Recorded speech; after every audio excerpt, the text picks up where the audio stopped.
Greetings to you all. Those who will come later to listen, and those who will join us at the moment. Just right now, playing some music until some of the speakers will come in. Um, as you see, the title topic, for those who want to know, just give me a second. Title topic here says, just a minute, because I'm trying to open it and in the same time trying to kind of like read, because you have to understand it. This thing is not easy. First of all, welcome to all again, and those who will join us later, and those who are listening now, and those who will listen later. So I wanted to say thank you. The topic, as you see, the I title in different platforms be different. In what's called in I forgot, in the clubhouse, it says peace, justice, accountability is not peace, election, or extension. But in the other social media, because in Clubhouse doesn't give you that much space to write all the things. So in the other media, like social media, the Equatoria quest is accountability. Okay, accountability and justice, not extension. I mean, not sorry, not peace. Okay, sorry, because I'm trying to read it carefully. Yeah, Equatorial quest is accountability and justice, not false peace, election, or unnecessary extension. And then we will delve into it and say, what's our task to counter the conspiracies that's been, put upon us? So we will talk about in that matter.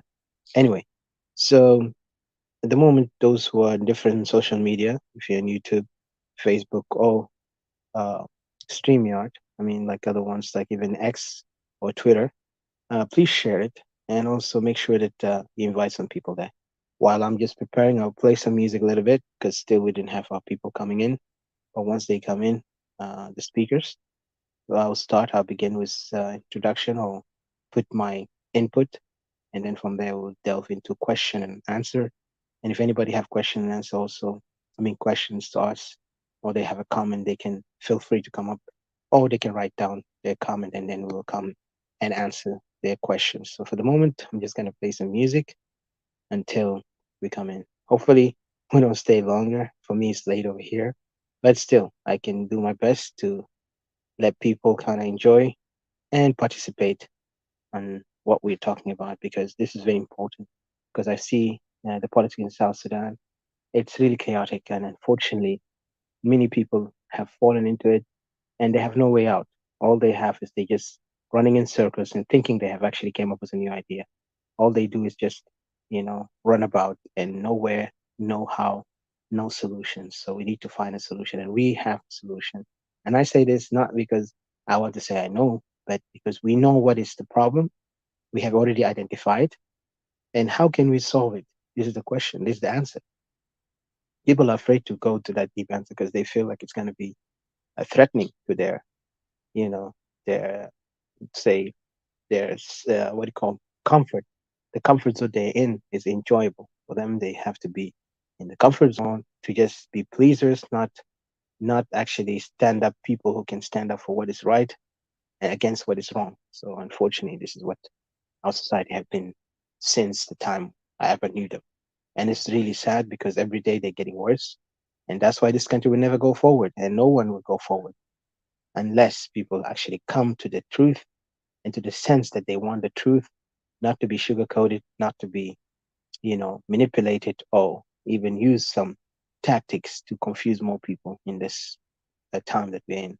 So I'll play music right now. I don't want to talk too much until time comes. We'll start. So I'm going to play music from some of my iTunes.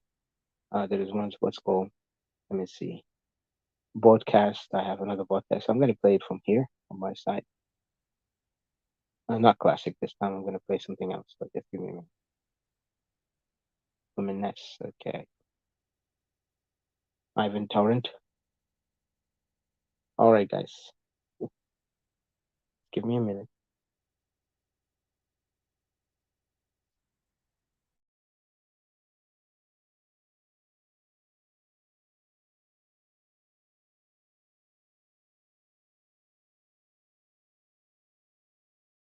السلام عليكم مرحبا الأخ سلطان كبير السلاطين. السلام عليك. So yes, I'm gonna play, giving you my acknowledgement. Okay, I'm gonna play Luminous. Luminous is my kind of new age music, so just let me play it for a minute. It's like 2 minutes, I think.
All right.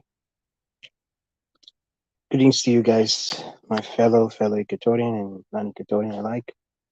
Also, I want to acknowledge Dr. Hajj and Brother Wahid and the rest who will be here or be later here. I appreciate you coming. Yeah, I was playing this music a little bit because I was waiting for some of the speakers. At the moment, let me just do this before I start my um, main discussion. There's two things I want to do here. One of them, our national anthem. I call it national anthem, our Equatorian national anthem. So please just be patient. It's only going to take about 3 minutes and say, or maybe 4 minutes. Just let's put it 4 minutes exactly. So let me put this because I'm playing it also in both social media in different platforms. So bear with me.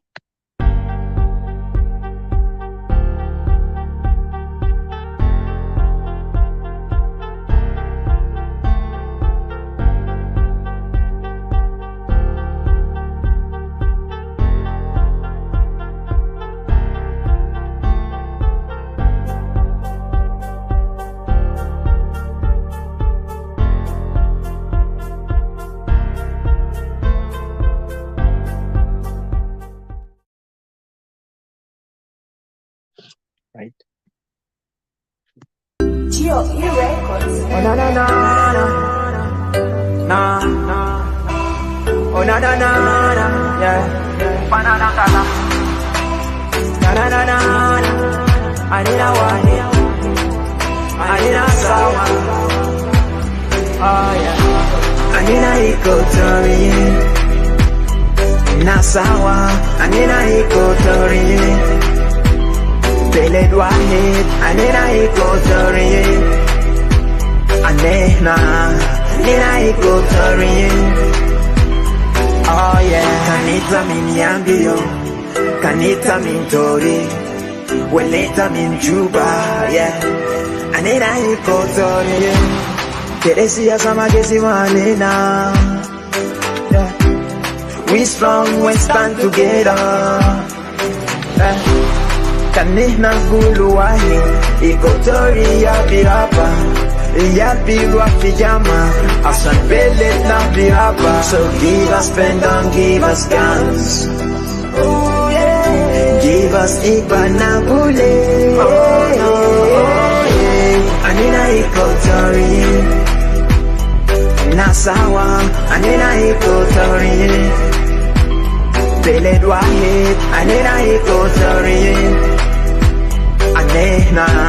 Anina Equatoria. Oh yeah. Kanita zande, kanita mai, au kukuye. Anina Equatoria. Kelele na hibone fusina, kebilia kede maferiganina. Salam wa sahaba, bihaja derino, hasan belet na biraba, arif ma bisaido. So give us pen, don't give us guns. Oh yeah. Give us Ibanabule. Oh yeah. Anina Equatoria. Nasawa, Anina Equatoria. Beled wahid, Anina Equatoria. Anina Equatoria. Nina kulu sawa jama. So my fanan ngala. I love my people and I'm the voice. Acholi ya buka ya baka, koni kabalanda bare, kakuwa kiliko, lambo lukoya. Acholi tokosa mundo, nyangara morobe mare, mundare, nyambara, otumu mare makotudo, lubara bunga ya lobe, lodo desinare, mundo, nare, anakulu nasi sawa. Magi hata bigesi manena, siasa mabigesi manena, anina wahi.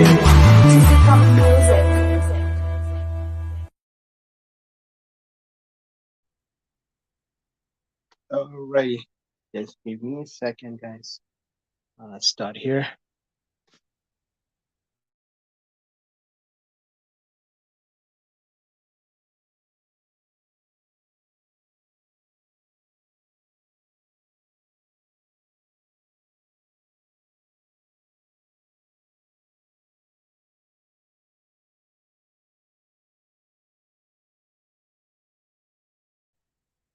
All right. First of all, I want to say welcome to all who are here, and thank you for joining, and those who will join later.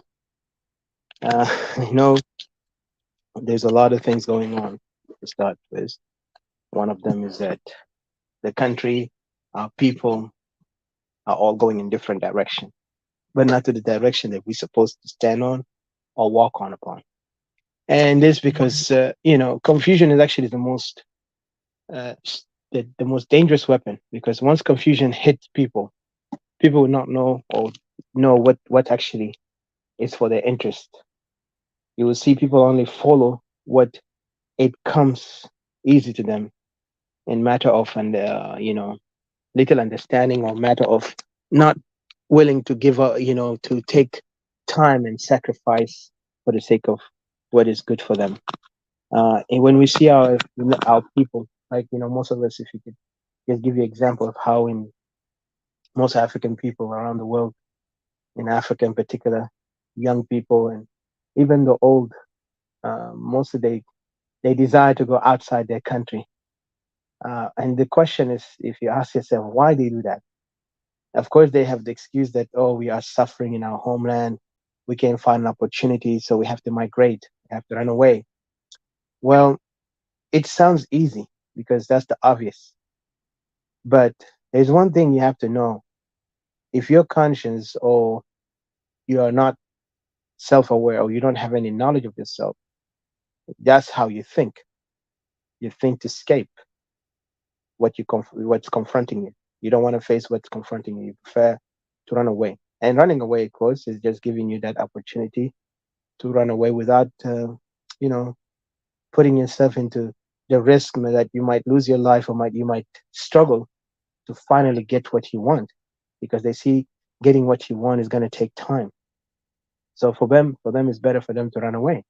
And running away is what we call it escapism, and they will escape. And that's why you see a lot of young minds, especially the generation of Africans today, have accepted that migration is the best way for them to find a better opportunity. But they forget that while they escape out there to these nations, they're not going to actually stop the problems or the thing that they're running away from. Instead, it will increase, and it will put them in a condition where they will be disabled in matter of how to fight for their survival, fight for their right.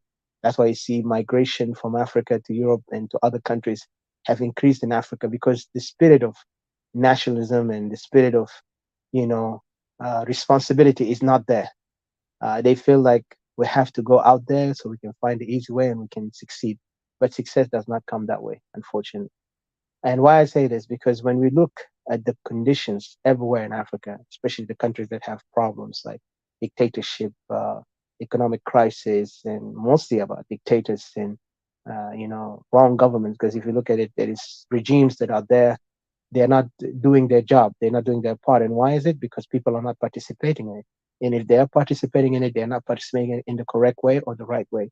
Mostly they choose to listen to others who can lead them, but they're not willing to be part of this leadership. They prefer to, you know, delve into something simple like, I'll follow this person because I see he has, credibility, or or he has this, status. But they don't look at it from the side of that. Listen, I might not be like him in some category, but I still also I'm a part of this nation. I'm a part of this society. I might do the little, because nobody is insignificant. Everybody is significant.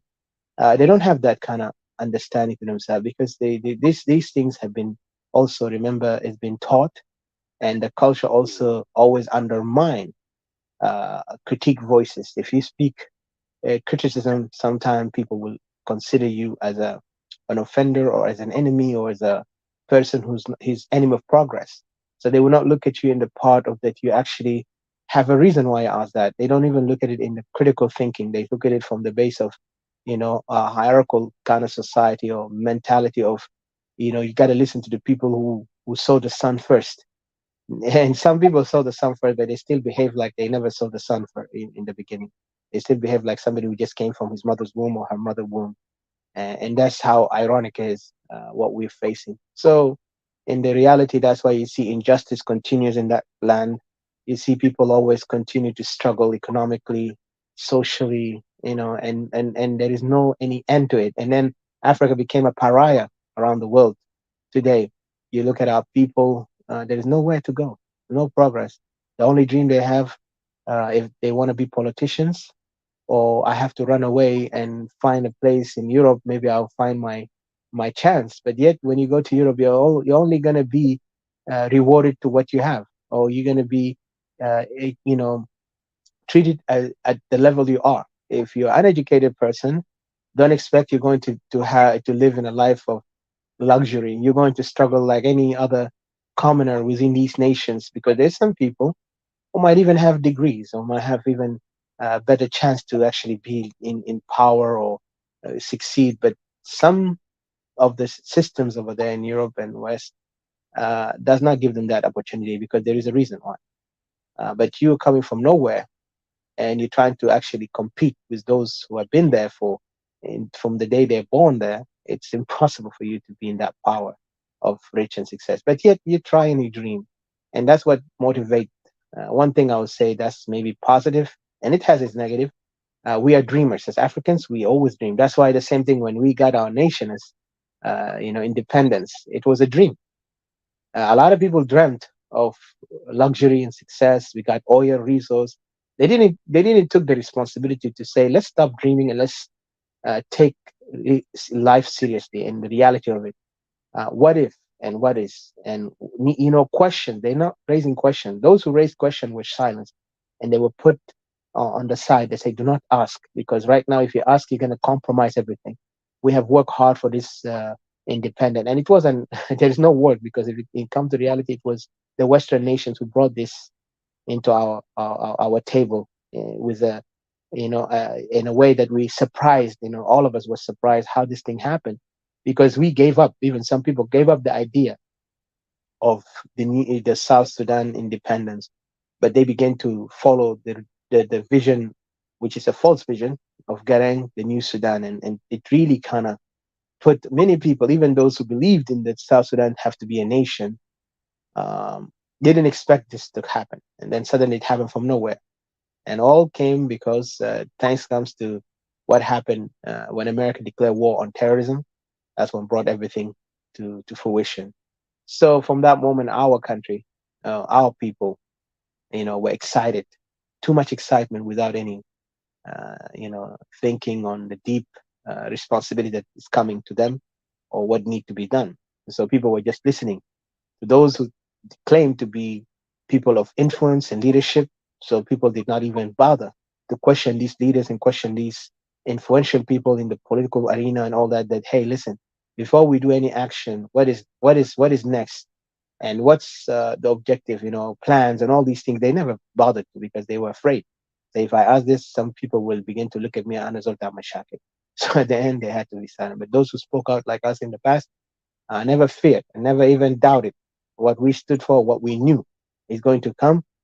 Actually, gave us even that power to actually never to be afraid to put the question, raise it up, and let the people think about it, even if they are not happy with it today. But tomorrow it will sink in their mind, and they will see where is wrong and what's right. And so, long and behold, it happened.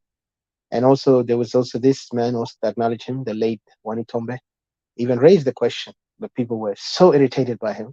And we have seen in many of his that video repeatedly. If anybody gone to YouTube, they will look at how the reaction of those enemies of of what you call evolution. Because I would say evolution, to be to be wise, you have to evolve. You cannot be in the same place. You're not a frog. Even frog can jump from place to place, but you have to evolve in your mind, in your thinking, in your achievement. Because revolution is like that too. Revolution require evolution. Without evolution in your mind, in your way how you think, definitely revolution will not work. It will only just be uh, just a song without any, I will say a song without any tune or a musical instrument playing around. You're just humming. So the humming of this revolution or this independent, at that time, people were so excited they didn't even see what's coming. So he spoke out, people undermined him at the end. Now he's acknowledged, but it's too late. He's no longer here. What about us, the living ones, who are now seeing the danger? And I say it from the perspective as an Equatorian, the danger that is coming to us, the controls that is upon us against our will. We see it, but some people are just ignoring it. And they think by ignoring it, the thing will go away. Like the person in Africa who's dreaming to run to Europe, thinking if he ran to Europe, he actually going to improve his life. But instead, he's going to find more problem in his life when he goes to Europe if he's going illegally. Like how many people went to Africa, to Europe from Africa, from Libya and other countries in the Mediterranean, thinking that when they get there, European will welcome them and European are more better than the Arabs or more better than others, but they found themselves mistreated, so racism, so even they look at them in the level of what your academic background. If you don't have an academic background, we don't think you're going to be a good benefit to Europe. So the only thing you could be a labor, but guess what? Even now, Europe are now trying to move from this human labor to an AI and automatic, technologies that's now trying to take away the simple jobs that used to be given to human being. Today, there is a lot of technology. It's revolutionizing in those industries by not using many people to work as in these, if you talk about factories and other stuff. So we keep running of our responsibility. We don't want to face it because this is part of our nature. I won't say part of our nature by birth, but part of our nature by being taught into this mindset. And this is why our people have come to this extent that just they ask you to do, you do it. If they told you to kill somebody, you do it. If you have a conscience and you're a critical thinking person who in humanity and believe in the logical sense, you say no. Kill him for what reason? Why do I have to go and kill somebody? Why do I have to accept some orders that I don't even know? Even military, we were taught when I was in the military, we were taught that yes, you fight, but we fight only to protect. And we made a vow, and this vow we have we vow to the Constitution of the United States. We vow to the, to the liberty that was given to us by the former, forefathers of the United States. So we know when we vow this, we are accounted for everything we do. Even if we betray this country, we are also accounted for it. That means you are acknowledged that you know everything that you do, and your conscience is clear. If you're going to the right or to the wrong, at the end you stand for what you believe. But unfortunately, in our homeland, these things are not taught in that nature.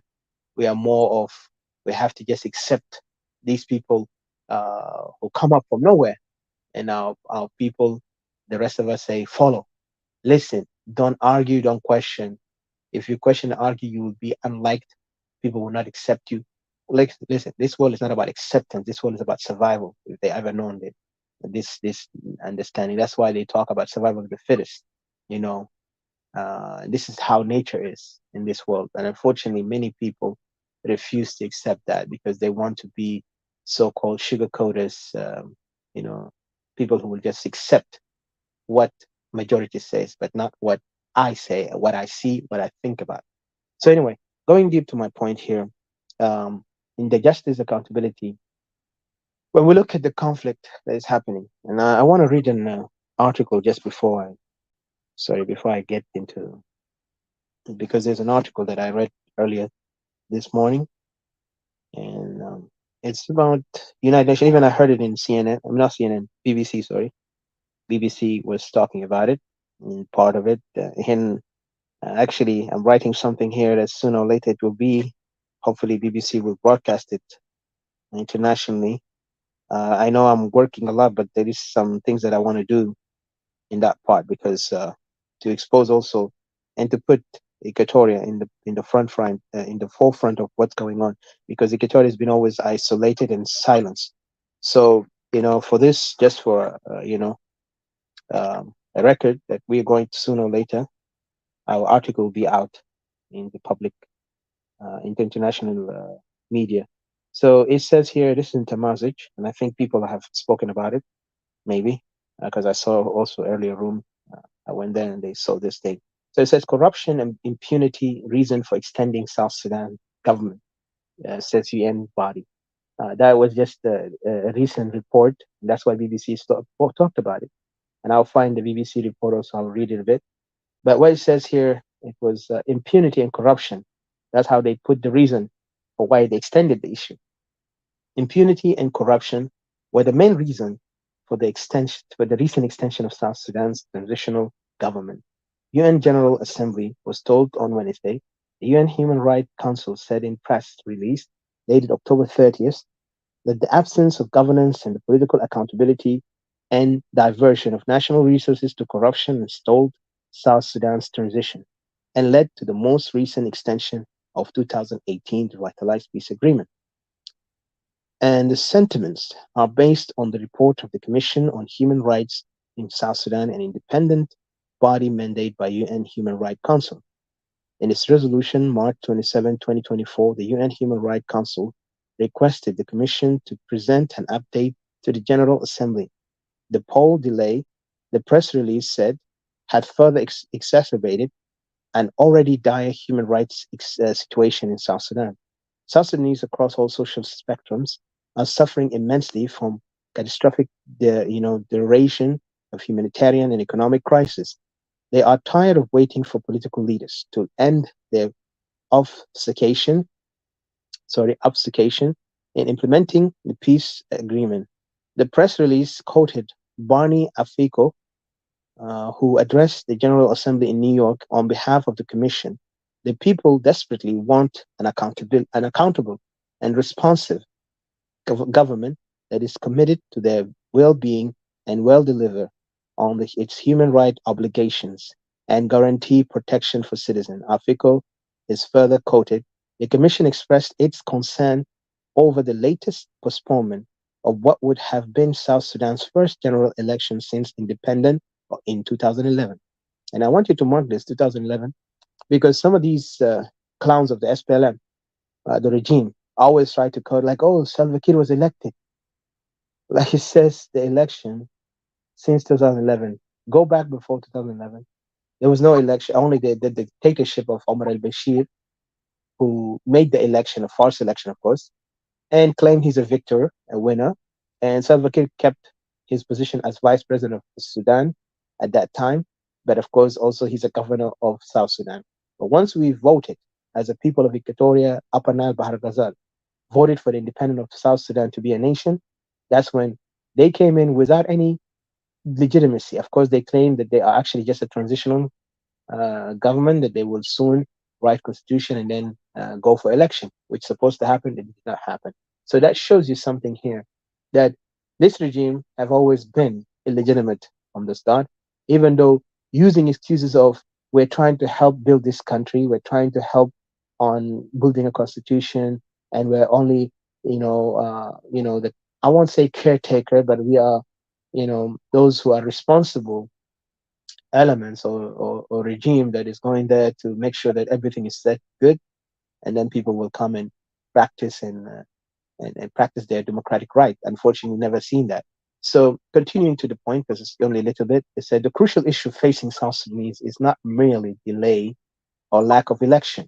It is the sabotage of democratic transformation they are entitled to, and the mounting human consequences of this object failure to protect and respond to the social and economic entitlements of citizens, said Yasmin Sorkar, the chair of the commission. The commission called upon the South Sudan political leaders to urgently promote a credible and participatory constitution making, which would be the basis of elections, promote accountability and recover by by investing in justice, mark that justice, stop the corruption and plunder of resources, and prioritize protecting the rights of women and girls, and the repression of civic and political space, and invest in peace by ending violent political competition. The UN members states were urged to renew their support by demanding that South Sudan take concrete corrective steps to credibly conclude the transitional period and to respect, protect, and fulfill the human right of citizens. Ends the article here. So you look at it, of course, UN will come up with a nice, sweet language of saying they are actually trying their best to work with the people of South Sudan in the matter of democracy, election, and they're looking for the welfare of the people of South Sudan. I mean, let's say the three regions that combine South Sudan, or the title of South Sudan in general as a national kind of identity, which questionable in matter. But if you look at it in this perspective, the UN is actually putting that report. But how long for them? How long it took for them to write this report? Of course, they will have excuse that they have to put everything in order. So when they come up with their statement will be actually concrete, and everybody will acknowledge that UN actually have their say to say. And I remember a couple of months ago, Nicholas Haysom have spoken on that matter also, and he finally succumb, or not succumb, but says there is no other choice We have to accept this extension. After the extension was declared, then Nicholas Haysom was the first member of UN, or an admin in the United Nations in South Sudan, who spoke about, like, yeah, I think that's the only way, because we tried so hard to tell these people to follow up with 2018 agreement, but unfortunately they're not following up exactly. So now there's no other choice, because if they do the election, it's not going to be in the proper way. So it's better for them, if they extend it, let them just be committed that they're going to make difference in the upcoming election after the 2 years that is extended. And then today, oh, yesterday, United Nations came up with their final statement in a report, and publicly saying, yes, there's no other way. And they gave a reason why this extension is something that no one can be able to challenge it. For one reason is that the regime have never fully done everything that was required of, but they are looking forward after this extension that there will be solution. But they gave every reason why the extension, I mean, the regime was not doing things that is correctly. One of them, they mentioned corruption. They mentioned, um, there's violation from the regime. And the irony of it all, that I ask myself here, and I would love to see from the other speakers, or the people who will come in and the speakers, is that all these things known, why are they still prolonging the power of this regime as a government of the people of South Sudan, as if this is the only, you know, alternative for the people who voted for this country? You understand? Because when we look at the matter of legitimacy of this regime, is no longer legitimate. It doesn't matter how they extend themselves into power. I mean, after, come on, they murdered people. If there is people who really, if the United Nations respect meaning of justice and accountability, as they put it in their charter of the United Nations, they need to understand that these things have been done was violation to every human right chart, a word or documents that the United Nations have put as, their law, and they abide by it, like the murder, the genocides of people, civilians, the displacement of civilians, terrorizing them, sexual violations, ethnic violations. All these things have been documented by United Nations since the time this regime came to power. And this regime committed more horrific crimes than even Omar al-Bashir regime during the time of One Sudan ever committed. And yet, international communities, like, and in the UN, exactly, but particularly UN, is working with them as if there is no other choice. Let's look at countries like Iraq. When Saddam Hussein was a murderer, accused as a murderer, a man who committed human rights violation, United Nations also tried to play a game, but at the end, they had to accept the Western powers of overthrowing this guy, Saddam Hussein, out of power.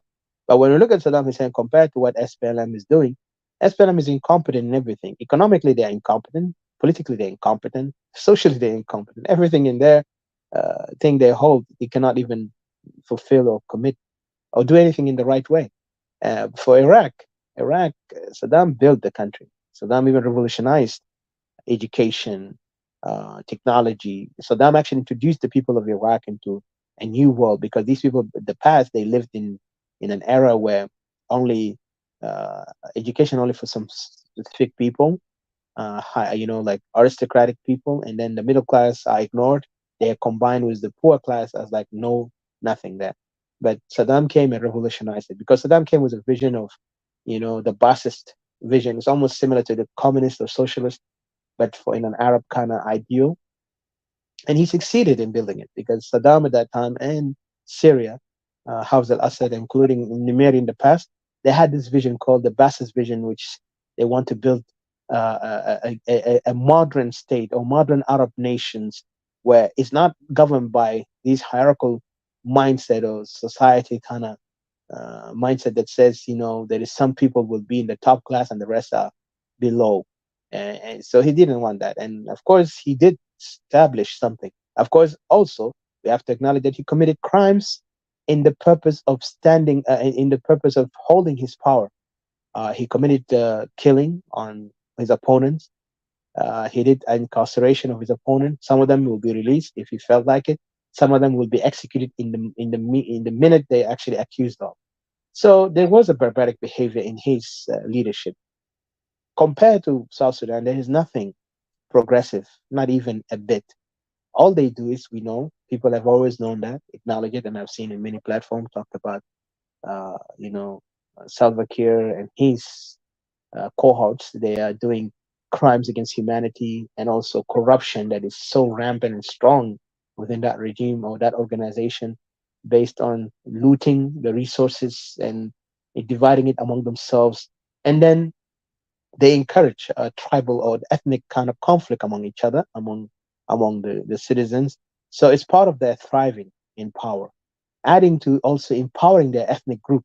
As we know, the tribe of Dinka, majority of them can roam around everywhere. I mean, of course, Dinka would say, I'm suffering economically, I'm not benefiting. Yeah, but they gave you the chance to work hard for your benefit. That's why you roam around. You can go to Equatoria, claim lands in Equatoria, and they will support you in that matter. So these are actually establishment of a middle class to me. If you go deep into the sense of, okay, there is the people who have the power, money, and there is people who don't have the power and the money. They still from the same ethnicity, but what makes them different than the rest of non-Dinka ethnicity is that they are actually given more opportunity to, do whatever they want. They can speak, but in a level of what? In the ground of, saying things that does not oppose the interest and the power of Dinka. If you go too far, of course, you'll be silenced, or not, you'll be threatened. Not necessarily silenced, but threatened. Only if you try to raise arms. And I understand some people are trying to use this as a way for them to connect with the suffering of the rest of the non-Dinkas, in the part of, we are all suffering equally. No, our suffering has different levels. Let me give you an example. When black people in America in the 50s and 60s, during the civil rights, even before that, and there is white Americans who were not really rich. Okay, they will call them trailer trash, but that's a derogatory word. They give them that name. But there was something like, you can call them. They are like these people who are not rich, but they're living in their world of, in their community. They're struggling. They're working hard, and the exposure to this thing happened actually after the economic crisis in America, during the great Wall Street crash. That was actually, you could see many, even there were some rich people have lost everything, while at the same time blacks were already been belittled, and they lived in a life of struggle, discrimination, to the extent that they were murdered and no justice ever been brought.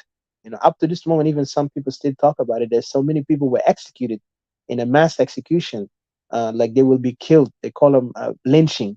They will hang these blacks in the south, in the southern region or southern areas.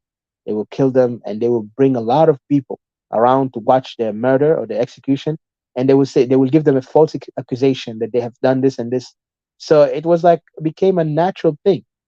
And also, they will not be given the right, in some part of voting or expressing themselves, or even have business. If they have business, they will make sure that their business is not going to go against the other businesses that European or the white American have held.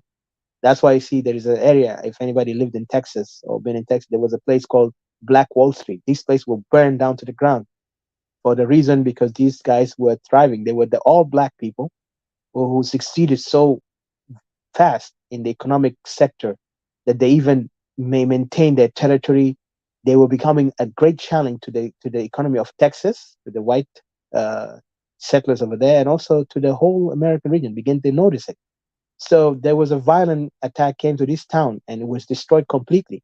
They loot everything from them. They murdered them, and the government of America did not even do anything. Recently, they acknowledged it.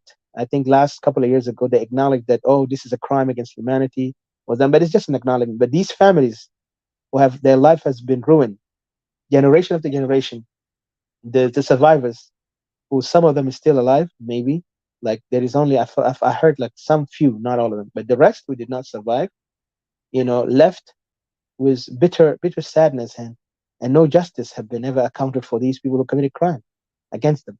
So it just tells you that when you live under oppression, and you're not given that right. They just want to tell you, let's live together, forget the past, don't be accounted for your crime. It really shows you that these people are not even giving you your respect, because justice is most important thing before peace. And unfortunately, this is what happened with what Black Street, Wall Street happened. So during that time, the whites who felt jealous and felt intimidated by the success of the blacks, who were already in a struggle, they already been discriminated, but they still united themselves and established something in their town. They were murdered for this thing. These whites were never accounted, and these whites who were struggling took the loots and became the rich people of that town. Imagine that. Imagine right now in Equatoria, our lands, our lands, our ancestral lands. Some people will come from nowhere, come up there, building it upon it, on it, and they will claim that we can live anywhere. Yet you, Equatorian, have no voice. You just have to be silent, because they silence you first with the language of your minority. Then they silence you also because, hey, listen, we fought here, we died here. Plus, they said we are South Sudanese. So they give you all this language of threat, all this language of showing you that you have no right. You're insignificant among us.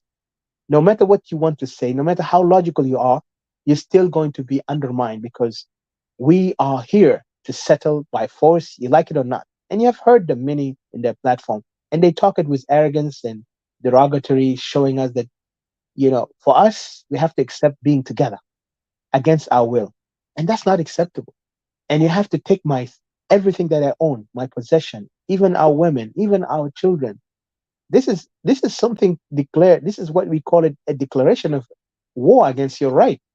So if you're a man of sense, you will not be silent. You will not be sugarcoating. You will not even enjoy such treatment or allow such treatment to continue. You need to stand up, no matter how people will go against you. For the purpose of what?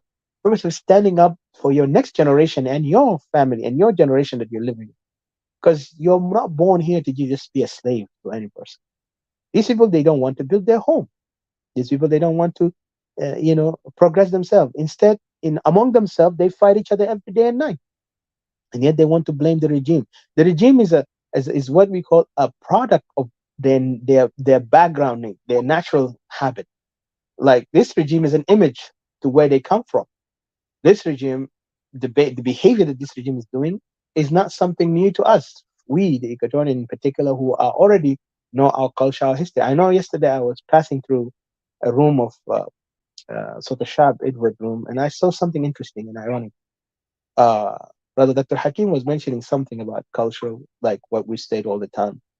And the interesting thing about the response of Mr. Edward, with all respect, I have to say, uh, he said that he's trying to give an excuse that, you Equatorian, you're not different from us. You also fight each other. And I was just like, wow, really? Who gave you that information that we fight each other? He began to give an example of like Mundari and Bari fought each other in something like 19 whatever. I'm like, my friend, I didn't have to write anything. I'm just listening. And I was just looking at it in a depth of saying this is what they want to always silence us with.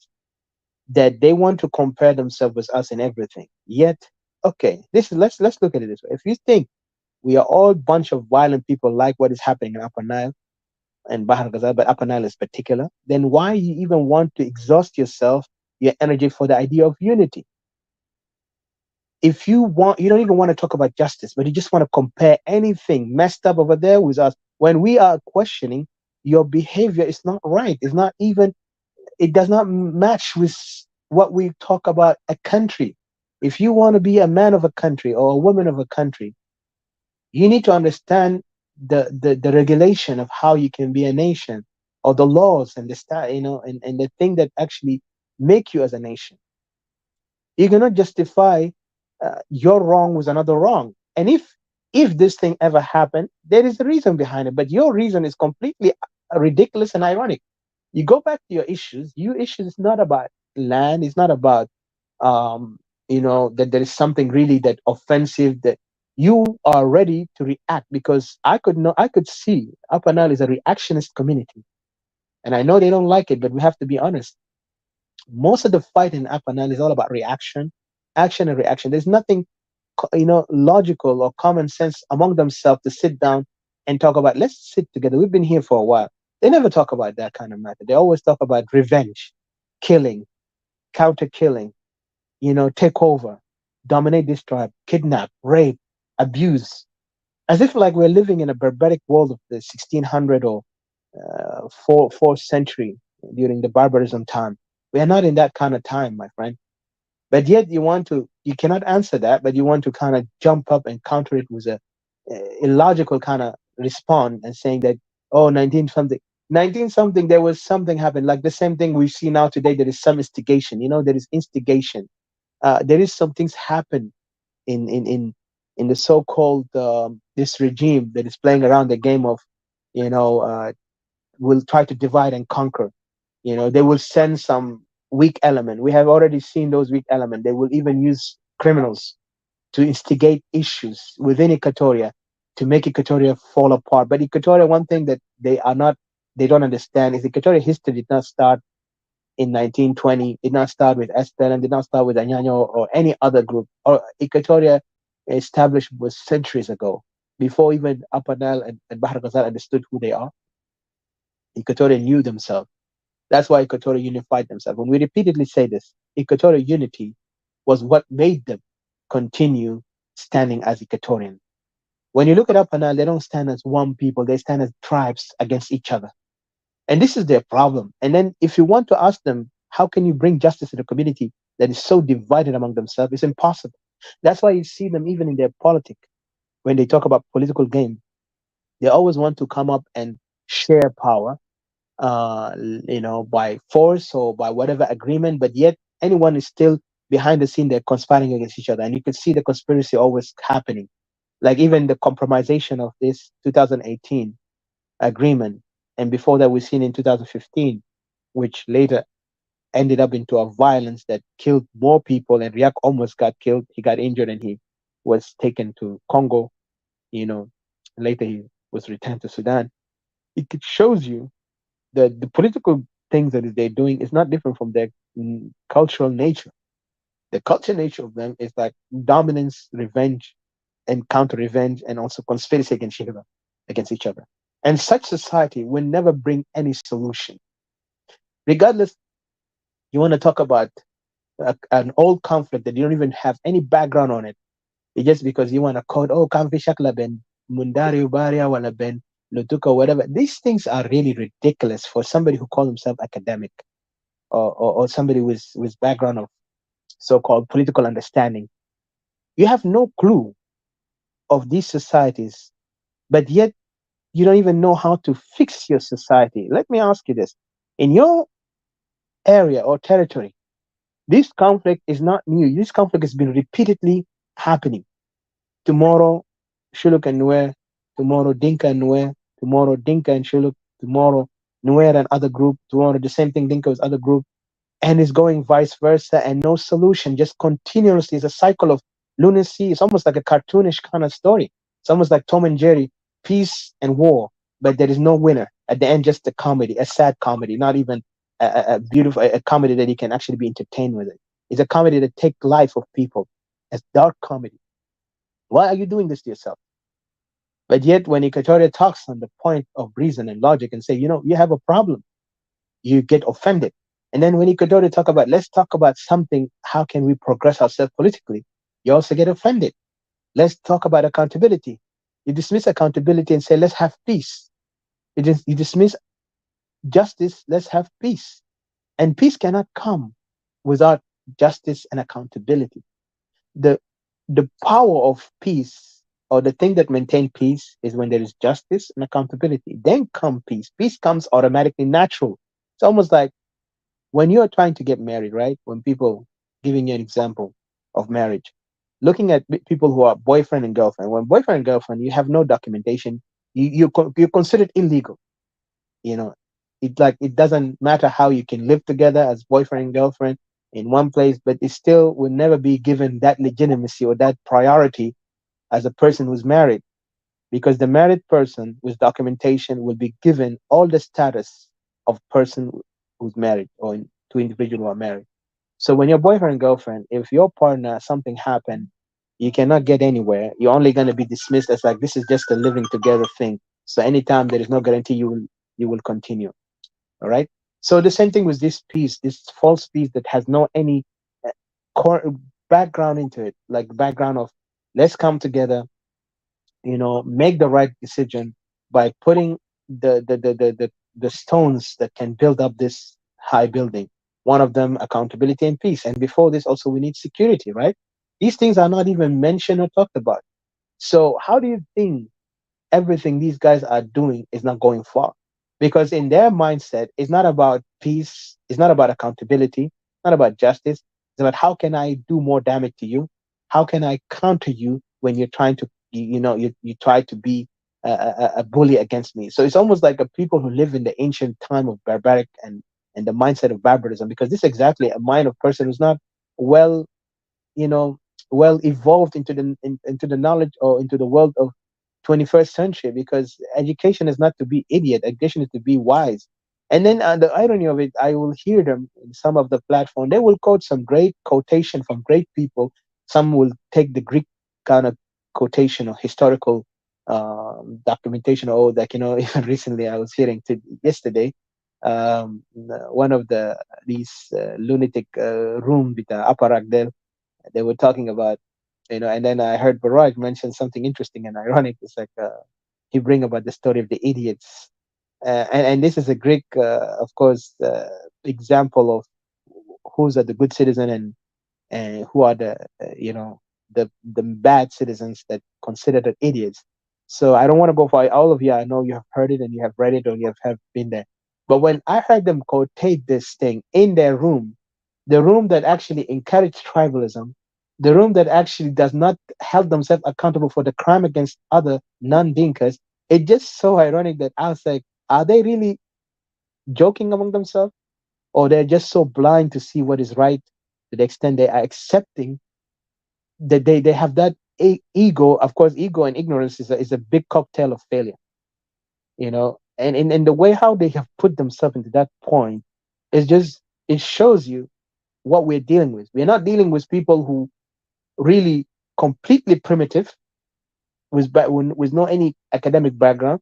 They are primitive, yet they are academically qualified or maybe academically experienced or versed in it, but in their common sense, in the critical thinking, in their conscience, in their human understanding, in the way to interact with people, they're completely ignorant in that matter. That's why you see them, they will quote anything, right? But when actions come, they're not doing the same thing. Instead, they are motivated by what they were naturally taught, naturally raised. It's become a habit that they cannot cut off. It's almost like blood that is become part of their blood vein. So for such society to get to that common sense, it just needs them to recognize themselves, because you can tell a fool you're a fool, but the fool will not acknowledge his foolishness unless he actually know that yes, that was a mistake I've done, I need to change it. So you cannot change somebody. It's almost like people who are addict. Have you ever seen people who are medical doctors in the addiction side? You see, even you can see people that addicted to alcohol or addicted to drugs in the Western countries, something natural. You could see anybody. I bet you know somebody, if your friends or your friend himself or herself, you will see some people who are addicted. They know that this thing is wrong, but they continue doing it. Why? Because it's part of their nature, and they lost control. Once you lose control of yourself, once you don't want to fight this thing, you don't want to face the reality of it, you will become a slave, completely captured into this thing, and you become your nature. And this is the same thing for them. They get the knowledge, not actually to change the society, but they get the knowledge to only pretend they understood. But when they come back to the society, they're still doing the same behavior that is so barbaric and ironic and unacceptable in the new world. They will do it among themselves. And if they found people who are also like what they saw in us as Equatoria and those regions, they will try to, express it, especially when they got the power of government. And you could see the primitivity and the tribalism and the ignorance and the lack of accountability and lack of justice have shown in the nature of these people, that they disregard anything good for the empowerment of the country. And when you challenge them, they begin to kind of like counter you with ridiculous notion of Oh, والله كان ما في قبائل زول كانت تشاكل مع بعض. Like, are you serious? ده تقول لنا قبائل كانت تشاكل بعض. احنا بالعكس. Equatoria, that is our essence from the start. Have you ever not noticed why we Equatoria always mention Equatoria? We mention Equatoria because this is something that we were taught and we learned and we understood it. We didn't even have to go far of giving us a dictionary on it. We've understood it by nature, by the habit, by the culture that our ancestors have established among themselves to make us live in harmony. And we love it. We love that culture. We love the culture of Equatorianism. We love the culture of understanding because even it gave us the identity itself, the identity that we are not ethnic. We don't care. We don't hold ethnic identity, but we hold a national identity. That some people call it a regional identity. Yes, I'm proud to call myself an Equatorian. You cannot take that away from me. It's my identity. For you, South Sudan is not an identity because we're three regions as sovereign entities combined into the one Sudan. Then we separated. We began to hold this false identity called Sudan, and then we call ourselves South Sudanese. It's ironic for people who don't understand themselves will call themselves that kind of identity. I know myself, I'm an Equatorian. Equatoria was an entity that has nothing to do with Upper Nile Bahar Ghazal and established itself historically based on the resistance, based on the history that our ancestors have been in it for so long. So why are you now trying to dismiss my right and you want to bring your primitivity of ethno nationalism or ethno, hegemonic kind of ideology that you want to bring it into our society and say, this is how we live. And if I counter you or I challenge you, not necessarily counter you, challenge you on that base, you begin to look at me as the enemy and you begin to even dismiss my right and say, there is nothing called Equatoria. We are South Sudanese. And yet you don't even know the South Sudanese within your territory because you didn't even have anything to establish.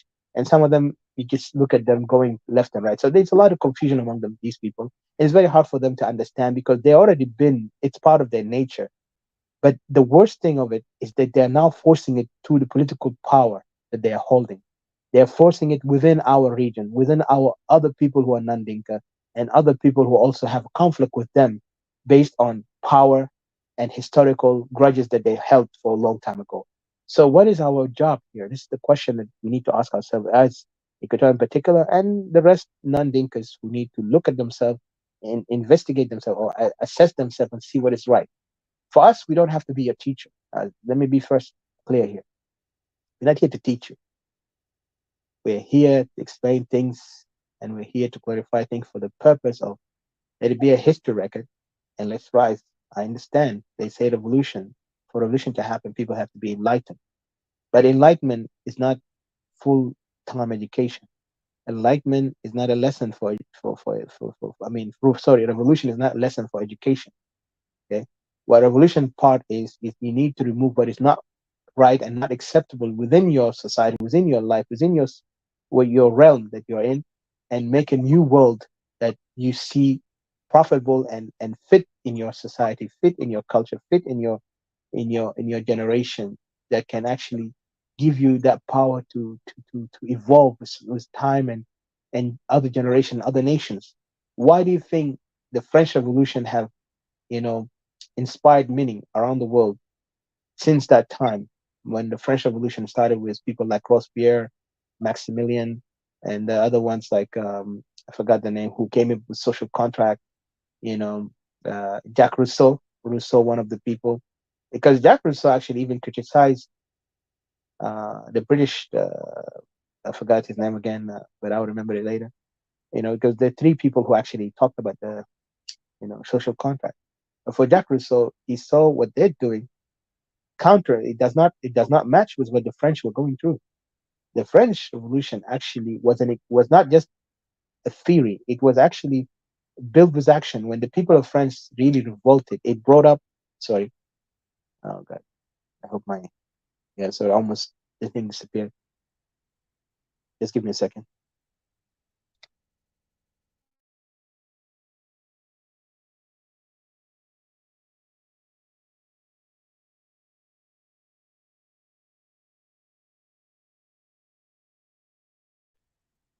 Yeah, sorry. So the French Revolution kind of inspired, the peasants, those who have been silenced, those who are not given their right because they were just workers. That's why even from that perspective, later, like people like Karl Marx came in and talked about, socialism in the perspective that the people have the power. And those are the inspirational people who in like, help the world today to fight people who believe in those, imperialistic, capitalistic, dictatorship kind of power. They revolutionized the people to think beyond the limited thinking that was they were taught on, because some people will only accept to follow people without questioning them. People accept that they have to go through this suffering without resisting. If you resist, you're an enemy or you're a bad person. But guess what? If somebody's slapping you every day and you accept it, you're a fool, or you're just not normal, or you're maybe dead in simple term. Because a dead person, if you slap him or slap her, it does not react because it's dead. So you need to react, and this is part of your nature. It's part of your nature, but react in the right way, in a wise way, understanding what is your right here. I'm not attacking anybody. I'm just resisting the abuse and the offense that comes in. So this revolution is something that will, when you start, it's a part of your understanding to where is your right and who you are as a person.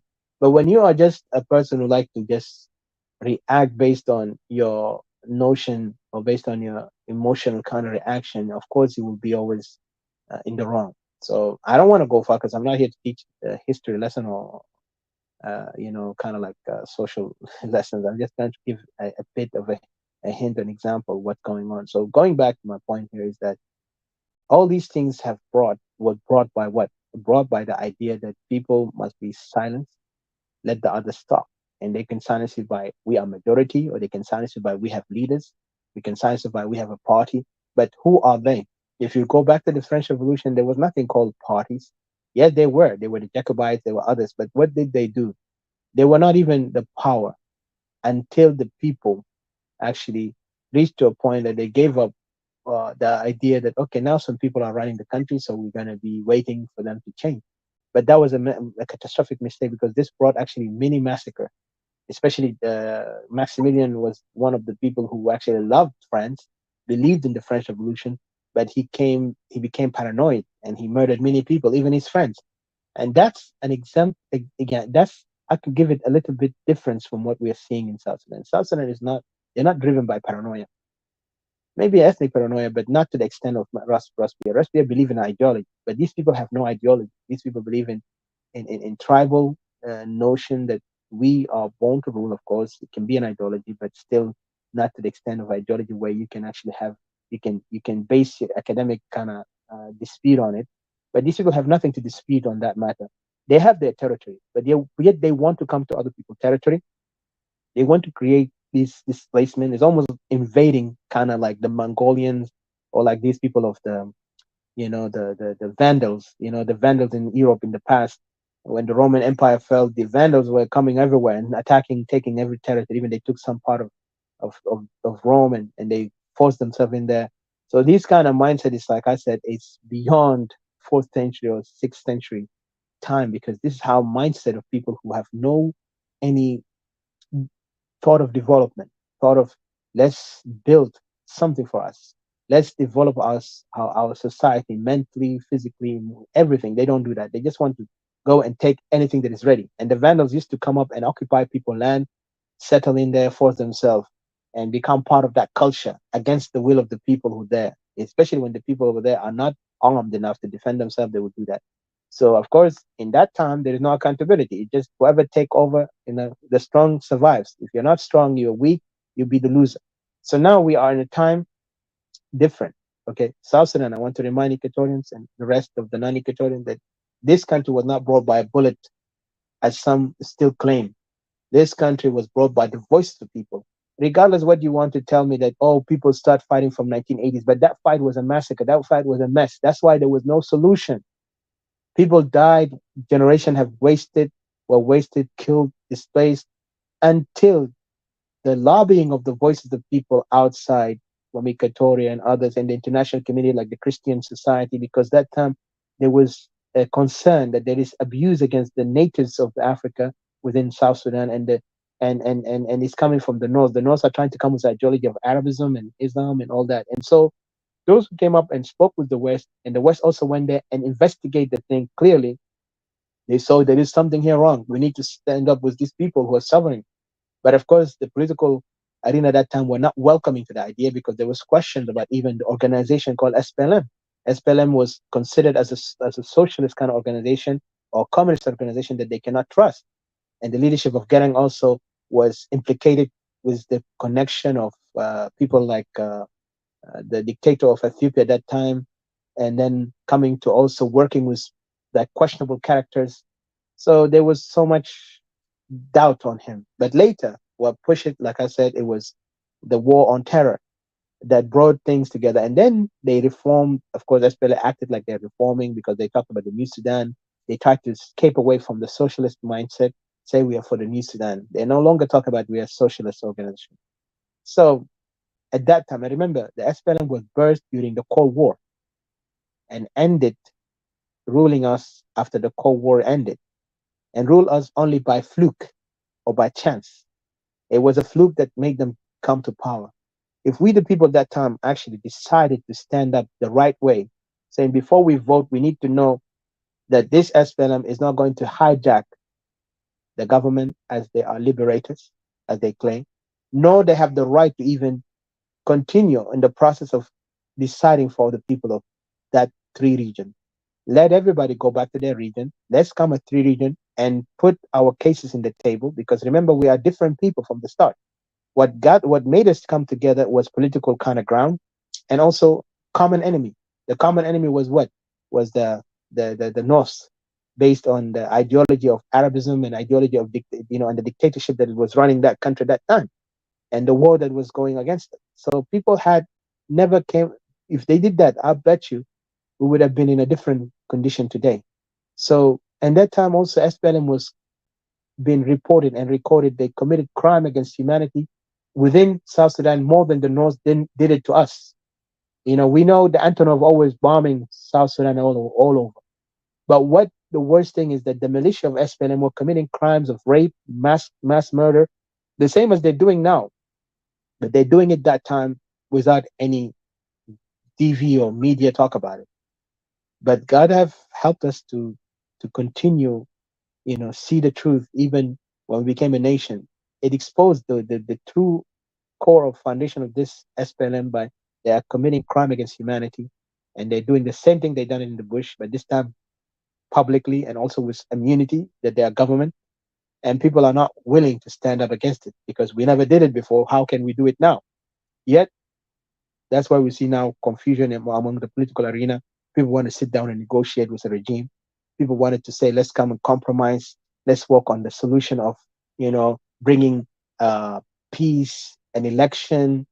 And if we don't work on that, let's extend time of this regime by giving, so the process can work. Because the extension, if you look at the extension itself, it's ridiculous. The extension is nothing actually but to give, of course, to prolong the power the life of this regime. In the same time, also for the group who are saying extension is good, that they're giving excuse that we're trying to actually, work on the agreement that has already been violated many times. So I wonder, you're almost working on a dead horse, like I always say. You're dragging a dead horse that is not going to come back to life. A dead horse needs to be left and move on. Find another horse that is alive and ride it and get to your destination. But no, they want to go with the dead horse. Extension is not helping anywhere. Of course, we all know that, and I don't have to go deep into it. But then adding to that idea of that election will also bring solution, like some of them also promoting it, is not going to help. Because first of all, like I said, before all these things happen, we need to account for the crimes that's committed against the people. The displacement of millions from Equatoria in particular, I speak as an Equatorian, out of the land of Equatoria, adding to the killing and the genocide that has been done. And none of these military forces, including the leaders who ordered these crimes to be committed against the people in Equatoria and the other non-Dinkas, is absent. And they say, "Oh, we have a hyper court." What's hyper court? First of all, you look at the hyper court. Even it's a ridiculous kind of joke because all these people who are running in the hyper court are the same criminal, the same people who committed the crime. Right now, even now, the Tamaini group are also working on the same process, and you'll be surprised. I'll bring actually that case on it soon, and we might have an interview with someone from that Tamaini group. Just I hope they don't back up because I know some of them are afraid when we question them, but we have to because what happened is that Khomeini now think they're going to bring a new solution, but they're not. They're the same kind of group, but in a different way. It's almost like they're painting the same car, different color, and think, and they want to tell you, they want to sell it to you that it's a new car. Just imagine the same car, messed up machine. Machine is not even good enough. If you turn it on, sometimes it turn off by itself. Then it cannot even go like 5 miles without stopping, and you have to wait for it for a couple of minutes, put a water, and drive after like 20 minutes cooling down. So it's just almost like a broke down car. So Khomeini, it's not different from the agreement of the revitalized peace agreement and the other one.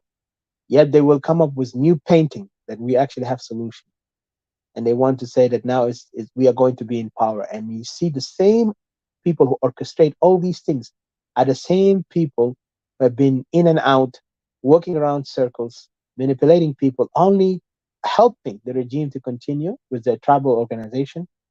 And then you will see the rest of the people who have the legitimate case to argue this in the base of the people against the regime. Instead, they will make it we the opposition and we this, and they divide themselves into so many factions and no solution. And yet, who's the bigger loser here? I'll say Equatoria before I talk about Upper Nile, because Upper Nile, majority of them are part of this regime. Bahar Ghazal, majority of them are part of this regime. If you talk about Dinka, you talk about Nuer, they are in the part of this power that is now running the country on the basis of two tribe or three tribe gigantic over there in power. They're trying to manipulate the rest. And guess where the headquarter of this conflict or political conflict right now is in Equatoria. Okay, beside the conflict, the tribal conflict they have already in Upper Nile, Bahar Gaza, but there's still the conflict within Equatoria. I mean, the leadership in Equatoria, or these people who are coming in Equatoria, like the capital Juba, are fighting among each other, and they are writing and drawing, things that actually only to help them in the future. Yes, they might look like two power giants are fighting whoever going to take over. Of course, Dinka is having the bigger share on this. Then coming Nuer in that part, then coming the Sholo in the third part. And these guys are working on both sides, and they're fighting, and you could see them. They're trying to dominate. And then the Equatorian are giving themselves this doubt of themselves, like, doubting themselves, like, oh, we cannot do it by ourselves. My friend, you are a region. If you don't know yourself, remember you're a region. You're not an individual. You're not an individual tribe like them in Upper Nile. Two tribe or three tribe want to compete with each other to the extent they will fight each other, and they will play the game of power struggle. And then later when they come to power, they will act like we are majority and you guys are the minority. And then you have to follow them. We're not going to follow no one. We're not tails. We're the head. And we are the head of our own territory. If we cannot come back to the sense that we are three regions from the beginning, before we talk about South Sudan, then anyone who wants to talk about politics within South Sudan and within the idea that how to negotiate these issues based on 10 states, based on these, this is the government of the people, or SPLA is actually the regime that is there. This regime, first of all, like I said, if it was not legitimate, adding the regime itself has violated the right of the people from the beginning by going against the people, by violating even the territorial right of Equatoria, up to the extent that Equatorians who are inside the SPLM became a tool to oppress Equatoria, as we see in three states divided in Equatoria, giving power not for the Equatorian, but giving power for the outsiders, non-Equatorian, to decide for Equatoria future. And even the displacement of Equatoria is going rampantly without any stop. And all thanks to who? To this divisive kind of tactic that they have inherited from Khartoum. Now they are playing it accordingly with the tools that they are left. They're coming from the SPLM. Equatorian, who are now tools within the SPLM, are used in the perfect manner to make sure that they will not give Equatoria a right. And they are doing it. So you can see now organization can divide among themselves the SPLM. They will call themselves SPLM-IO or the real SPLM or whatever they want. Of course, it's just like something recycled. You could see it. So ironically, I don't know why other people can't see it. You can see the same game going round left and right and no solution, because they will never bring a solution for us. If you really want the solution, you need to acknowledge yourself. You need to put your case clear to the people. You need to speak clearly that we cannot accept this, because who gave these people power and mandate to come and decide for us? SPLM, first of all, talked about the New Sudan, didn't talk about South Sudan. SPLM got this opportunity when the comprehensive peace agreement, the only thing that actually empowered them, when all the other rebel factions sat under the table and on the table and submitted all their power, all their right under the SPLM. And I remember Lodoro and I and others, we talked about it. We will talk about it in depth because I want to get this documentation because he has it. I want to come and read some of the documentation that actually exposed something that SPLM was given a huge power, chunk of power that they are actually the representative of South Sudanese when it was not right and legitimate. And that's why you see the corruption and the power was really rampant on there because they have nobody challenging them. And all the other rebel movement were only reactionists who were reactionists and also ideology of Tom Khan were almost zero to none, or maybe say one to none, because most of them they never actually stood in anything, but they're trying to protect their tribes, or they were just the reaction because SPLM were committing genocide against their people. That was it. But coming to the sense that what we stand for, they didn't. Like Anyanya had a great vision. Anyanya had a great ideology, not like SPLM. They had a vision that an ideology that said we need to be South Sudanese. We don't have to be part of North Sudan because this is not our identity. We are not Arabs. We're Africans. Plus, you cannot force religion on us. We will choose, and religion is not the power of government. Muftarad yikun shunu, the government must be based on all of us, the people. Even though at that time religious issues was not big, but it was there in the ground because there was these schools were forcing young South Sudanese. So for you to go to school, you have to change your name. If you have a Christian name, you have to change it to something like Ali, Abdullah, Muhammad, just to say, they want to eliminate your culture. They want to, so that way you can be influenced by them. And they did succeed some part, but still the Equatorian never allowed it because they resisted. And then later they come to compromise, even though it wasn't, this is what they want, but the compromise happened because there was a betrayal from Abel Ali and all of us know. So I don't want to go far, but from that compromisation, brought Equatoria to the sense we need now to govern ourselves. We need to now develop ourselves. But the problem here, the question is, why did Equatoria after 1983, this SPLM came up? Why Equatoria forgot who they are, forgot what was the problem that caused them to come back into the sense that everybody developed themselves, even the declaration of decentralization or the Kokora or Allah Merkazia. Why did they come back and return back to the same person who caused them the problem?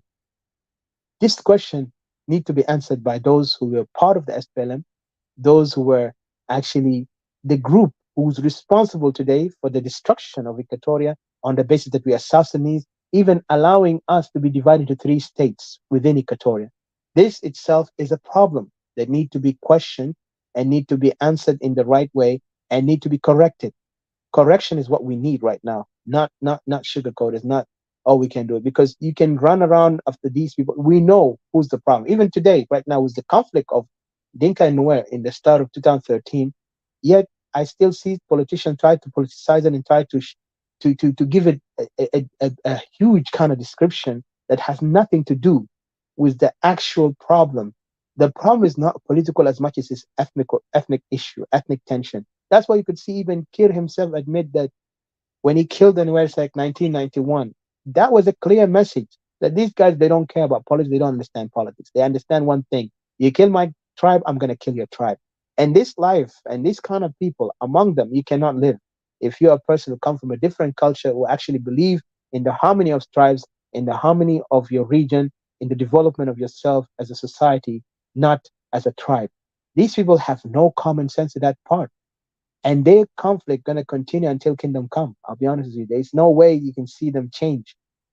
Because if now some Equatorian try to bring the thing in the root cause of it in the right way, you will see them get offended, they become defensive, and they will declare they will trying to create some false kind of story about Equatoria, that Equatorian were fighting among each other. We did not. Let me clarify to these people who believe that Equatoria were fighting each other as friends. We did not. Whoever fool believes that Equatoria fighting each other, that's just a foolish thing. The conflict that happened, if it ever is a conflict, I would say it's about individuals, not the whole tribe. There is some things happen. It was outside force that instigated it. So Equatorian tribes have to look at each other with animosity.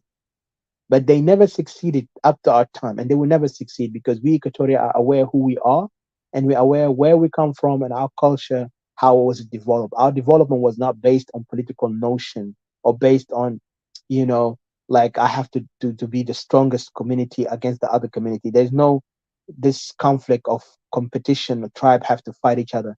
All of us know our territory respectfully. All of us understood each other that we share the same culture. Some of us even share the same languages. Some of us even, we have so many common things that we saw important for us to value to the extent that's why our ancestors gave birth to the identity that now we are calling ourselves Equatorian. Even though, yes, Equatoria is a name that is described in a foreign language, but it still describe us of the people of that region because it can translate in different language. Like Kokora. Kokora Mahu, the same definition of, or you translate in another language, is called La Merkazia. And you translate in English, it says decentralization.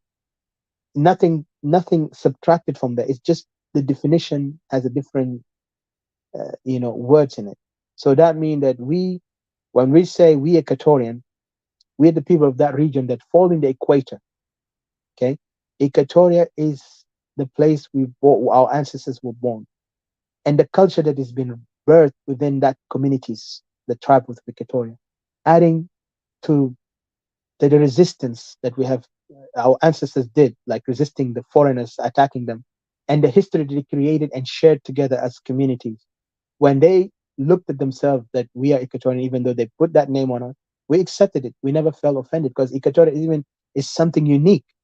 It's something that describes us not in the language of a oppressor, but in the language that these people are the owners of that land, the dwellers of that land, the native of that land, because we are in the equator region and we accepted it. We have different names that have been put to us. Even the Sudan, of course, an offensive name. It was the rhetoric of the enslavers against the slaves by saying that you are the people, the dark people, or the people of the dark nation. That's how it was, insult.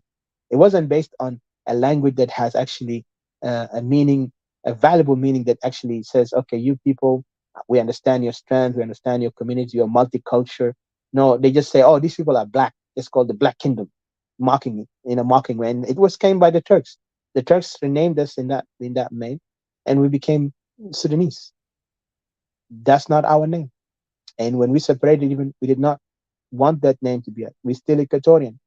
If people want to force this language or this identity that was actually derogatory from its beginning to us as Equatorian, we will not accept it.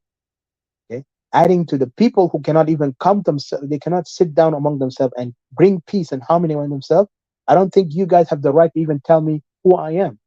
You cannot even know who you are. Only you know yourself as a tribe. Adding that you are not willing to be accountable for your crimes against each other. Because none of you are innocent. Let me be honest. None of you. Maybe only I would say exempt the poor, the young, the smallest tribe among you, or the tribe that are struggling. I would say like the Mabanis over there. I've seen them. They're struggling. But also I want to tell the Mabanis, I'm not a Mabanis, but I want to give you this word of advice. And also to the Anuak who are fighting with the Nuer. You guys can solve your issues by yourselves. You don't have to let the third party who have no interest for you only want you to continue fighting. The same thing with Nuer. You need to think about coming together in harmony. You need to throw this backward, primitive kind of mindset of fighting each other for until kingdom come, because you're not going to go anywhere. You're going to be the loser at the end. And the more you fight yourself, you're always going to be the little people, silly people who are not able to even progress themselves into the future. And when I talk about the Mabanis, there is something I want to give them advice because I've heard them in some rooms like a couple of days. And it's just ironic. Do not, if you know what is your right, do not be afraid to say this is my right. Do not sugarcoat. Do not be, you know, like I've seen this, and this is dangerous because you are. I know you are under pressure from both sides. None of them have been kind to you. That's understandable. If you talk about Dinka Beja, or they talk about Nuer Beja, or they talk about other group Beja, it have always been cornered everywhere. But still, you need to speak about yourself. Don't let others to control you. Let others make you feel like you have to speak on their behalf, like you have to be, you have to stand with the strong, because that shows weakness here. I'll give you an example. I always mention this. The Kurdish people. The Kurdish people have been separate. Their land have been taken from everywhere. Like the people of Kurd are not independent. But what makes them Kurds is that they still hold their Kurdish identity. There is Kurds in Syria. There is Kurds in Iraq. There is Kurds in Iran. There is Kurds in Turkey. Okay, those groups, all of them know who they are, and they held their territory no matter what, and they know who is occupying them, who's oppressing them. They always identify themselves as Turks, and they never align themselves with any government of those nations. I've been in their country. They never align themselves in these countries' nation. They always stand as Kurds. When you see them around, you will look at them. They're sitting there, but they're watching. They will never accept themselves to be called, Kurds of Syria. The people will give them the Syrian identity, but they say, I'm not a Syrian. And if they want them to ally with the Syrian government, they say, no, I don't align with the Syrian government. The only people that actually now have been forced against their will, and there were some people like, we have our like jokers like Naswaniga, Unaida, they've given that power, the Hukumata Turkey. Turks have, how you doing, Didi? Turks, sorry, I want to just make sure. The Turks have assimilated the Kurds in Turkey, but not to the extent, because at the end, the Turks still able to speak out. The Kurds speak out against the Turkish, against their crime they committed against their people and all that. So just give me a second, please. I'm trying to. I don't know what happened with me. Yeah. Oh Jesus.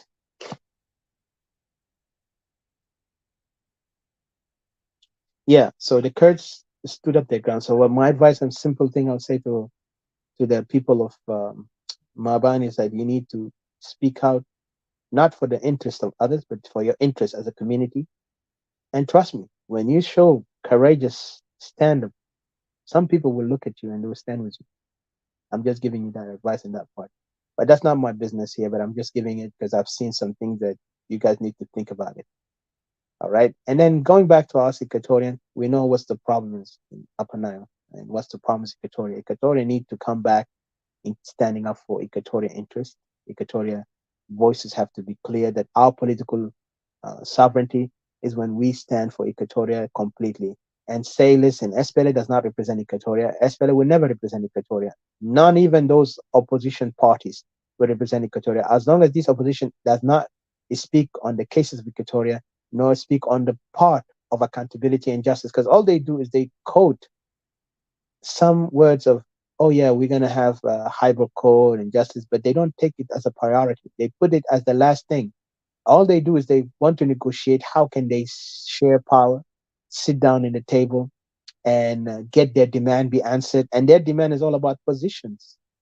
And that's why even in the coming week, for hopefully this weekend, we'll talk about Tamaini in particular, Tamaini and some of the things that we have discovered on it. It's really, it's a complete conspiracy. To me, I would see this conspiracy. It's a dangerous conspiracy, and it's not also a conspiracy against the opposition themselves or against those who are opposing the regime, but it's also against the Equatorian in particular.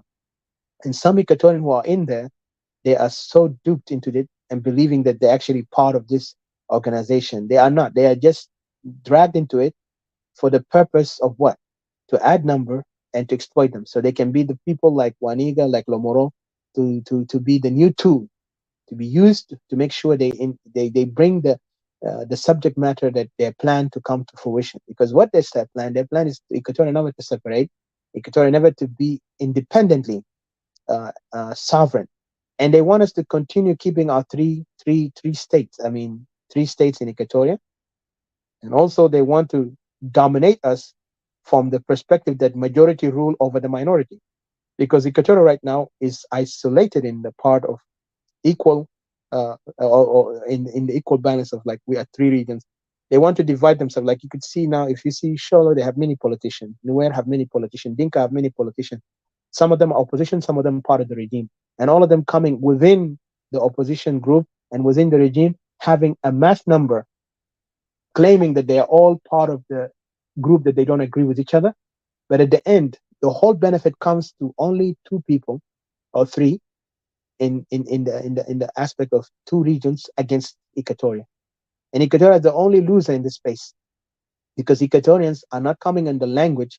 Like I've seen the Upper Nile with audacity, they will come out and say you know, I represent this opposition party and I'm from this tribe and this, and they will always talk about their tribe and about their position as party. Now they're afraid to say their tribe, so they would use that I'm a political organization. But yet you could see the majority of these people who are constructed from the construction of it is one tribe or two tribes, none else. And Equatorial is always one, singular one in these organizations. So when they come in, they don't come up in the correct way. They come up as many numbers, but from the same one, from the same kind of group, but divide themselves into many. Like you see the real SPLM, you see the SPLMIO and SPLM itself, all of them coming from the same organization, but divided into polyethno kind of organization that hidden in the idea that they are actually opposition and regime.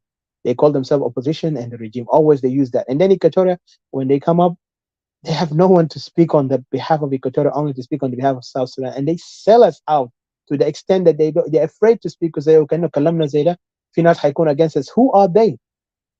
You cannot be ruled by three tribes. You cannot rule by one organization that divide themselves into many. The same thing as some tribes divide themselves into many. One opposition, one in regime, the others. This is ridiculous. You have the power in your hand. It's all about you. And plus, they don't want accountability. In all that matter, they reject accountability.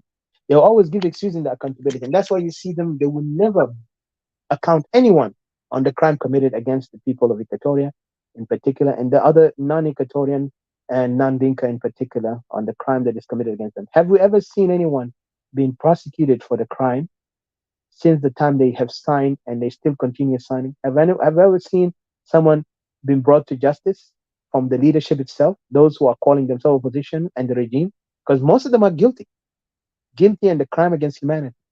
If we talk about Riek Machar and Salva Kiir, they are all guilty on the killing of the civilians by orders and by their neglect not to take accountability on the crime committed in territories and in regions and in people that is innocent civilians. Yet they get their power from these people committing chaos and say, let's continue negotiate. And the lack of in this lack of security there, it proves that these people are not they don't want to hold anything accountable. And they're not willing even to invest in security. Instead, they want to continue, living in this chaos, and they will hold themselves in power. Now Tumaini is coming, and we will see the game of it. It's only a joke for these people who don't understand. Tumaini is just another conspirator coming to manipulate and take over. And let me tell you, the firing of this man called Akol Kur, Tumaini is behind it because there is a list of people they don't want, and we'll talk about it later. And I hope the person I'm going to bring will be courageous enough to speak because I know it's controversial, and they are members of the Tumaini. And it's very shocking the way how they were talking on that matter. And even when they talk about Equatoria, they don't want to hear Equatoria.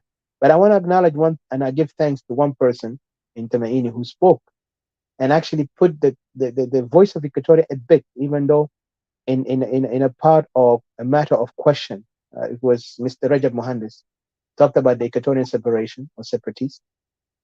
The rest, they don't want to talk about it because they know it does not help them. But he raised it as a question and raised it as a concerning matter that the people of Equatoria are not happy. And there is voices in Equatoria are now talking for separation. And of course, Bagana Mum mentioned that we don't want the country to disintegrate. And you could see this is their objective, but they don't want to talk about justice. Like people like Bagana Mum, who says he's a politician, who says he's wanted to bring social contract and people have to be governed by whatever, every day they come up with new notion or come up, let's sit down and round table and, talk about our issues. This is not about talking about issues. This is about accountability and justice. If you can't put that in your first, order of the day, then don't even dare to say that you are coming to bring change. You're not, yes, you bring change, but not the change that we want. You're going to bring change only for yourself, to benefit yourselves as a political power, also as one ethnicity who's going to take over and be an equal partner with the two other group or the two tribes within the country. And then you be the third group because you did it before when we separated. You guys, one of you held the judiciary, the other one held the military, the other one held the power of government. And we could see it. When the honeymoon ended, everybody ran away from the boat. Now you're trying to retain back, you gain yourself back. But this time, some of you, the two parts, the two group, one of them wanted to dominate the other second group, who was in the second level. Like for example, of course, Dinka is dominating in power. So there is two groups have to fight, and that's why Tomini is trying to take that, trying to overchange everything. So they want to be the second part, if not the first, but second group will take over after Dinka. But it's not going to work because Equatoria will not continue this. I know we don't have real strong politicians among Equatorians who can speak for Equatoria in that part. They fear Equatoria. That's why they want us to stand on the language of that Nitkalam and Janub Sudan Nosa. And I know they don't like it when we talk about it. But guess what? It's not about you liking it. It's about the facts. And right now, United Nations have spoken already, statement without clearly. They have no other choice but to accept this extension, even though they have stated all the records about what is the extensions about and why the extension happened. The extension happened because there is no accountability, no justice, and corruption is going on. And of course, even they have raised an alarm. They said, we could see, um, those politicians are not really, they don't have political will. Plus, they're not doing their best to bring a cohesive kind of, you know, government or politics. So they are in limbo. But yet, I know the UN have power to make the difference, but they're not. And you have to understand why. Because some of the United Nations members are benefiting from the chaos in South Sudan. That's something you have to put in record. And even if they stay or they don't, there's still some countries like China and Russia is benefiting from the chaos of South Sudan. Don't forget the members of IGAD like Uganda and Kenya are benefiting from the mess in South Sudan economically, in that part in particular, and also influential wise, they are actually using South Sudan as an experimental kind of uh, thing for them to influence their political interest and political power in that region, in that territory, or in that three regions of so-called South Sudan. Why? Because they know whoever controls South Sudan can play a role with the international community on the future of the people of South Sudan and part also within that region or that territory in the East, Northeast Africa in that part. So you have to understand why. So we are in limbo. And plus, there is powers behind the scene that actually benefiting extremely huge on the benefit of the oil resource.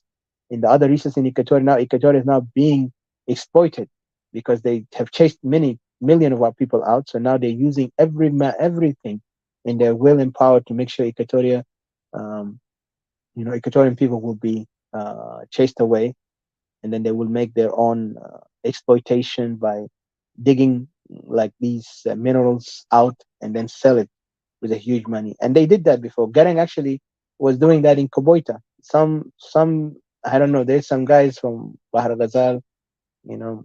I don't know.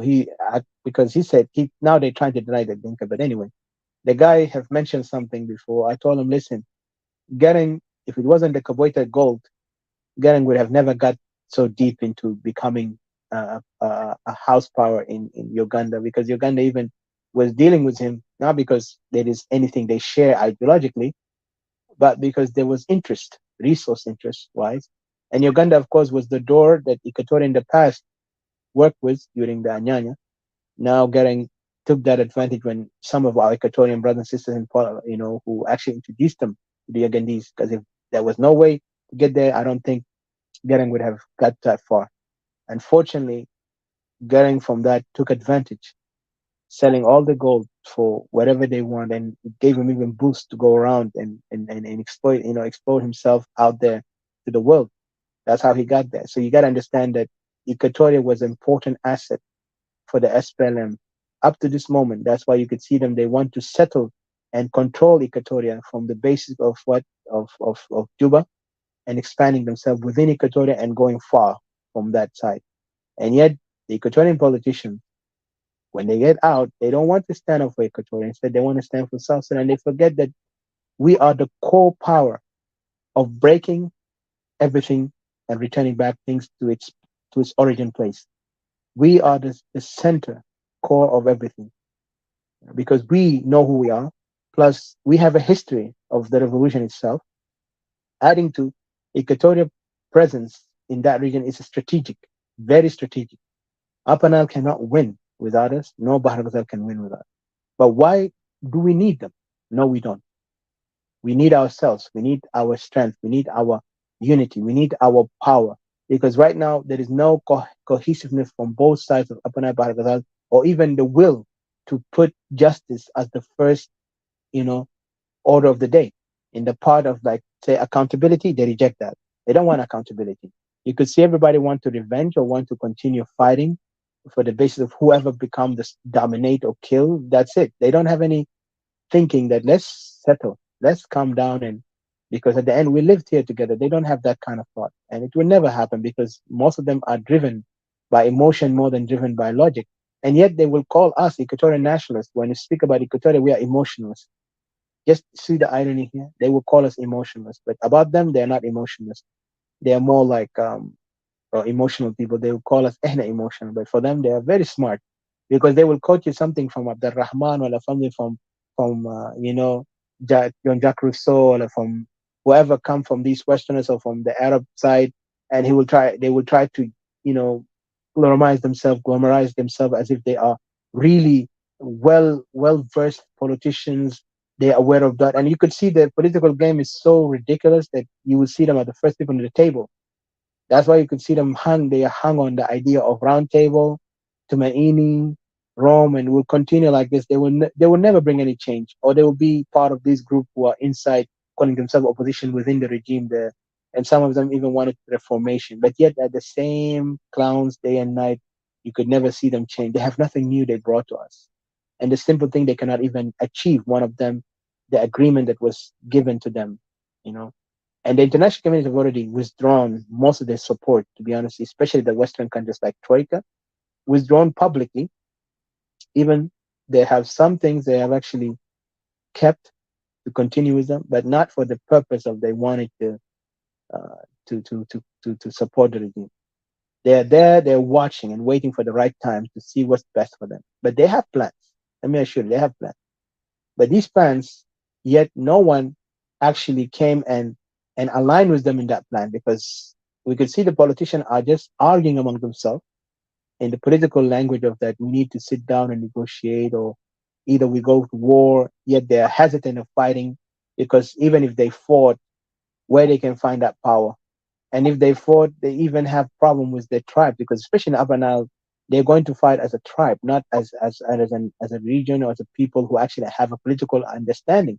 But when Equatoria can fight for themselves, yes, we can fight as a region and we can fight with an ideology. We know what it is. But Upper Nile don't have that ideology. No Bahar Fazan. All their ideology is based on what? Ethnicism or ethnic kind of background.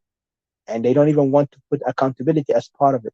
Even the violence that the United Nations have reported is extremely, alarming.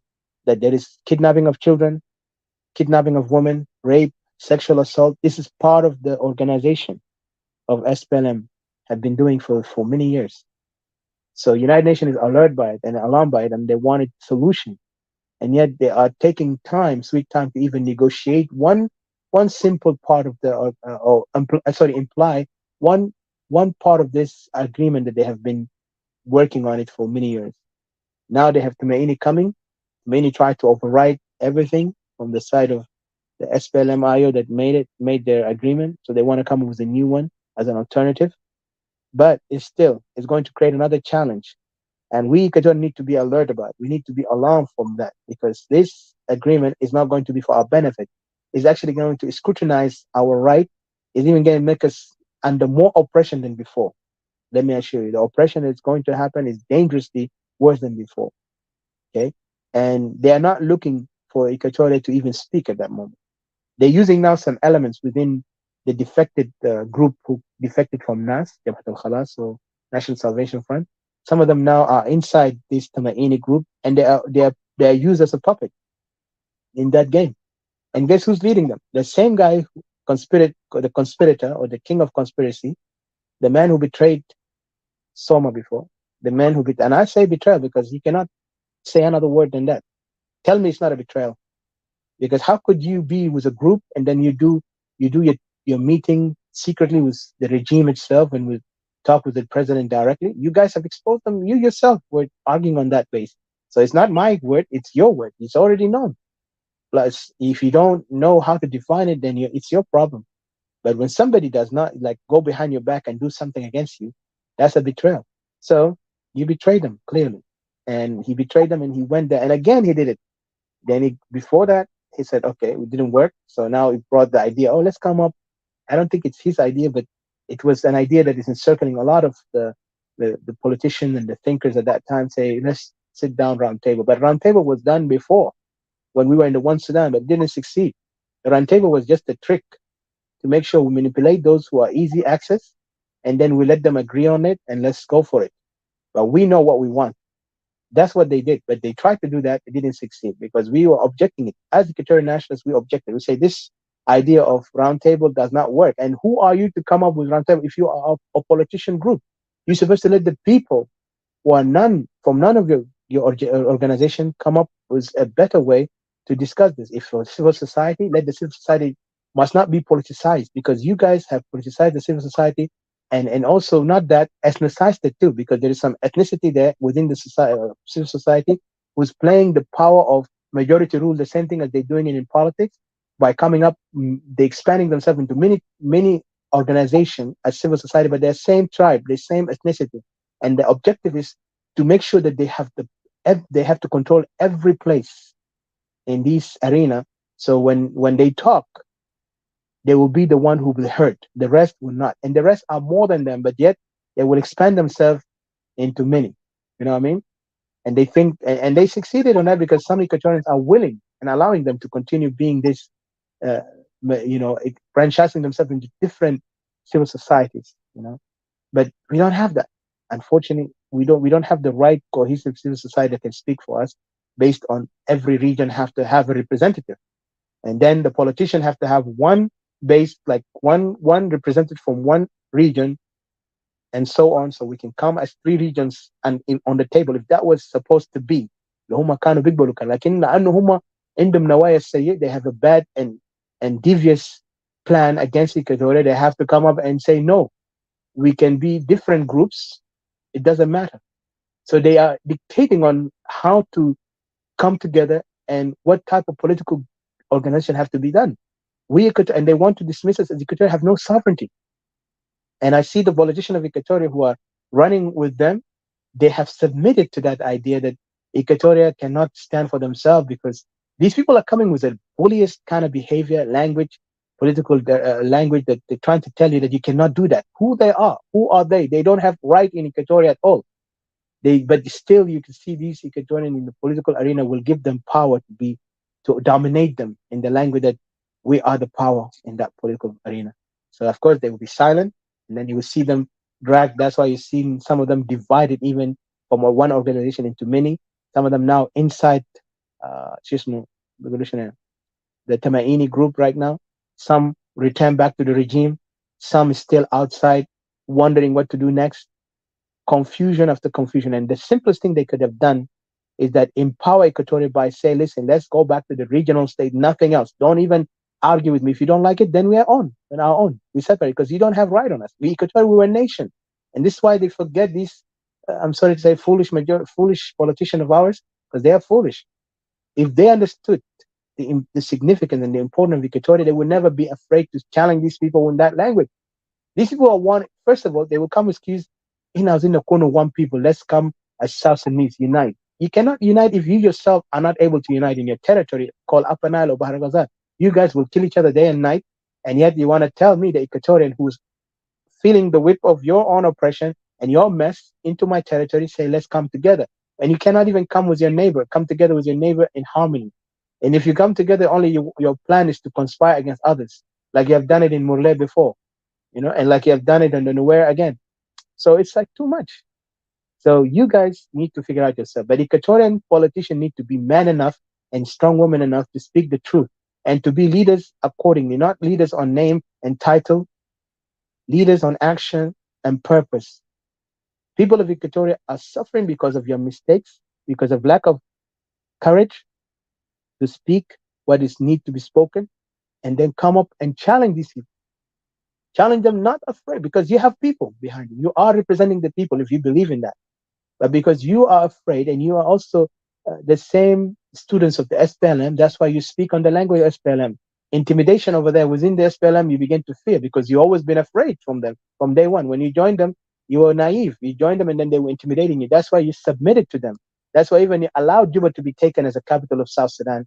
If you had the enough knowledge and bravery about yourself and know who Equatoria is or what Equatoria is, you would have never allowed Equatoria to be today the carpet where every dog or cat come up and try to wipe their feet on it and say, oh, this is Balad Bitana. And then you say, oh, the capital of South Sudan. It's not capital of South Sudan. And we did not accept on that part. But because you guys have no vision for Equatoria, have no vision even for yourselves. Instead, you run around running for crumbs and you call it politics. That's why you will always be the leftover in the political game with Upper Nile Bahar Ghazal on the idea that you are minority. You're always going to be minority for them until you empower your people, until you unify the people of Equatoria. So I don't want to prolong, but I want to give my message here to Equatorian. We Equatorian nation, Equatorian people, we don't even need much if we understood our power, the center of our power. We don't need even, like, we will never lose anything.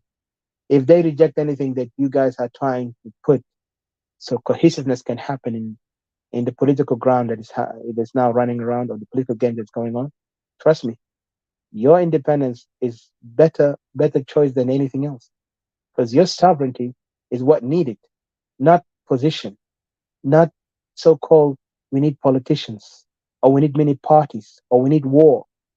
War will happen, but war only happen when people know what they're fighting for. But if you're fighting like a cat and mouse, just to see a cat in the street, you begin to bark on him like a dog, or run after him like a dog, or if you see a mouse in the street, you want to run after it like a cat, then you have no any value. You have no, there is no reason for you. You're not in a logical sense. You know what I mean? That's what we see it in Upper Nile, fighting for no reason, day and night. I know there's some tribes who are resisting the bigger dogs over there because every day there's a fight against their right. But come on, people need to come to their sense that war is that's not life. And if you want to make war on the right, you know, reason. For us Equatorians, we have all the reason to make war against those who are oppressing us and those who are occupying our land. In particular, Dinka are doing all these oppressions against us. And when I say Dinka, remember, they are the dominant power right now. But there is also partners of Dinka who are working with them. And like I said, when Equatoria comes to that time, you need to remember anyone who is non-Equatorian holding guns and oppressing the people of Equatoria within Equatoria will never get a mercy in that place. Never get that mercy, because accountability will happen. And we are not people who just gonna let you go. We will arrest you. We will find a way to get you. Yes, there is so many challenges we're facing. I'm not denying that. There's many challenges. But these challenges does not stop us from what we need to do and what must be done, or what we're doing at the moment. The challenges are, I would say, is not simple and it's not difficult, but the challenges that is obvious, because we see the opponent of progression, those who don't want to see others come up with a better solution because they have become involved, infected by the mentality of ignorance that is been given to them from the SPLM, and they, instead of them standing with us, they want to stand against us, against Equatorians. They want to stand against us because they believe that if they stood against us, they actually would look like they're the best people. But you're not. You're looking like a fool because the outsider always putting you down. When, tell me, did these people respect you in Upper Nile Bargada? Have you ever seen Equatorial respected? Never. Even in your home, you're not respected. So why are you running after these things that does not help you? Look at the Israeli and the Arabs, how they fight, how they stand for their right. They never go and mingle themselves with others and say, "Oh, let's do this together because we are all Yal Ibrahim." They don't do that nonsense. They only focus on their land and the territory they own. They don't care about the rest. You touch my things, I will show you what you need. You will learn the lesson.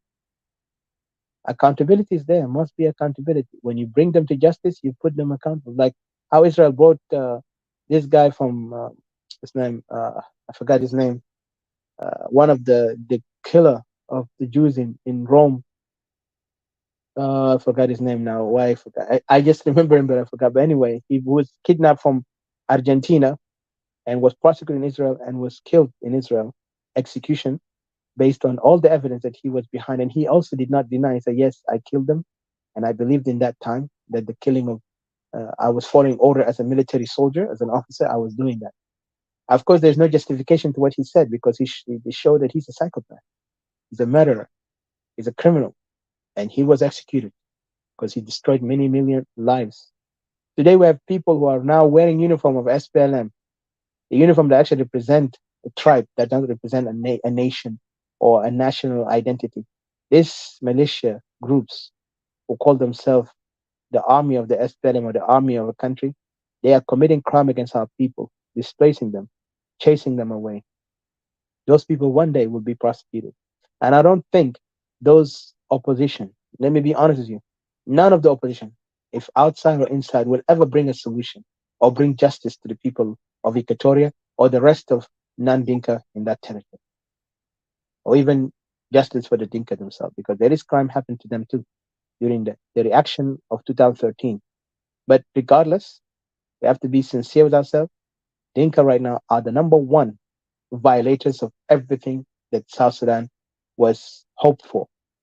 People of all regions, all tribes voted for independence, but Dinka came up with Dinka hegemony. And I dare them to go and dispute this because even not only Carol Berger, Dr. Carol Berger mentioned it in her report thesis, also reporters from different countries, even the French, I found out there is a French reporter also had a report. Even United Nations members who they resigned from United Nations before their resignation, they have condemned SPLM and say SPLM is an ethnic, organization. They are actually hiding under this SPLM, but they are ethnically based objective was to dominate and kill many non-Dinkas. And even he declared that this attack and have a violation against the Equatorian. And there's other tribes also participating. There's other tribe are participating with the Dinka to do that. And lo and behold, we've seen it in 2013, and we've seen it after 2013, 2016, and we are seeing it again. Even the expansionism of these military, these militia within Equatoria, it's a dangerous thing. We cannot accept it. So we Equatorians must speak out and we must stand up. So again, I would say opposition have no solution. The only thing they have is they want to sit down and negotiate so they can get a position like what even I have seen in Tumaini. Tumaini is a ridiculous thing. It's not different from that. And they even came up with a new idea, say they're coming with federal what? Cooperative federalism, which is kind of ridiculous. It's like almost the whole objective بتاعهم كله فederالية. Come on. Then as جبهة الخلاص اللي انقسم من جبهة الخلاص الأصلي, you know, the original, because those who left from the group of Thomas now were, of course, the main orchestrator of this thing is, of course, the real SPLM, because Matansa, and I could admit, what's his name? I forgot. Bagan is actually is very interesting politician. If you don't mind, what is the cooperative? What is the cooperative federalism? What was it supposed to do? Well, like cooperative federalism, Vitamda is really ironic. It's nothing new. I think I remember I said it. It's just a bit of like there will be more like cooperation in a federal way. But I think I wanted to get back to that paper so I can read it to you. But that's what they came up with, the corporate federalism. Like federalism based on the cooperation in matter. But it's a little bit more than that. But the idea is that they will work together. So there will be no, يعني ما بيكون زي ethnic federalism. They fear that because many of the Upper Nile, in particular, Baganamum don't like the ethnic federalism. He hate that because he feel like this will actually eliminate the chance for them to expand if they have a chance to expand around Equatoria or another. He don't even want to hear Equatoria separation. So there is a lot of this. And let's be honest, the idea of this cooperative federalism, it came out of submission from the Grubali, defected from Cirillo. These Grubal defected from Cirillo are the one who's now holding it, or whom have been used now to play the role that there is Equatorian now in Tumain, because when they bring the Equatorian there, it's helpful. And if you look, even Baganamum was intimidated by the Nuer who were in the opposition in the Tamaini, because there was many of them coming different opposition. He said, no, no, no, no. We don't want many tribes to, like one tribe to be dominating many political organizations. You have to come under one umbrella. Like he want to force them to come as one. And yet, when they were in Soma, you could see Sholo was dominating in the Soma as politicians, but they never complained. But when the Nuer came in Tumaini, also with different militia organization, different leadership, Bagan was not happy.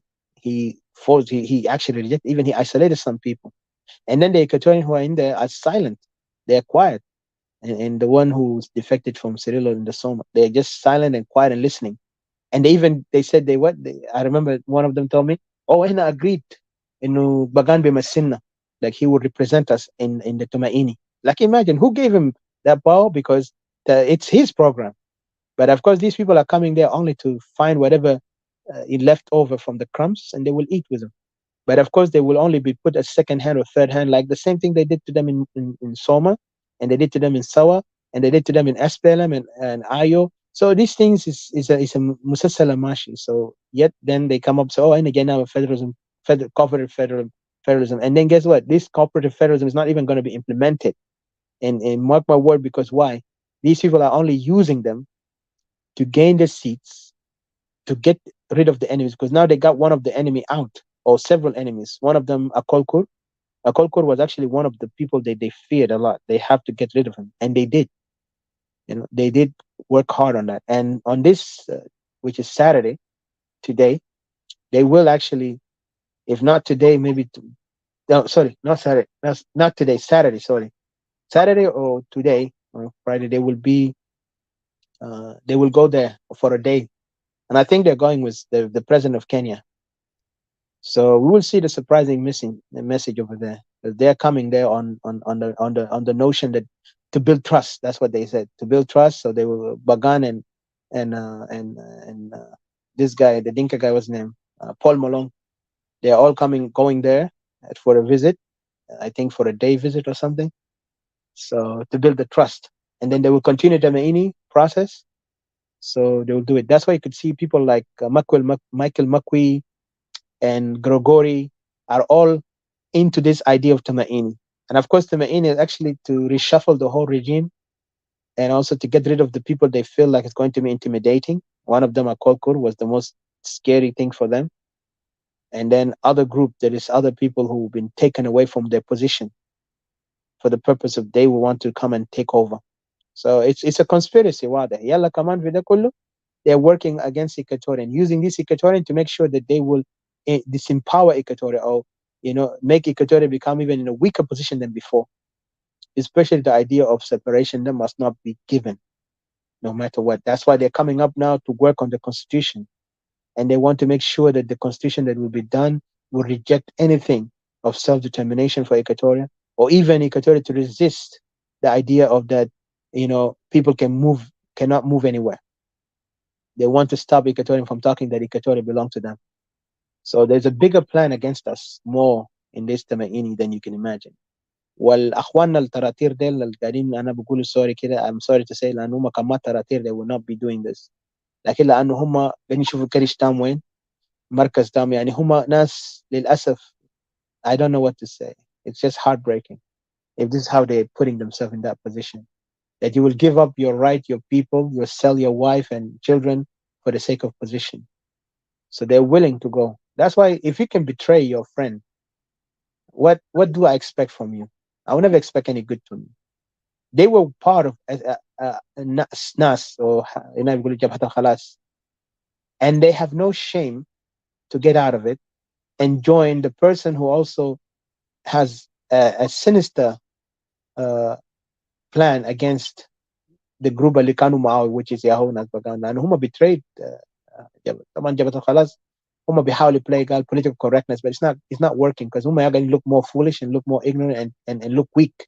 That's the weakest thing they have done. I'm sorry to say. I know it's not making people happy, but you have to be honest. Got to make them look weak. And if you know this person have done wrong to you, you need to stand your ground. You need to make sure, or either change your plans or change your tactic. But of course, they don't have that, because all they do is like, إنك عملنا كده إنه هم driven بخوف. That's why today Bagan قاعد يسترجل عليهم سياسيا مع ناس Paul Malone, and they're doing it well. وهسه عمل connection مع Ruto, William Ruto. William Ruto is now the bridge to connect all things together. And Ruto now, like I said earlier, Uganda and Kenya are working to be influential to control South Sudan in the part of being the influence in South Sudan politics, economy, and military. If they did that, they actually dominate Sudan, South Sudan, and they can actually expand their power within the other territories around South Sudan. That's their plan. I should get to tell Gasa Ruto very optimistic in his political way, moving from US, he went to US to talk to US about his vision for the continent and for the territory region of the East Northeast Africa. And also he even mentioned South Sudan issues, like he's the person who's going to be the bridge to connect and bring peace. But of course, peace in what price, and who's going to be accounted for? I don't think that peace is actually for us. That peace is actually to destroy us, to compromise our right. That's why even they didn't bother to hold accountable Zolismo Paul Molong for the crime against humanity that he's committed.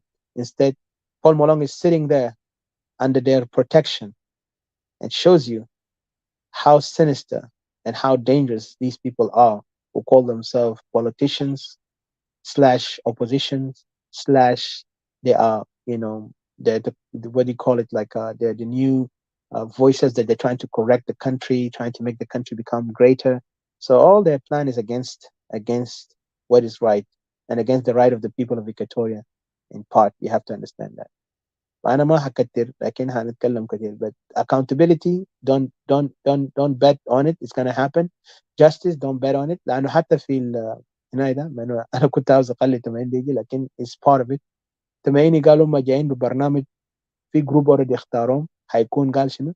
قال this will be African problem will be solved by African people, like African solution, like some term that they use in that rhetoric to claim that they actually have a solution. So the hypercore بتاعهم هيكون based on that. يلا بقول based on the African. هم دين خواجات. They don't want European, you know.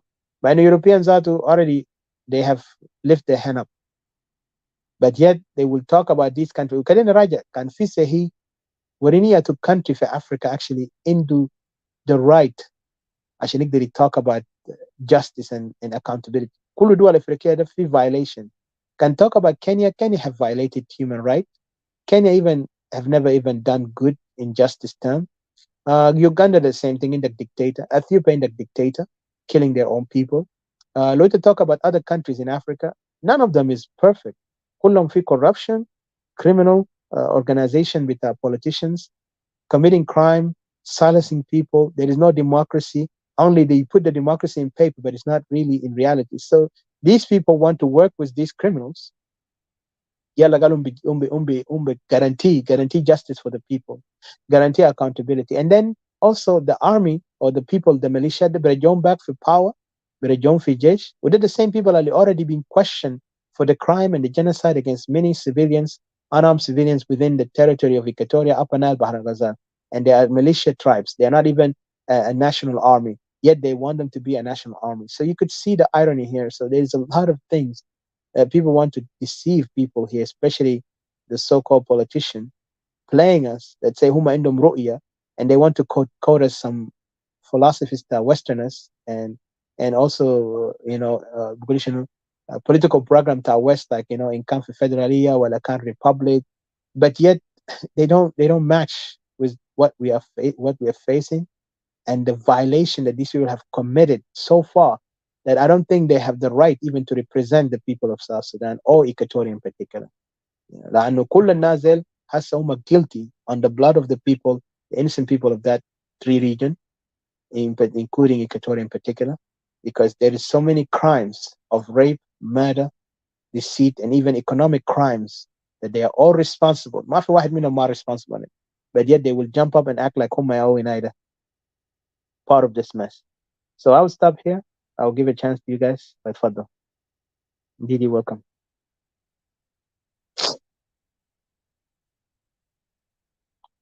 Yeah, thank you. Um, yeah, my greetings to you and Stephen.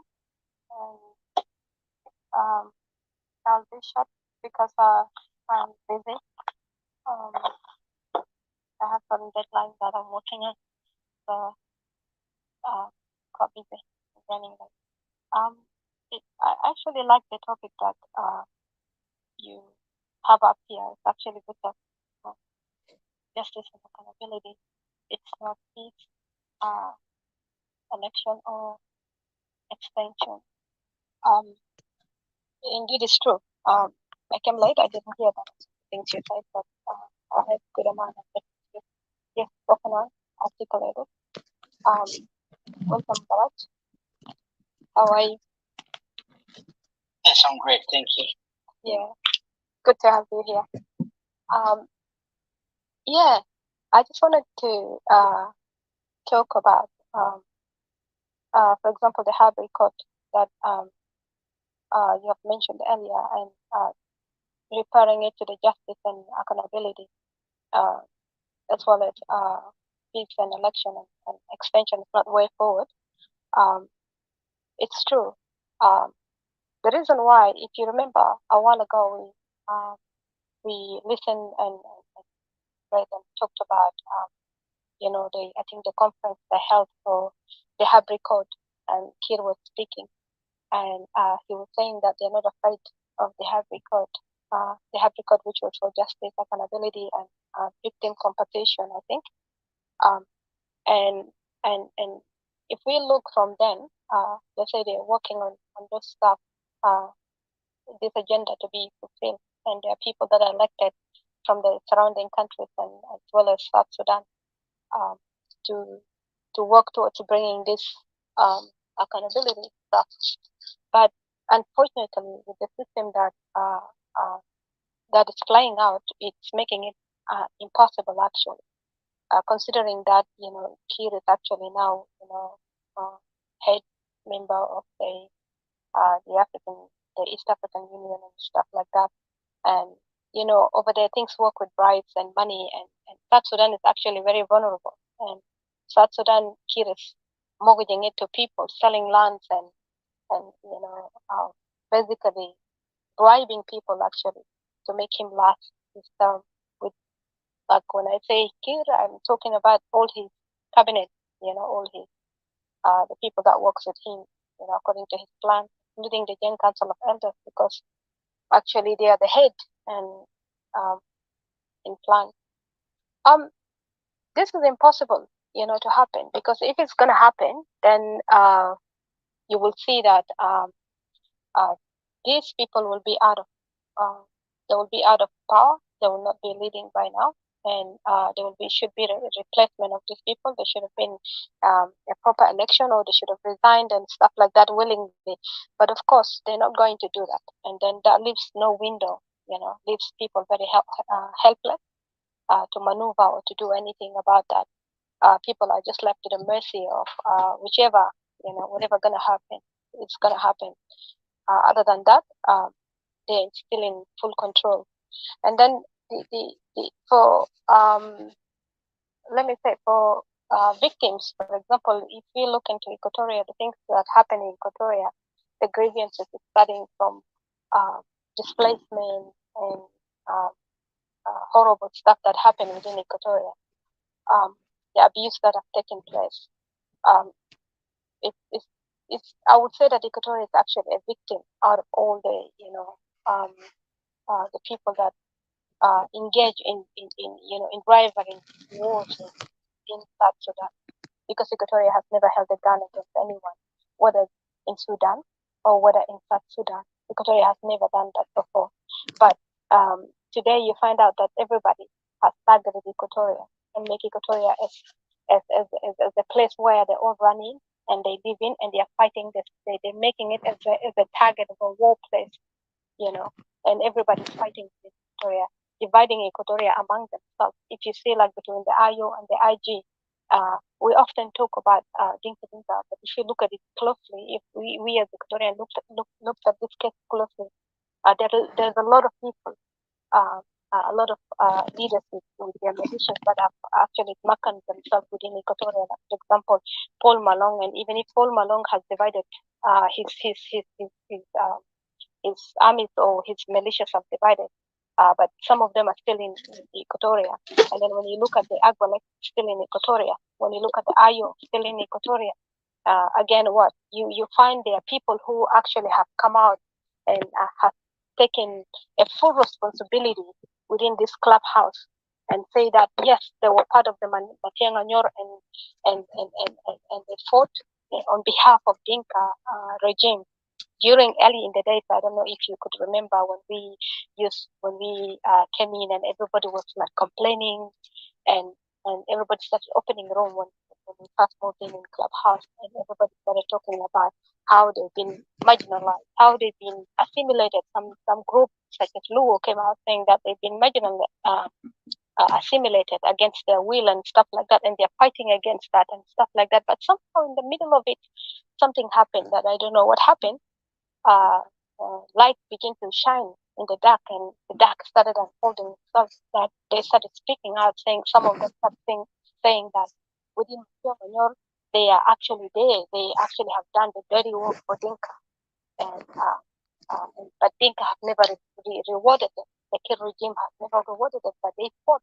They say that the Dinka goes and look for trouble, and then when it comes to the heavy lifting, they're the one finding themselves doing the heavy lifting. You know, because they kind of like mix in the middle, and then they call themselves uncles or whatever, and then you can't tell.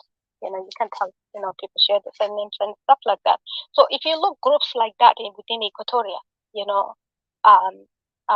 that's why you see when you're talking about the grievances of Equatoria, people get actually agitated, because everybody knew that they're guilty. They know that what they have done to Equatoria, for example, and they don't want these cases of Victoria to be brought out. They don't want people to talk about it.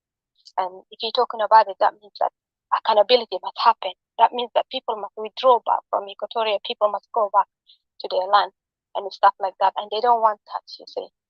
That brings us to the reasoning of thinking. What is actually the reason for the foundation of South Sudan, or what is the cause for founding the country South Sudan? Is it to bring people to this extent whereby then most of the South Sudanese can move in South Sudan, in Equatoria, or victimizing Equatoria, or saying that, for example, the heart of the nation, right now, where people actually live in, that is functioning, it should be within Equatoria?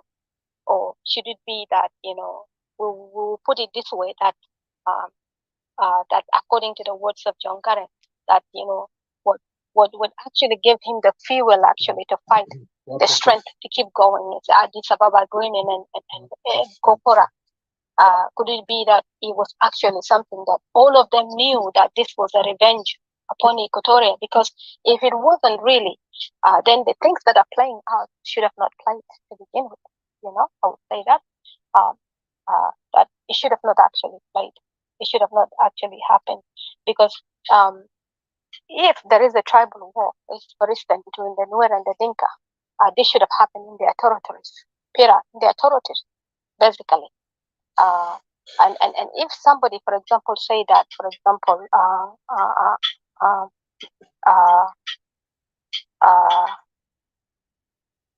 that they are not happy or with how we express ourselves, then the question to them will be, then why are we seeing so much evidence of, for example, the things that were said, the things that were projected towards us? Why are these things happening? Why are they coming to pass? Or why are we seeing the article that was written by Dr. Carol Buck? Why are we seeing the vision, and why are we seeing, the fulfillment of these things are happening within South Sudan or within Equatoria itself? So why are we seeing these things are happening? If you think that what we are saying is actually incorrect, I would leave this one here for now and say that in Equatoria, for example, like what you stated earlier, Odysseus, reasons why we become victims is because of our leaders, basically, as you stated it earlier, that people are afraid, people are timid, people don't have the confidence, that you stated actually that they joined this SPLM naively. But I would say that, yes, naively. But I've heard something that last time in one of the rooms that actually made me actually surprised. Was stated by Hakim before that during those days back when SPLA has taken to the bush, um, that the Equatorians would sit down and they would talk. They were talking to themselves what to do, whether they should go out there and join, or whether they should just leave it at it or something like that. There are some people who came up with their resolutions, and some people, but some people came up with actually um, good and sound ideas, saying that I think Equatoria should build themselves, and Equatorians should go out there and stay out there, and in the name of Equatorians' defense, to defend themselves, actually. And I think that was actually a good decision. But some people actually ignored this idea, just as you see today. When you come out, you're talking about Equatorian grievances, and Equatorians should defend themselves and stuff like that. You will see a lot of majority, especially people with the old school mindset. Something about them, just I don't understand. You can't put your fingers in it. They would not want to. They will object to it, and then they will say that no, they will not do it, or they will say that, oh, we're in peace and stuff like that. There's no need. Uh, uh, there's no need, or maybe they'll just say stuff that it doesn't add up. And this is how Equatoria end up defenseless. And then at the end of it, move forward, that Equatorians started joining the SPLM, one by one, and comes hence to what people say that those of Liabo Sururu went and convinced Equatorians that SPLM was actually dying, and then for Equatorians to join it. But how did he got there to that place that he has to convince Equatorians? And this is where it comes to how I always express it, that Equatorians actually join certain ideologies one by one.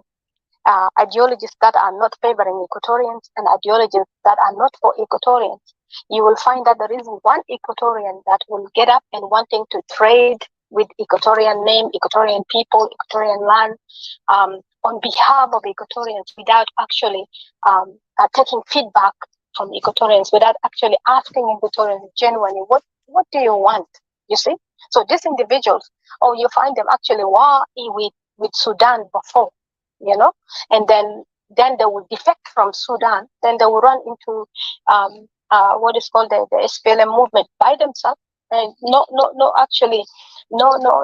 ideology, no ideas that Equatorians have no clue, with no clue that what's happening, what they're doing, or reasoning that let's sit down, what is plan A, plan B, if we go there, what is the goal that we want, what are the goals, and when we reach the goal, what do we want from it, and when we got what we want, what are we gonna do? And if this fails, what is plan A? Plan B after plan A. And if plan B is actually difficult, it's not working, what is the backup plan C? You see, that we can maneuver ourselves out of this so quickly, because we have experienced these people within 1982. See, before 1982, leading to 1982, it was really terrible in 1982. We have experienced these people, so these are not people who are new to us, and we have experienced people from all over Sudan, southern part of Sudan, Equatoria, and we have faced tough time during those days, whereby hence I would hear you would hear before that some of the elderly people will speak about it, and they will say that before earlier you can't even go to the market, you send your child to the market, they'll get beaten, they were beating them with sticks and stuff like that.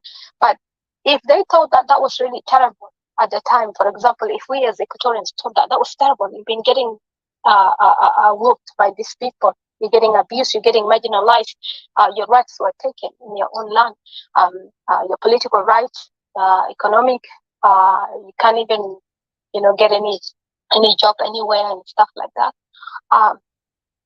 What were you thinking that if you go and join the same people, you have never sat down with them to remove these people out? It took Mary that Equatorians have rebelled against him. It took Sudan itself to remove these people. Equatorians were not capable of removing these people. You see, first of all, you have to think about that. These are just the political maturity that the Equatorians elders would have in their mind. You should have think about this first of all. What is the plan A? And if I can't do this, am I able to remove these people out? Am I able to compensate my people? For example, if I defect and go to these people, or if I join these people, okay, now I'm here. And if things come back to 1982, how am I supposed to rescue my people out of it? How am I supposed to reverse these things back? And this is where it brings us to where that if you were to join such movement, you should know that when you're joining, you have to join at a power. You see, you just as like Nasriyak Machar, when they were joining, they join with their people. They have their their own people that join with them. Their own army, their own stuff like that. So why Equatorians keep repeating this behavior today? If you see, that Equatorians are not actually working with themselves. If you see from Moniga to this to that to Mono, all the Equatorian left and right, east, west, and central, Equatorians are not working. They are not cooperating. Those people who are there, and even those who defected outside, they're not cooperating. And you see, even those people who defected outside, they're out of touch with the Equatorians. That's the thing here. They're busy trading with the names of Equatorians. You get this old schools minded people that they trade with the Equatorians' name, but they don't actually consult the Equatorians. And when they come in the picture, they want to appear in the picture of a leadership, but they don't have actually touch with the community itself, and they want to be endorsed based on a level of tribal level.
Or you were convinced by Salva Kiir, or you were convinced by somebody else. You see, and that brought me to the conclusion of what I always say, that most of these people have sold us out. They have sold the land out. They have sold the people out. Hence why they can return back to Equatoria. They can live happily today, and you would see that Equatorian people are dying. Within Juba, you see that Masalan Jazira Taminaka separate island is being bombed, or people being killed in the suburb, and then they're living. Or in the villages or something like that. They're living. They don't actually. They act like they have no ears. They're not hearing. So what does that translate to you? So why I say that? Because I want us to change our way how we operate. I want us to be able to retreat back. If you see that these people are way too complicated, like how you have articulated the issues perfectly, saying that how they operate, everything is operated through tribal lens. You see, you retreat back. You see, you take your power back. You take your power back. You take the people back. You take the region back. You see, just as how they operate as well. This is the one thing that we need to learn as Equatorians. That we need to start opening our eyes and see into the tribal politics that these people are running. Like if we sit now talking about, like, look, even in this room, What is the cause of all these things? Because of tribal issues, tribal mindset, tribal politics. In South Sudan, there is no politics. It's only tribal politics that these people are running. You see, for them, that's their civilization. For us, we're saying it. Our civilization is different. You see, the civilization that people are running in this world is different. But for example, from country to country, different, tribe to tribe, different. But from their length, this is it. This is who they have been. Like if you see in Upper Nile, these people are fighting wars that, for example, has not started today. It's not about a power struggle thing that in Juba only, but this thing has been happening decades and centuries, and since they will bring you back all the way to 1985, 1986, then we'll come back to 1991, 1990, Kida, and then we'll bring you back to Kida Kida. And then they will say that it's normal. They say that they call it is a tradition, for example. Where can you go with such a tradition? How can you call a nation living with such tradition and call it a happy thing that this is a norm that people can live with it, as a normal thing, as an order of the day in a nation. This is just not right, And how do you have a people that are killing themselves left, right? For example, they don't want you to separate. They want you to stay together because they, in the name of love. But then, how do you have? What sort of love is this? Like we hate ourselves to the max. Okay, you find one tribe hating the other tribe for what they have done, and then you got this tribe hating this tribe. A nation of a people that hate themselves so much. How do you keep them together? How can they thrive together? Really, how? This is highly impossible. You see, and what which has started by people that have no vision completely. Even though I know people will want to argue it, and I know Barack, you're gonna say that, oh no, there's a vision, there is a stuff like that. Not that because I saw you on saying it, that, but I know you're gonna say that. But if there is a vision for South Sudan, really, can the goal would not be actually a capital city in South Sudan?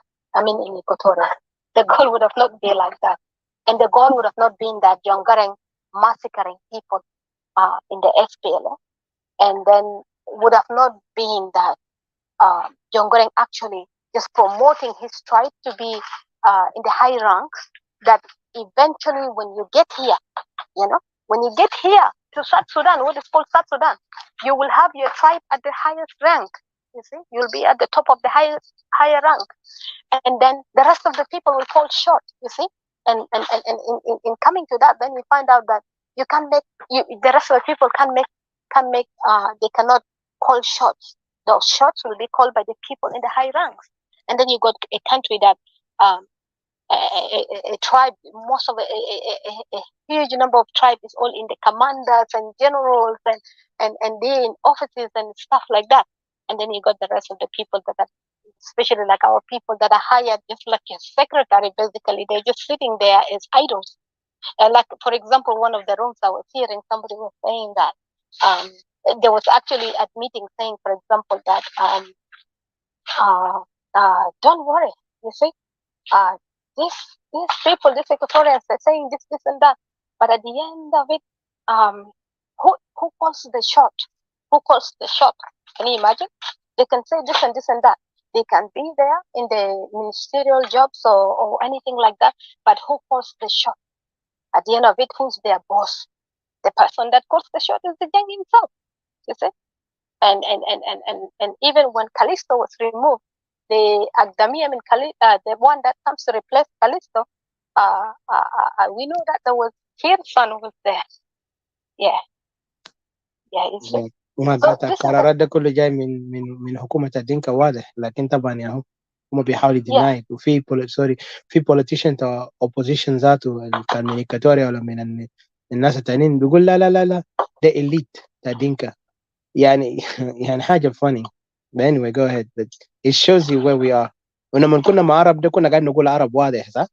ما كنا قاعد نقول يا أخي ده elite عرب. كنا قاعد نقول ده شمالين كله. Look at the irony. كلامهم صح يا إيكيكا.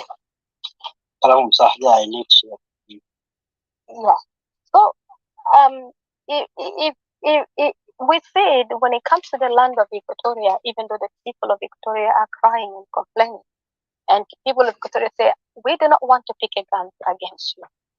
We saw you not as an enemy.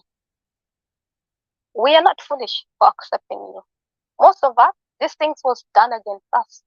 They are our people that joined in and then came up and driven the youth of Equatoria, the children of Equatoria, children, and then the young men of Equatorians and older men of Equatorians, then they join in for various of reasons. Some of them have articulated that they don't even know what's going on because they didn't have a problem. They didn't see any Arab, they didn't see any problem in their region. They were living happy.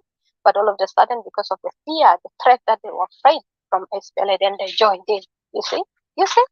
They joined in. Equatoria actually is articulating themselves that we did not. This is telling you the testimony that Equatorians did not want to join SPLA. These are individuals that were trading with the names of Equatorians that took us over there with the agenda of those of John Garang to actually pursue the agenda of John Garang of creating the state or whatever Salva Kiir is doing right now. But this is actually absolutely not the decisions of the Equatorian people completely, but only few individual elites that are actually driving us in these atrocities that we are going through. And today they cannot hold themselves accountable. And today they are dying one by one in shame. And I don't know if they have guilt, but they will never, even to their old age today, they will never, some of them died. Some of them were related to me. They will not actually open their mouth and speak out to Equatoria or Equatorian young people or apologize to the children of Equatoria that have been displaced because of their choice, that they have failed them. They have failed Equatoria in the 70s. They have failed Equatoria in 1982. They have failed Equatoria furthermore in 1983 after CPA. They have failed Equatoria where you have mentioned the capital city again, the capital city. You see the same politics that I say that Equatorians are weak at politics. Equatorians have not catch up with the politics of Upper Nile because the Upper Nile politics is the tribal politics, the tribal anarchy politics. But Equatorians don't understand it, you see. And when you find yourself, you don't have power. You find yourself you've been dominated. You find yourself you've been harassed. When in working with someone like this, you have indifferences. There's no need to continue with this person. You can actually withdraw. You see, you can actually withdraw. You have to think about your people. Even in war situation like Odysseus, you always like to see, they bring out some of the things you have done, and you talk about in soldiers in combat. For example, when you're in the operation, there is a time you have to call off. You see, when you see you're gonna lose more, you have to call off. You have to back up. They say, you live to fight tomorrow. So war does not finish in one day. You live to fight tomorrow. You can back off from this. But this is what we could not do it, and we could see our track up to today. Once we choose a path and the path is wrong, we've chosen this path since 1976 or something, and we're just going. We're dying. We are becoming victims. We are suffering. But just Equatorians, they're just going. لا حاسة إنه شفنا politics الحاسة قد يحصل هنا. Mention about Tumaini and stuff like that, and before Tumaini, all these peace agreements and stuff like that. Equatorians listen machine by the same direction. They don't want to change the direction. يعني انت بتلقى ناس ذاته من شدة بديهة ما في ناس بس لسه ماشيين ما في كلام ذاته ما في حاجة ذاته زول بيقدر بيقنعك فوق تاني مرة لكن واحد بيجي تاني بكلام تاني بيجي بيقول قال the excuse ده يعني we're replacing it with the excuse the other excuse that are failed. You see, now we're replacing it. So I'll just bring it down to talk about the federalism that you have talked about. You brought the cooperative federalism. Is actually weird because what is the difference between the federalism that the guy that broke from National Salvation Front from Cirillo, he went and created something similar and then to join to Miami, obviously which they have worked on him, probably they have bought him with money or something like that because this has happened to Gatwich, I think Gatwich I think with half of his people being bought while he was caught up in Sudan, you see. So some of his people went with Agwelek forces and joined over there, which was worked hard through tooth cows, you know. So probably this is the same case that have happened. For him to come up with a cooperative federalism in the SOMA itself, in their document, I remember, I pulled out this document and we looked at it with you one night at my place, and there was actually federalism, which is there, which is similar to the same thing of the cooperative federalism. Actually, Equatoria is actually cooperating themselves to be assimilated, cooperating themselves, to be extinct completely from their lands. You see, this is what is happening, you know. And I don't know which one is different, that he just came up with this name as cooperative federalism here, because I had mentioned it 1,000 times. I say, in the system of that tribal regime that is operating over there, they already have their own federalism that they are running the states, whereby they're deploying all their militias and all their people moving out. That's why you'll hear them, we are all over, we're in 7 states, 10 states, 20 states. So they already done that, and the only thing that they're struggling with it is they're not actually facilitating the means to move around easily, and as in South Sudan, the money comes and they say in sacks, and then straight away it goes, to the house of their leader. People divide the money. Everybody gishilu sakto. Some people, like before, we heard that goes and bury their money makaratin under with the head to rub until gurushatanin afin and stuff like that. They forgot that it's papers and stuff like that. It's just a trade. Or money comes in, money goes out, into these international countries, whether, neighboring or over the seas and stuff like that. Money goes out straight away. So that's why, you see, and their purpose actually, like what I said, there is no goal actually in creating this country, because the goal was that John Garang has designed was not for separation. The goal was to stay with the people that they felt inferior to them, because their goal was not actually focusing on themselves, not actually building themselves, not actually furthering themselves, not actually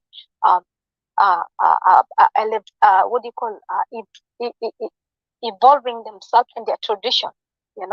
Tradition is good, but you have to evolve yourself. Tradition cannot stay the same.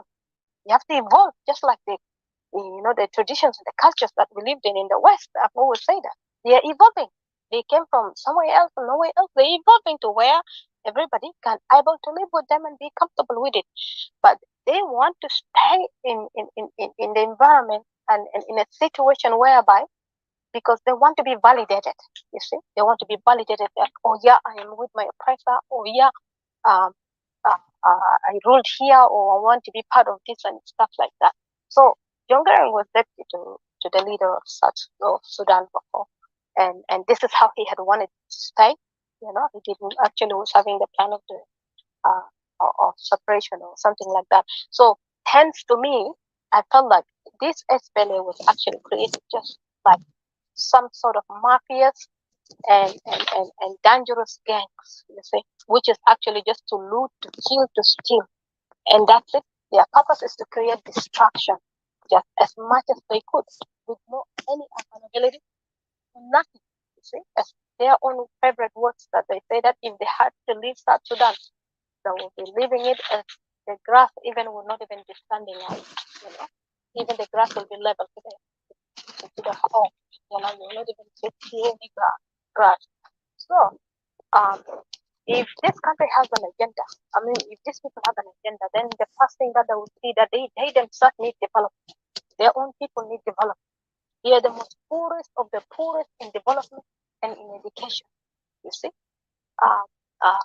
for example, today, you see, even when food stuff dropped, hydropolenase, even expired food lenase, everything lenase.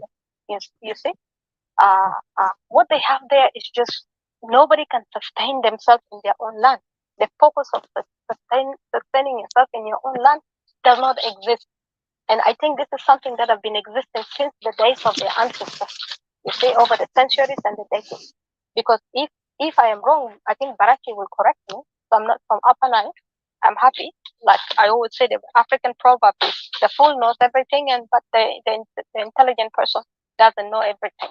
But you can correct me if I'm wrong. But if I am not wrong, I could say that you do not have a simply good structures that could actually prove even before colonization or after colonization that will stand there.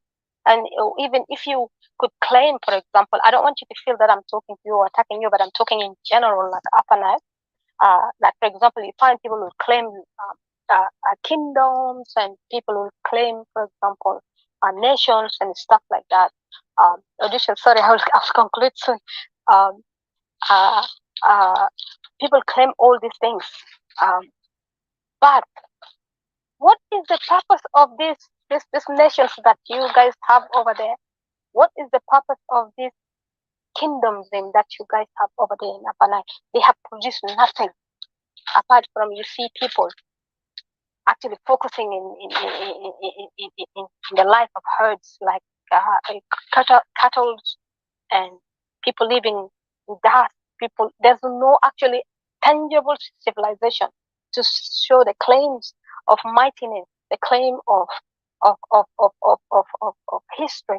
Or one, you hear some of you will say, you guys are wrestling in the idea of we were the Egyptians, we were the Kida, or we were Kida, you were the Hebrewites, you were the Munumunu. But there is no any tangible civilization that hence will prove that you were part of those people. Because if you're part of those people, then you will bring, even though you've been colonized, but now you're in a land that that you have settled in for quite a good number of time. But you could not actually bring that mindset, that development that you've done in Egypt or somewhere else, who knows where, from when you existed, you could not bring that tangible development, and you could not actually settle, the settlement that you're in. That mindset is not there. You're always on the go, you see, and you're always on the war. You're always in the middle of the conflict everywhere, every left and right, center, and you always have excuses. You see, there's always an excuse. There's always a projection, and then there is always a proclamation that you're the victim, and now everybody's after you. But then when you see it in reality, nobody's after you, nobody's chasing you. You're basically running from your own shadow, or you're running from your own brother or your own neighbor. If there is somebody against you, then you will not actually, especially in Equatoria, you will not find yourself in Equatoria today whereby there will be insulting Equatorians, there will be actually creating the grievances that is happening, and things that are not acceptable that we are accepting today in Equatoria, things that were not done before, the things of Sodom and Gomorrah that have not been done today. The one that I call it the three horsemen or something of apocalypse. This is what we're seeing it in the broad daylight. The fact that people live in a nation that you cannot actually leave your room to go to your bathroom. People will actually excuse themselves in a bucket, living within their room. Then would you say that there is a goal for creating this nation? Would you say that the excuses that were made, is it good enough? And if Salva Kiir does not have any, let's just say, if we curve it around, like as people say, we curve it out and say that, okay, it's Kiir and they lost the vision and stuff like that. But wasn't they part of the SPLM? And what does that tell you? Doesn't that tell us that SPLM actually have nothing to offer? It was just a bunch of gangs and stuff that reckless went out there to loot, just like you see the mafias in one of those countries. What is it, close to America, the Mexico, one of those dangerous cell. It can actually create damage in the country that actually can collapse the system sometimes, that the system cannot even function to take them out. And the purpose is actually just to stay on top, to stay in power, and actually just money laundering, embezzlement, and all these things that are happening. And we know it from day one that in Upper Nile, the leaders, they claim to be dictators. They claim the names of the doctors and stuff like that. But you could not say anything that they've done, actually, in their region. Hence, today, you will see even their sons are doing the same thing. You see their politics, how their politics run. If they're running their politics is geared toward Equatoria. You see, their politics is not geared towards them. That's why I always say that if you're an More engineer, against, why sorry, they Didi, more against than toward, more against Equatoria than toward Equatoria. Just to, yes, yeah. that's what actually I mean. That's what, yeah, thank you very much. That's what I meant, like towards Equatoria, to go into Equatoria, to live in Equatoria, which is against Equatorians, like what you put in. Thank you. Um, uh, if you're a doctor, why you don't have a practice over there? Why you don't engineer over there?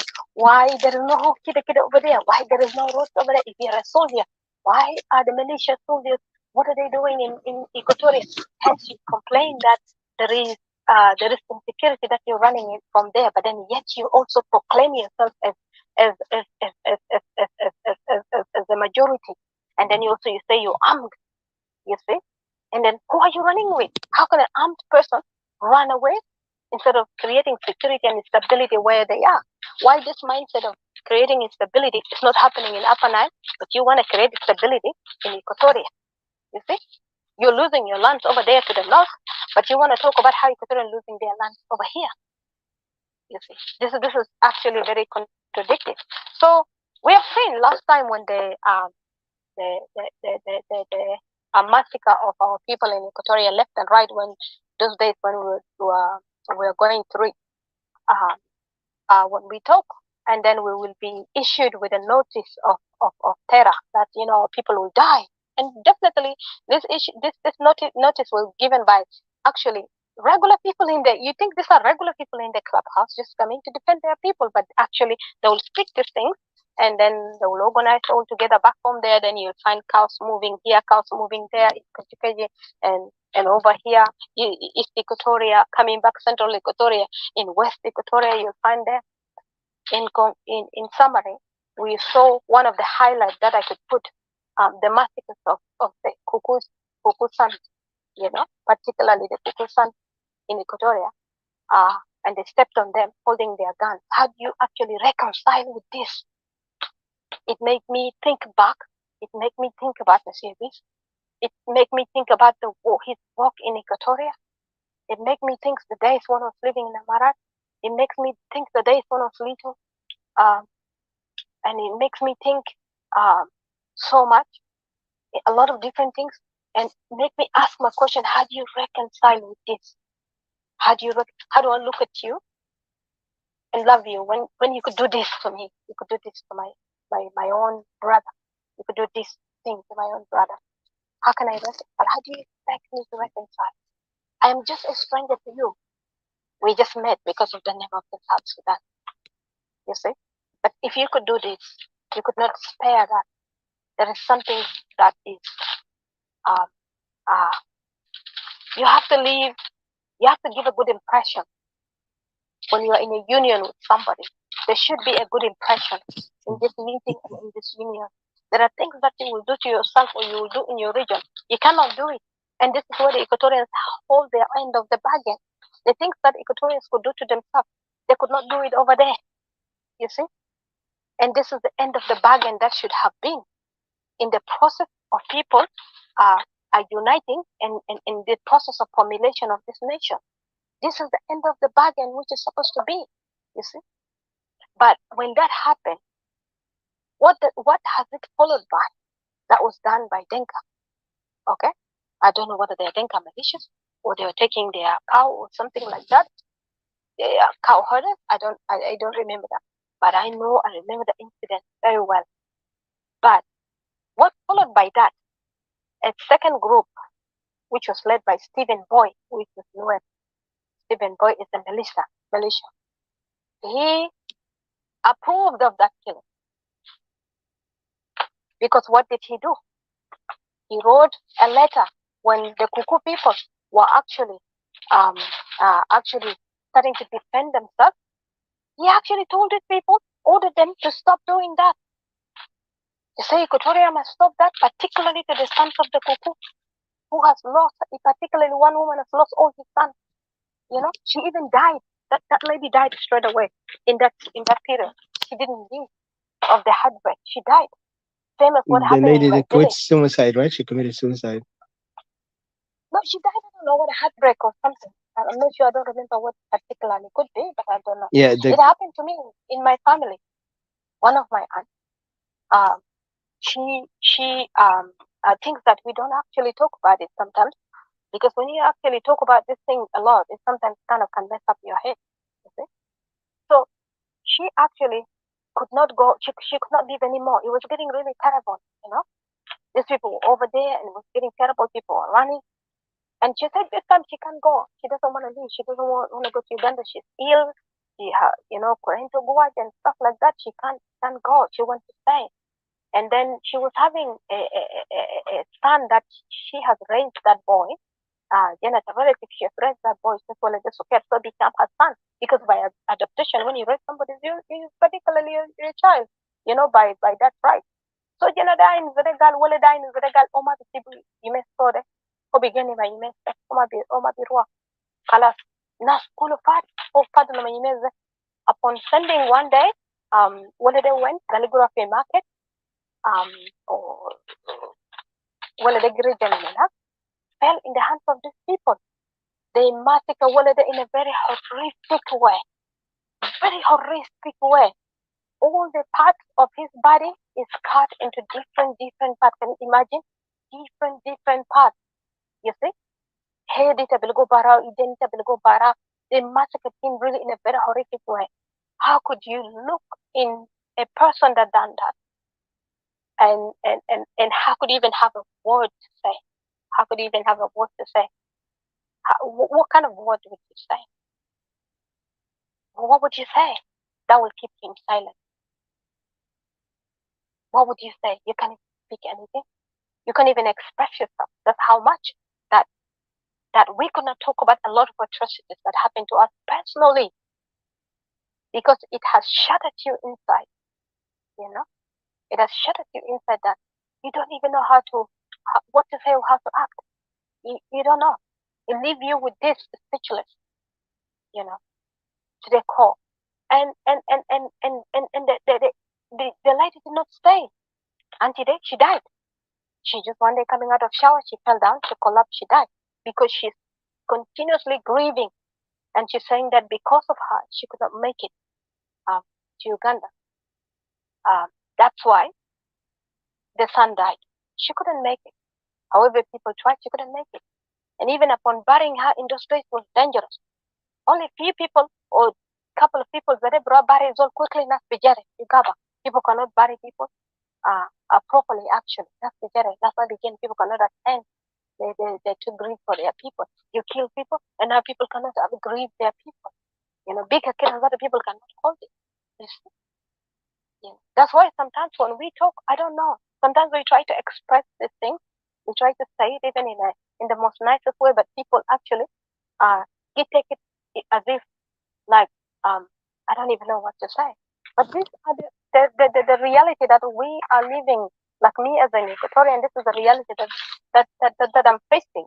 And to know that we have our sons, like 10 boys that were taken from Uganda. They left South Sudan, they went to Uganda, and they went and extradited them, brought them back in the middle of the night. And somewhere in the border of Pupuland there, they dug a hole and put these people in the ground and keep watering them with water. You see? All night with water, this group with this Thomas. And then after that, they got them out. After getting them out, then they get along one by one. And then they will tell them, today we will rape you, we will beat you, we will kill you. You will die today through rape. And this is what took place. All of them died. Most of them died. 3 only survived. And the 3 that survived are traumatized so badly. And they said that they bleed, and then they were bleeding clot of blood. Like Kulu so worrying. You see? These are sons of Equatoria from different tribes that were collected, that these incidents happened to them. And they had to report to the police, all the time. How could you say this now? And even the fact that they actually struggling, and the recommendation from the hospital that they should be treated outside, but because their passport are taken, and they don't have any way to get out of there, they had to report to the police all the time. So how could you reconcile this? How could I look at the people who say that they're representing Equatoria, or the people who joined the SPLA, like how I articulated before, or the people who always want to be in the leadership for themselves, for the greed of leadership, but not for the purpose of your people? How could you say that? And for the people who are doing this to my people, like I don't actually know how people want me to like want Equatorians to think, or how Equatorians should actually take this or deal with it. Like you just move on because some people have expressed that this is a norm, this is their culture. But if it's your culture, but I'm not part of your culture, I'm not part of your tribe, I'm not even part of your region, forget it. Forget it. We were not even part of one nation before time. If it wasn't colonization in Sudan, we would have been in different paths, different ways. You know, if it wasn't for our oppressor. But if it because of our oppressor and the worst have been done to us, we were all in pain. Then why are you projecting your pain to me? Why are you projecting this pain to me that I have never caused you? That we have all gone through certain points, and sometimes that we had to fight to survive, to live. Shouldn't we be happy by now and say that we have found ourselves, that now we can actually govern ourselves, that now we can actually respect one another, the respect that have never been given to us, you know, the humane that have never been granted to us. Now we can give to each other. Now we can love each other. Now we can progress each other. That we do not want even one child in South Sudan to live in poverty, or to live even in slum, or to live even homeless, or nobody actually. Couldn't we have seen it from this point of view? Why the grievances of what your brother has cost you, it has to cost the entire nation? Why the tribal war has to be very important? Why it has to be very important? Why domination has to be very important? When you have suffered this in the hands of other oppressors. This is one thing that fails me. I fails me and fails a lot of people to understand. You have suffered in the hands of other oppressors. Was even terrible. But then you turn around and do this among yourselves. Why is it that tribal wars are very important than building a nation? Why can people see from this aspect that to have a nation is to have a home? Now, all over, up and down, people are homeless. To have a nation is to have a home. And to have a home is to live in peace with the next tribe next to you. Whatever the tribe have done to you yesterday or to your grandfather is not count anymore.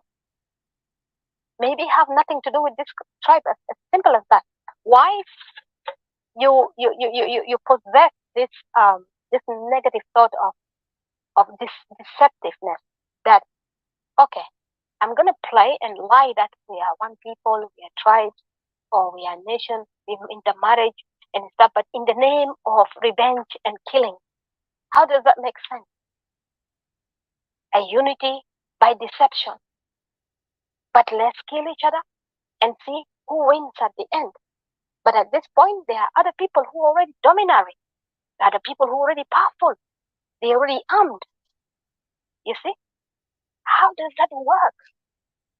How does that work? There is any conscience in people that people could see that this is actually not going to work. Some people actually will, at some point will want to back up. It is. And for example, like this guy, Stephen Boy, will tell the sons of Ugo Galshino, you don't chase people from the land, from your homeland. These people have the right, the people that kill them, that stepped on their sons, have the right to live in their land, you see?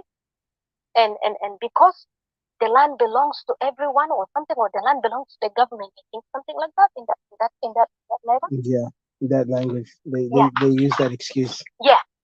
He said that because the language that the land belongs to the community actually false. He said that because this was used actually so that Sudan would not annex some lands that belong to South Sudan. That's why the land was put as land belongs to community. How? When we were in Sudan, who was the land belonging to when we were in Sudan? And when we were before Sudan, who was the land belonging to? The land of Dinka belonged to who before? When they were in Sudan, and then they were not in Sudan, when they were not in Sudan. And the land of Nuer belongs to who? And the land of Nas Anuak, or the land of Nas Maban, or the land of Nas Partik, or the land of the Luo. These lands belong to who? Or the lands of Equatoria belong to who? Was it not belong to the community? Wasn't they living in it?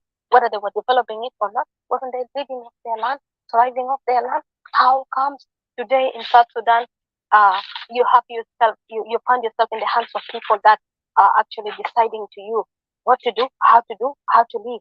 Like they're the one making the shot, you know. They're the one saying they have the right to live anywhere. This country belongs to everybody, and they're the one to move in the land. They don't want to change anything. They don't want to call the shot. They don't want to say that, oh, you're rebellious, you're this. Why you find yourself in the middle of you making calls? Why should somebody from Upper Nile making a call for me in Equatoria? Why? Why? Why should somebody from, not Bahar al Ghazal or or I don't know, Bahar Ghazal or something, make a call for me? Why should I in Equatoria make a call, make the shot for somebody in over there in Upper Nile and in Bahar al Ghazal? Why should I be telling them how? And why should I be allowing my people to move over there? When I say usually we're Africans, we are not migrants, we are not settlers, we are not colonizers in Africa. This is by our right, by our birthright, the lands that we live in Africa, in each region and in each land and in each tribe. This is our land, belongs to us. And by reference, our ancestors are living there to show that this is our land. And their ancestors is part of the dust of the land. They died there, they were buried, they become the dust of the land. When somebody dies, your carcass is gone down there, and water comes, the kubar comes, the dust all over and stuff. We become part of the earth itself, you know. So this is our land by our right. We've been living here, thriving here. But then how could you come and tell me that, like someone was saying 2 days ago, that are these Equatorians in a parak, that are these Equatorians that who knows where they come with Hajoram when that we came into Equatoria, you know, that we moved in Equatoria. We have encroached into Equatoria. They say that we are not Equatorians, we are not actually from the land. They say that if we are from the land, then why our number is small? Can you see the logic? Why our number is small? We should have able to double our number and become, for example, majority like them, which is in reality we know they are not majority. Even this guy that I said last time, his name I forgot, that he spoke of it. He said that if the Incas thinking that they're majority, then that's not true. They're lying to themselves. They're not majority in the land. They are not the majority at all. You see? Yeah. So these are the difficulties, you see, that people are facing up and down in this country. And you spoke of the what do you call it? Civil movement or something. Oh, civil society, yes, is dominated Civil also on a society. tribe, ethno Yeah, kind of, yeah, exactly. ethno domination. Exactly. Yeah. All the opposition you have mentioned this area is all dominated by tribe. Uh, uh, uh, Civil society. And what actually shocked me, one of the civil society member was actually in Aparak last time. And he spoke actually very radical, very actually anti-Equatoria, very anti-other tribes, you know. And he decided to announce themselves as the the one that is actually the victims, and they're the one that they are announcing themselves over there. They're the one that they are afraid for their life. They're about to be extinct and stuff. They have to get up and fight for themselves. And finally, you will find, how can you be extinct when you're not actually existing, wanting to live in your land, but you want to live in somebody's land, and you are the one extincting, the people, and you were the one actually displacing the people. The people are actually complaining in your name. But now, of course, you flip the card around, um, and now you actually playing blaming game and projection. This is actually manipulation, you know, by design. Purposely to the weak mind, to the people that can believe these things, and you sort of will get scared. So, South Sudan is actually um, uh, uh, it's a country that actually is designed just people to actually, it's like what I usually say, the Colosseum, you know, the battle of the fittest, you see, like what they used to beat the drums around Gali. We used to stay within South Sudan and we fight. And where do you want to go? He's like, where do you want to go? Let's just keep kill each other. The strong will eat the small. Is that the reason why I was created on this earth? To butcher people? Am I created to butcher people, to kill people, to fight? Is this um my purpose actually to exist, to fight, to prove myself that I deserve to live to somebody that has never created me, somebody that could not create a life, like I said. If you have never created a life, you do not have the right to break it. And you do not have the right to take a life. Okay? I'm not designed to sit here to prove myself. When I can, in a sort of barbaric manner, in a sort of um, uh, uh, ignorant manner, but I am here to actually match myself with the educated world, with the 24th century world, you know, the 21st century world. That's where I want to find myself up there. But whoever wants to live in that conundrum, stay over there. But don't force people to live with you. You see? And in Equatoria, we have so much in common with our neighboring, the people that we be part of, the central, the east, and some stuff like that. We've been living there together. And the people in Bahar Ghazal have been having also, people that they connect to it. And some of them connect to Equatoria, that side, like the Pacific. And then you find people in Upper Nile. You knew how you were living before, you know? So I don't see, that's why I see the difficulties of the mindset imbalance that it makes it so difficult. Like you see now, people want to come and dominate you in your area. Like people want us to see ourselves from their perspective, from their color, from their move, which is not working. Like I have to see myself from Majuk, from Deng, from Munu. And if I have to talk, I have to talk of Commander Munu, Munu, Munu, Munu, Munu. I'm not seeing myself. I'm not seeing myself being represented properly. I want to see myself represented by me. I want to see myself governed by me. You see, that's for how I want to see myself. I want to see you being governed by you in your territory, because I've got a lot to do. I've got a lot to bring to the table, and you have a lot. We are all designed to thrive in the land where we belong, and because we're native to this land, we have certain unique things that we can operate with it. That we know how to unlock these things, unlock this blessing, and work with it. And you have it over there, you see. And then we can come together and bring this thing to in the table, and then to see how it can further us more fruit. More fruit can be better. Like, and unfortunately, until then, um, um, it's not working at all. It's not working. So I think I'll just conclude it here and leave it here, uh, and say that unfortunately, actually, this is the situation that today some of us have lost this system before. Some of us have forgotten who we are. We have forgotten completely who we are before 1983. A lot of South Sudanese and a lot of Equatorians are seeing themselves from the perspective of 1983. They do not see themselves outside that completely. And this is actually wrong by default, because this is a writing of a false history. You cannot deny yourself and say that I do not exist before 1982. You cannot say that. This is actually a shame. The fact that like almost like one of the room we talked about a long time ago, that most of the problem is in South Sudan. Even Museveni, even who is not supposed to be the one to say stuff, but he mentioned some stuff about the issues in Sudan. And I remember we've talked about it, and I've said that also identity issue is the problem in Sudan. The fact that people will struggle with the identity issue, the fact that people were forced to live under identities that are not their identities, because they're not allowed to identify themselves for who they are.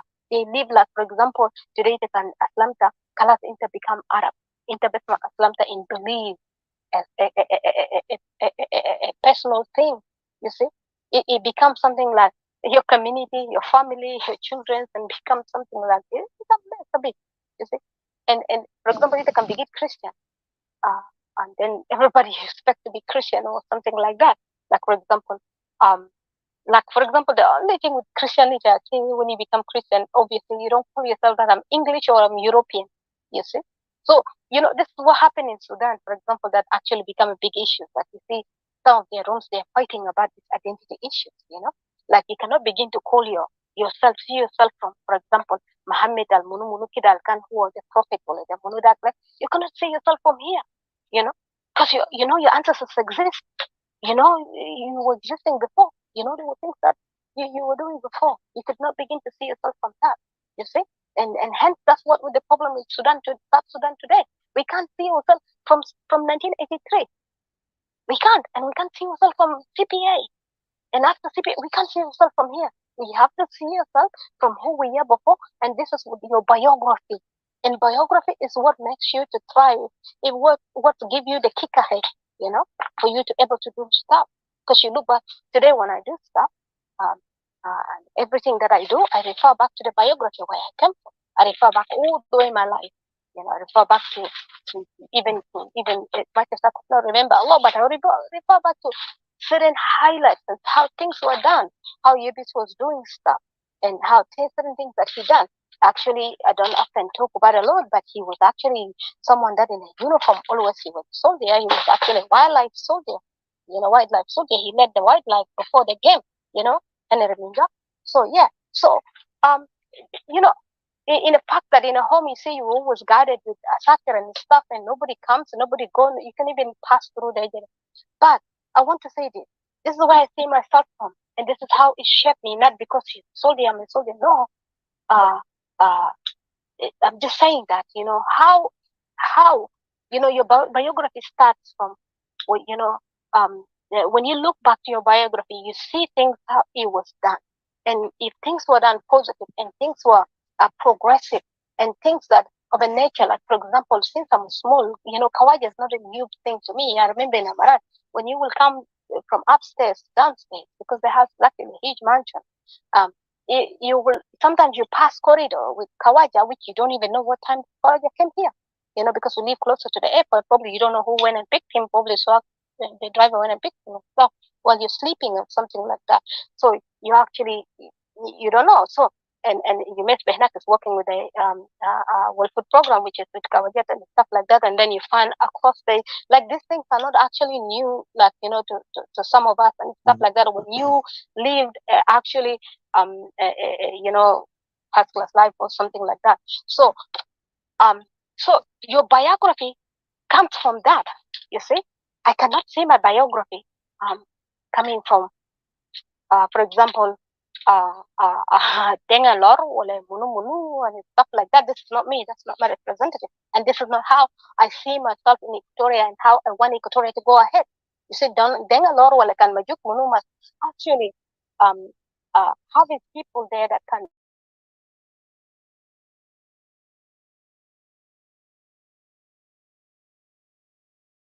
when we run our company here in my company, I see back how things were done. I see back the reason why when house was built, land was purchased, and we were taken actually to collect stuff, even though we were little. And then all these things come in my head now that we were being taught upon responsibility.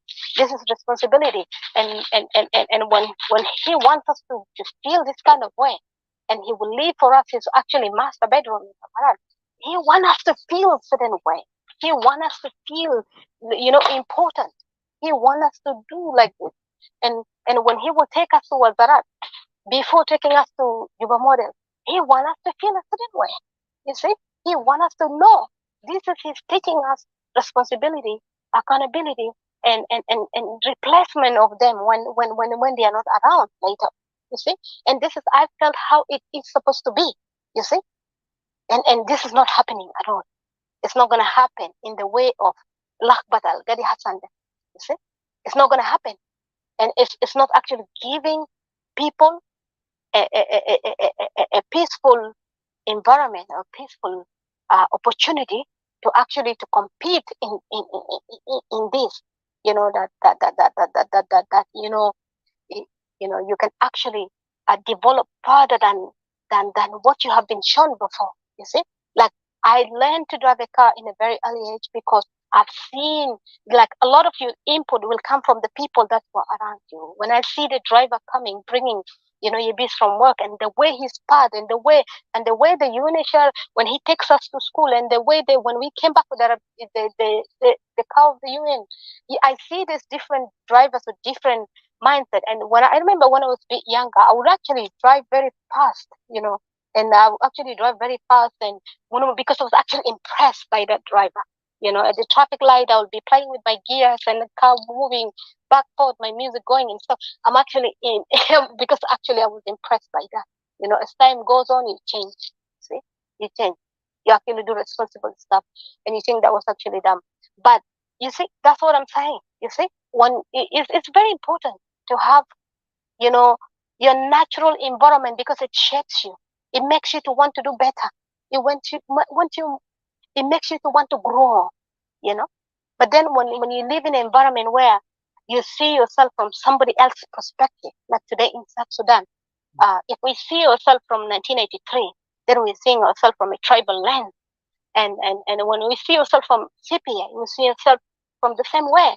And if we're denying ourselves who we are before, then we end up caught up in a system whereby all our leaders mostly are thinking from 1983, whereby they're only thinking, okay, they rebel from Sabakir, like you see the group of Soma, the group of Tumaini, Munumunu, but to return back, they're only returning back in reconciliation of the grievances that they have between them, that they're going back to Haraka Shadia.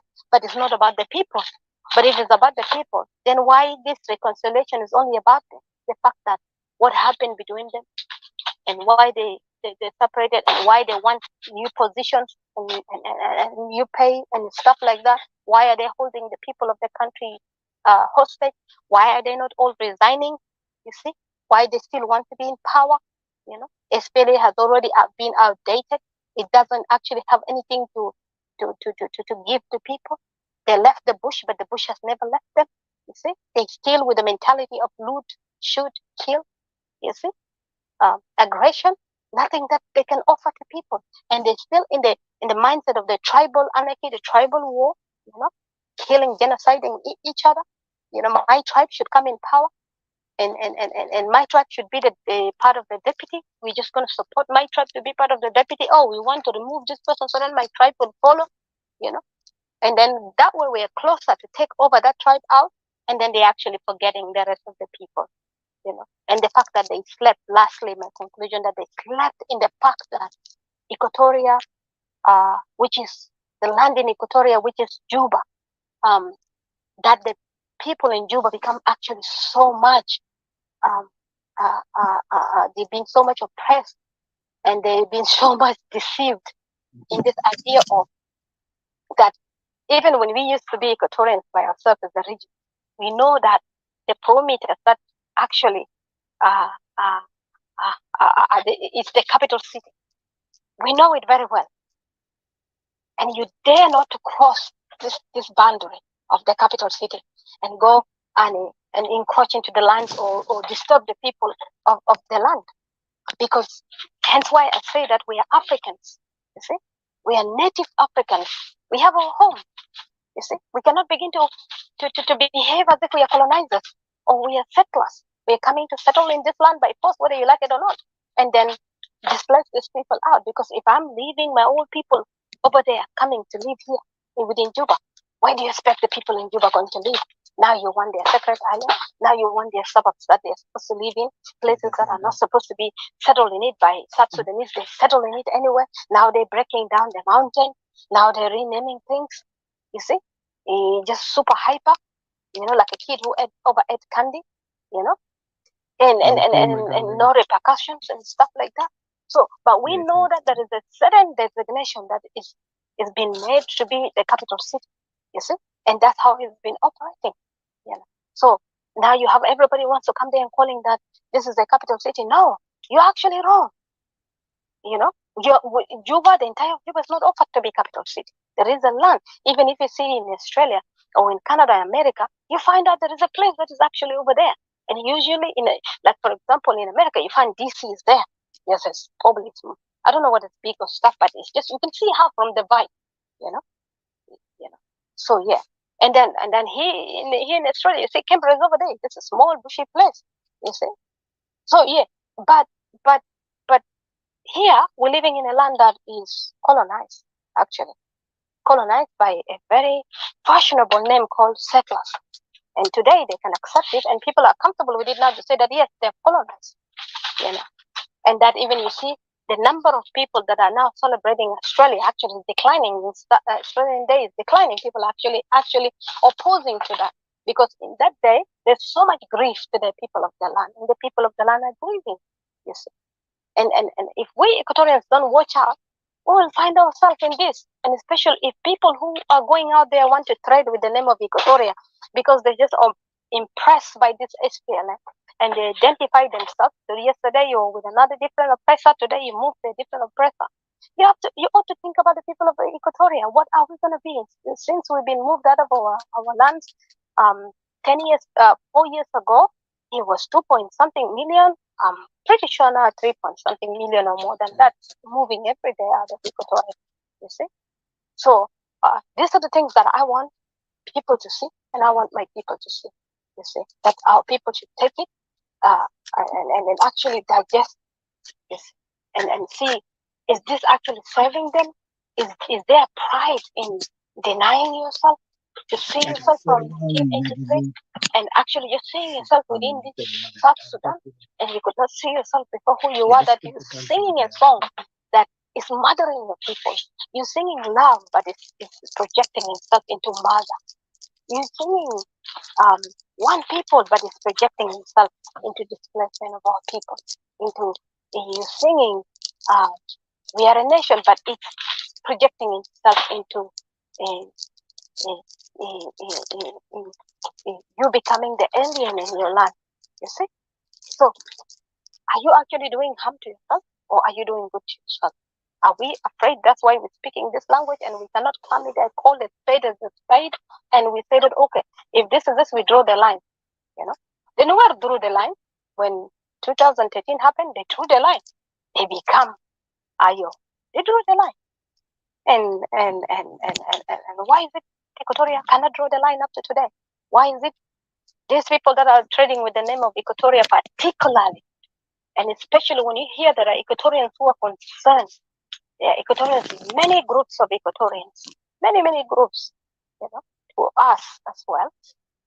Why are you keeping trading with our names, and you're not consulting with these Equatorians, and you're not actually in touch with the civilians of Equatoria? I've been in other debates before, or other community functions before online, that I've heard the voice of Equatorians actually have spoken in Canada, and I don't know Canada when, that Equatorians have chosen Equatoria, and they have never chose any other organization. And even if other organizations abroad, they say, no, this is not Equatoria. But we want Equatoria because Equatoria is bleeding. And hence, I changed the Hajira of Equatoria, the map of Equatoria that we always share here, or Odysseus to stay and share. In Facebook, I changed it to a blood dripping. I think I did that before I heard they were saying Equatoria is bleeding.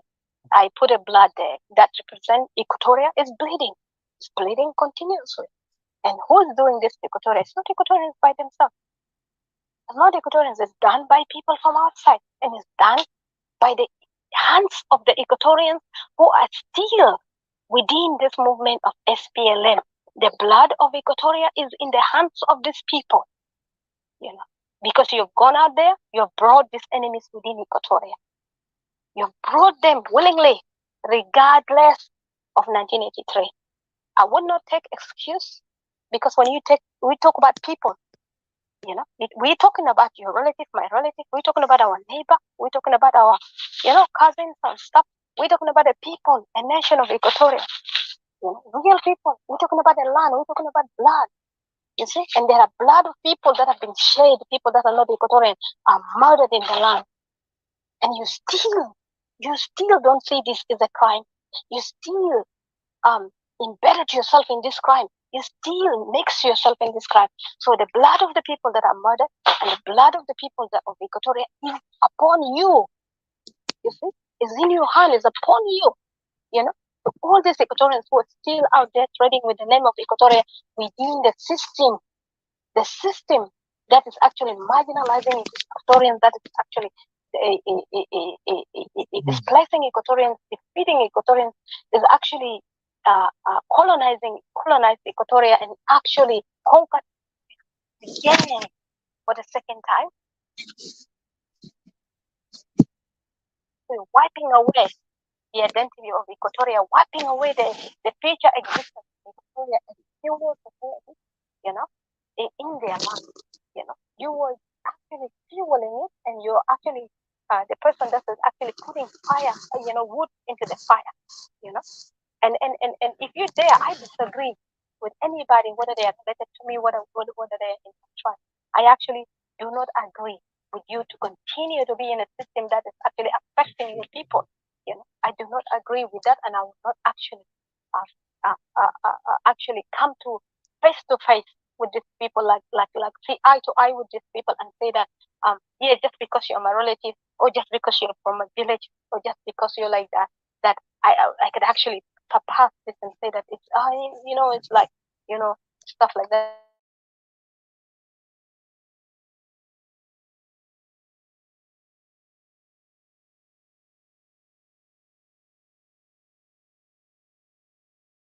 And I come to surrender. But Equatorians, they did not apologize to Equatorians. Like I said, some of them died, some of them are dying on their way to die, one by one, because these are all old school people, you see, and leaving the younger generation outside the country. And the most shameless thing that I'll leave it with, the most shameful thing, that Iwajana Shadid, they are from Gelbata Juana. Today, in my age, I'm not actually also care, but if it's actually killing me, the fact that saying that an Equatorian today versus Equatorian before, that today your sexuality has been tempered with as a man, and you see it very good, it's fine. You're actually running around singing the rhythm anthem of the name of peace, and it's fine. This alone, if a man violated another man, like it's written in the scripture, thou shalt not sleep with another man. A man and a man cannot sleep with one another, as a man would sleep with a woman, but yet this has happened. And you don't see it as a problem. And you find yourself still that your masculinity actually is not gone. This actually basically was done during the backbreaking, during the slavery, that the master, the Kawaja, will bring the black man, dump him on the ground in front of his wife and children, and rape him, to degrade him, to make him lose power, to make him actually not even masculine anymore, not to the woman and the children to disrespect him, to create this unity, and it's basically on the nobody. And this is happening within Equatoria today. And if you're masculine enough, you're not thriving in a feminine energy, you will not find it in your gut. If I am a woman, I don't find it easy. This thing eating me day and night. I don't know how you find it easy. And if this is happening to you, even in your thought, I don't know how you're living happy. I don't know how you put up with that. If this is done to your grandfather, imagine, and this was done in a violent way, not today as we see Gali people come out, Gali, they want to marry gender and they're in relationship, but this was done in a violent way, like what the UN report was written, that to the extent that people get actually wounded in the process of it, people get actually ill in the process of it. This is actually a form of punishment, you see, degrading somebody to nothing. This is your grandfather, it's been done to your grandmother, your son. This is done to. You don't see any problem with it. You're still trading with the name of Equatoria, and you still come here and say, yeah. That's why I say that before I joined the movement, before out there, and before I started actually talking in the case of Equatoria, or even to the farthest future, I will actually see my reasons for why should I join. Why should I join you? When to join who is the things which are happening in Equatoria. You brought these people here. You're part of it. And you're still part of this net. And you want me to join you unless I'm actually lacking intelligence and I'm actually, my political morals or my political intelligence is actually poor and very weak. And yet, if you cannot bring yourself, anybody can do mistakes. I'm not saying that mistake are concrete, somebody to be nailed with it on the cross. No. But when we do the mistake, that's what I said in the African proverb that I love so much, that the foolish knows everything, but the intelligent know nothing, knows nothing absolutely, because you learn things. But the fool and the prudent, the pride, they know everything. Once they decided to go this way, they're not changing, because these are people who are possessed by the wrong spirit. You see, they don't repent, they don't turn around, they don't see that the things that they have done that cause a consequence, even if you don't mean it.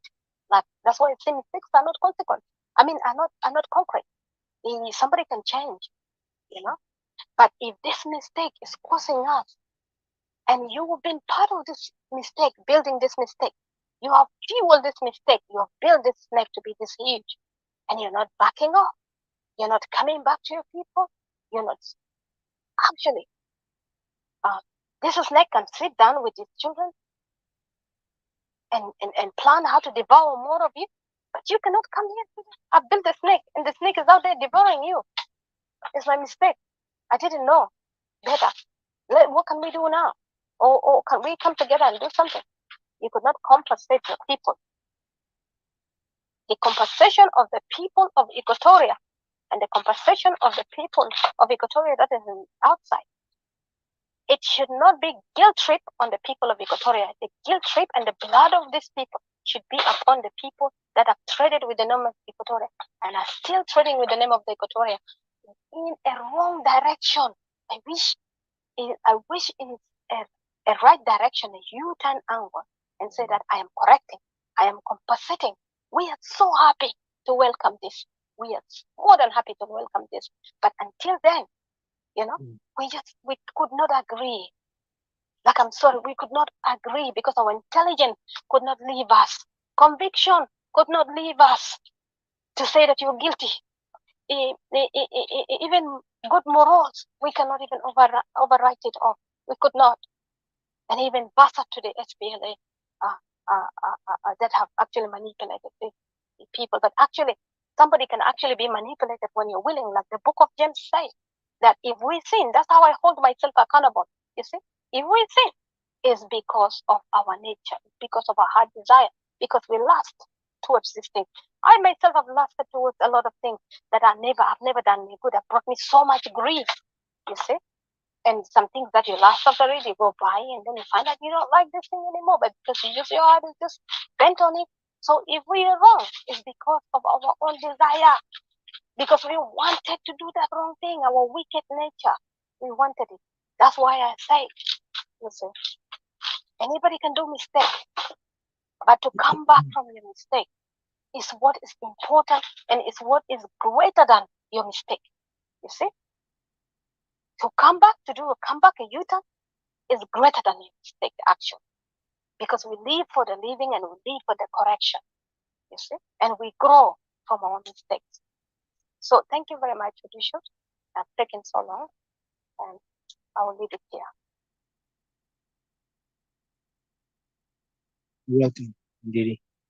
I had written questions. I don't think you read it, but later you can answer those questions. Um, you know, these questions are written down there. You can scroll up in the chatting comment section or the chatting section, and you'll see. But let's. I know Lodero came in, but let's give Barat, because it seems like he wanted to have a question. There was a gentleman by the name Baguette. Even I was looking forward to kind of get with him Sorry, because I didn't read a mistake while no, sorry, you're your good, you're question good, while I was you're reading. good.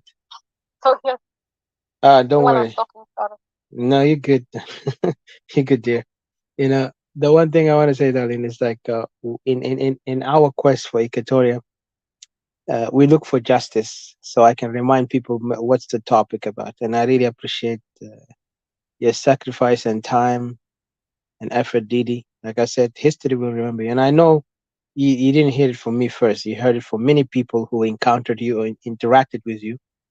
That they say, you know, your voice really strong. It resonates so deep and strong to many people who are listening, and those who have felt and saw what you say is true. History will remember you, and will remember all of our work. But you, in your part, you have given the Equatorian woman a position where Equatorian woman is not a person who only sit in the kitchen, as some people want to put our women um, as just to cook, give birth, and just to say yes to the man if wrong or right. You have your right, you have your opinion, you have your view, you have your understanding, you have your knowledge. And with this combined with a wise man, not foolish man, a wise man, you make what they always say in the quotation of the wise say that behind every great man, a great woman, and behind every, and I will say this, it's not behind every great man a great woman, but actually with a great woman comes great generation, because every great woman raises generation that cannot be defined with those, or I can call them below average generation. So I say kudos to all our Equatorian women who stand up, who speak out loud and clear and proud of their who they are, and they also reason with time and with all the things they have learned from their previous ancestors and their time that they have learned from others, combining that, and they use their wisdom and virtue to become those women who will lead, because they said to build a good generation, a good nation, you have to raise a great woman. Sorry, guys. Oh, sorry, guys. That's my timing for that because we made like 4 hours. But anyway, so let me give a chance to Brother Baraj, or Mr. Baraj. At this moment, we are in a conflict, my friend. But still, there is even says that there is a quote I can't remember in English that said not friends but respected enemies. They respect each other, and I do give you I my would respect. say that. I would put it this way. I'll say that. I'll say it this way. During the World War III or World War II or something like that, or during the war between, I don't know what it was, between when these people were fighting. The It Cold just War, used you to mean? come down. The Cold War or the I World think War no, Two? World War II. Mm-hmm. During Oh, that was World War One. Yes, yes, yes. The you Christmas. will go and celebrate together. Maybe you and Barat are doing the same thing. I know, but Raj is like, he remind me of Fidel. There's a guy named Gore Fidel, and this guy Hinckley is one of the. They said they are like frenemies. They were like two, and they were giant in America. Rest their soul, they all died. But these guys were really academics to the extreme. Like I could tell you, like I've read about them. Even I have some books, some of them, and I like Gore Vidal because Gore Vidal is almost remind me of me. Gore Vidal was so much brilliant in his approach, but the guy Hinckley was more like a conservative, close-minded, but yet intellectual, academically intellectual, and he was able to challenge even those who call themselves liberal, to the point some liberal cannot stand him. But the only person who actually could challenge him was Gore Vidal, and so Baraj remind me, but I won't call him conservative because he's more like Dinkanism. But let's hear him, and then we go back again to Lodero. So welcome, Mr. Baraj. As you, are you describing yourself as a closed mind academic, or what's going on? But anyway, I said Gore Vidal and those guys are two academics. They were brilliant, but most of them have different kind of ideology. Gore Vidal is liberal, but the guy Brickley was more like, he's a person who actually in the mindset of conservativeness. He's a Republican too. You got to remember how Republican in America is too much. Like they will close their mind to the extent they don't even want to hear the other side. yet they will state their opinion, but they will never accept other people's opinion. You know what I mean? So that's what I'm saying. Exactly. That's what you do. Exactly. All right. Thank you. So Thank you for you want to describing put that. me Brinkley? Okay, what was Let's hear from you. Welcome. First of all, thank you, Odysseus, Didi, and Lodoro, and also people who are listening. And I think thanks, Didi. You you spoke, and in my understanding, human being are story, or human being are essentially storytelling creature. That means I can only answer the questions, or what am I to do, if I can answer the prior questions, or what story or story I do find myself a part of. It's very powerful to speak out, to tell your story. This is who we are. Uh, I think we create countries through our story. We create people. We bring up generations through powerful stories. But the story need to be authentic and true. I'm Sorry, not really going. Magatak Mhm. Baraj. Later, I have questions for you. Okay, on the main topic. But go Yeah, ahead. Yeah, put your input. no problem. I'm actually, I'm not going to focus more that what Didi was saying, because when I came up here, I was interested just to talk about, that you guys mentioned cooperative Oh, federalism. federalism. Yes, yes. Uh, الفيدرالية التعاونية. And I will explain it yeah, later. I forgot it, but I remember it now. But I will remember. I will kind of put in it a little bit extent. Interest in from like كل شيء تشريح. And I will expand the what does it mean? That's cooperative federalism. Go ahead. Yeah. yeah. Just even my understanding about corporate federalism, because it's very interesting for those people who may need to bring it up. And also, I will touch a few questions did you raise about who we are, and also the issue of identity. What do we have as a people of Upper Nile in terms of infrastructure and all those sort of things? So those slide questions, maybe I'll focus on that will explain what I do believe. And of course, I myself, yes, this years we differ. I myself even don't support the idea of separation at all, because I have my reasons. And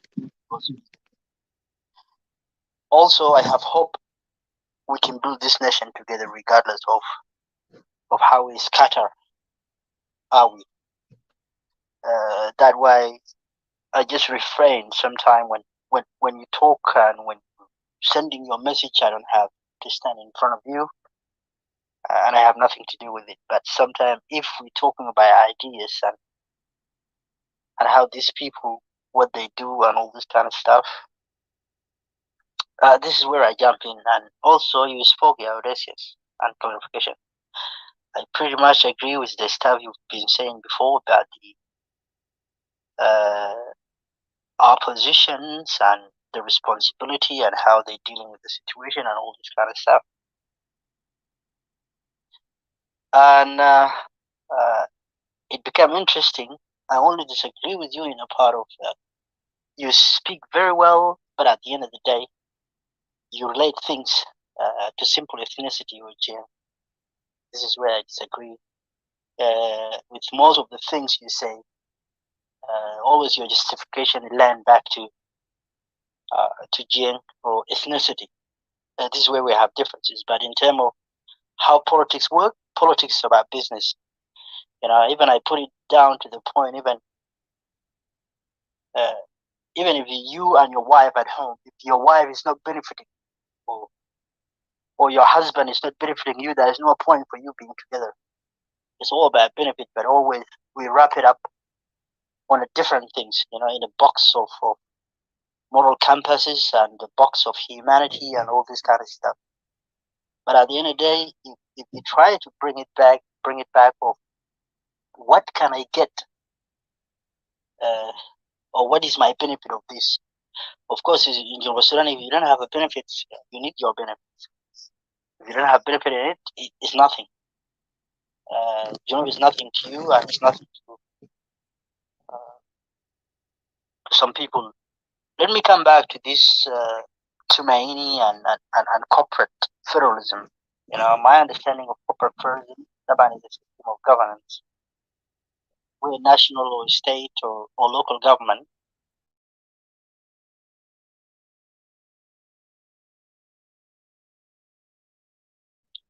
original federalism. It's not corpora. I disagree with people who try to translate corpora as a federalism. But this is more likely the federal government will work. And for example, I can give example sharing of power. In a federal state and government, they share overlapping function, for example, rather than having separate, distinct power.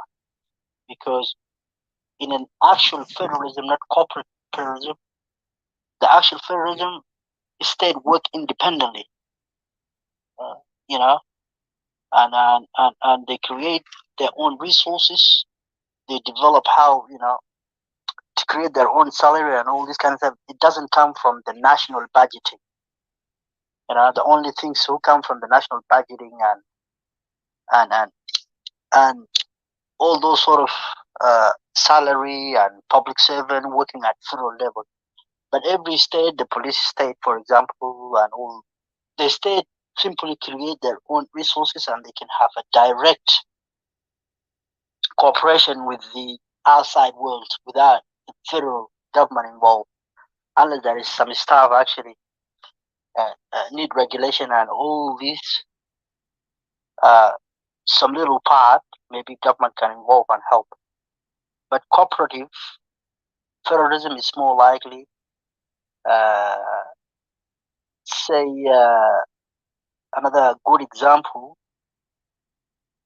say the federal officials, or say, let me put it this way, the federal government agency can work closely with the state through the guidelines. Sometimes the federal can fund the states and then they will follow the guideline by telling them how to spend this money by federal state, or say by federal government, not federal state.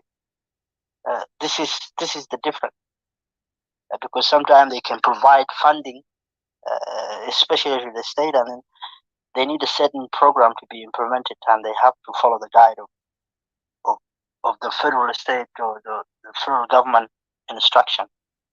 In an independent one, they do it as they wish because they actually created their money or created their work and generate money.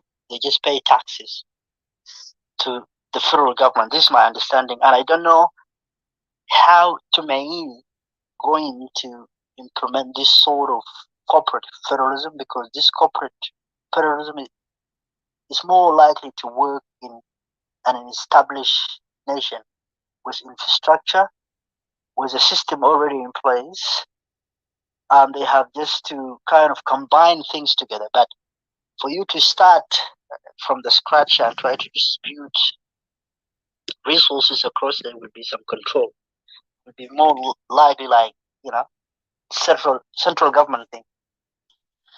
Let me come out of this and once again, yani, Diri and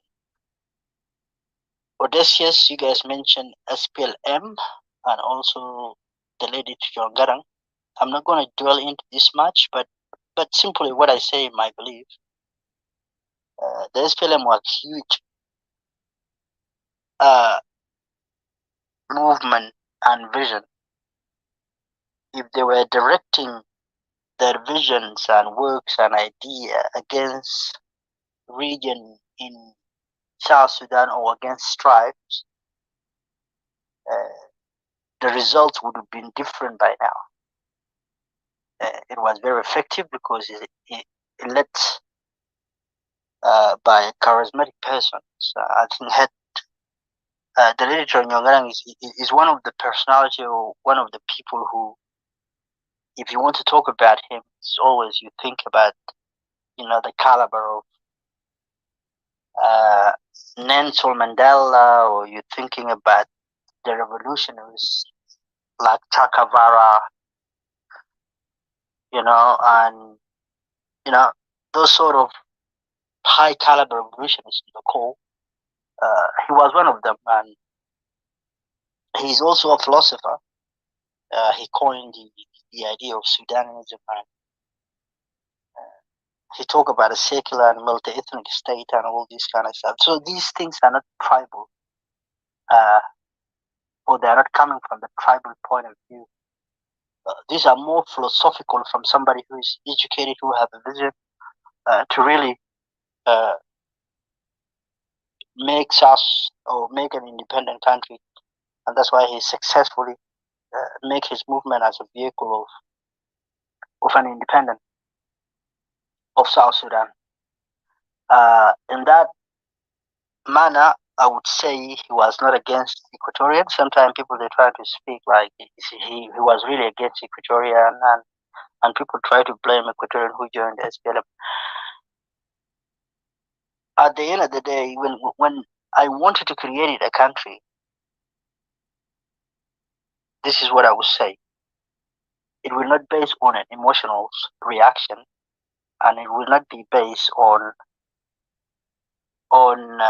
how I see my people, because I define people of Geneva Sudan as these people are just kind of a self-contained culture. Our idea are more primitive. Even if you see the kingdomship, all these tribal kingdomships, it doesn't go beyond their tribe to influence the next tribe or next king. It does not. We lived in centuries like that. So it's not like Islam or Christianity. This religion, who very powerful religion, will come with the resources and power and domination, and can swift across continent. It's not us, and it doesn't exist in us. That's why you still see us. We sitting side by side. So the idea we different, and these people they look different, and we have our own culture and all this. I think the region of South Sudan, or Sudan in particular, Sudan, South Sudan in particular, this is the largest inhabitant Nilotic. I want to go as far as if we see this is the largest inhabitant area of Nilotic. All the tribes of Juba Sudan, only there is one opposite direction migrations of Azande people. These Azande people, they come right from the other side. This is a direction migration, but most of the migrations across, they're all come from the east and the west, going to the rest of Africa. Sorry to interrupt you, Baraj. You're talking about something that it's mind-boggling here. Like you said that migration. You're talking about Azande as if what gives you the confidence to say you know about Azande and to know about the migration of the tribes of within the three region that is known as South Sudan, but they have different identities, and also they have ethnic identities, especially if we talk about the language and the culture. Some, like us in Equatoria, have established a culture, a unilaterally culture, or so-called cooperative culture, or unionist culture of Greater Equatoria. But for you, Upper Nile, you were not able to create that kind of culture. Instead, you create a culture of divisiveness and fight and arguments. And then adding to, of course, there is a nomadic tribes, including your tribe, is not known as a settlers. You're known as nomadics. So, what give you the confidence? You say that we migrated from somewhere, point zero, to point say 10 or point 9. What give you that kind of confidence? Like, where do you get this history from? because you yourself, if I ask you where you come from, you cannot even tell me. But you have the this yeah, I would say the courage to come up and say, and oh, like you're like Azande move from this and all that. Like, what is the confirm, and how do you really know it's true? And do you did you are you familiar with Zande? Because I don't think if you're familiar, if Upper Nile familiar with Equatoria, they would not act or in this misbehavior against Equatoria. But go ahead. This is a question to you. I hope my Yeah, question is not that long. yeah. I'm familiar with those, but I'm not gonna really dig in deep uh, to what you're saying. But I would recommend you. I've read a couple of books about this. I'm not just talking out of my mind. South Sudan.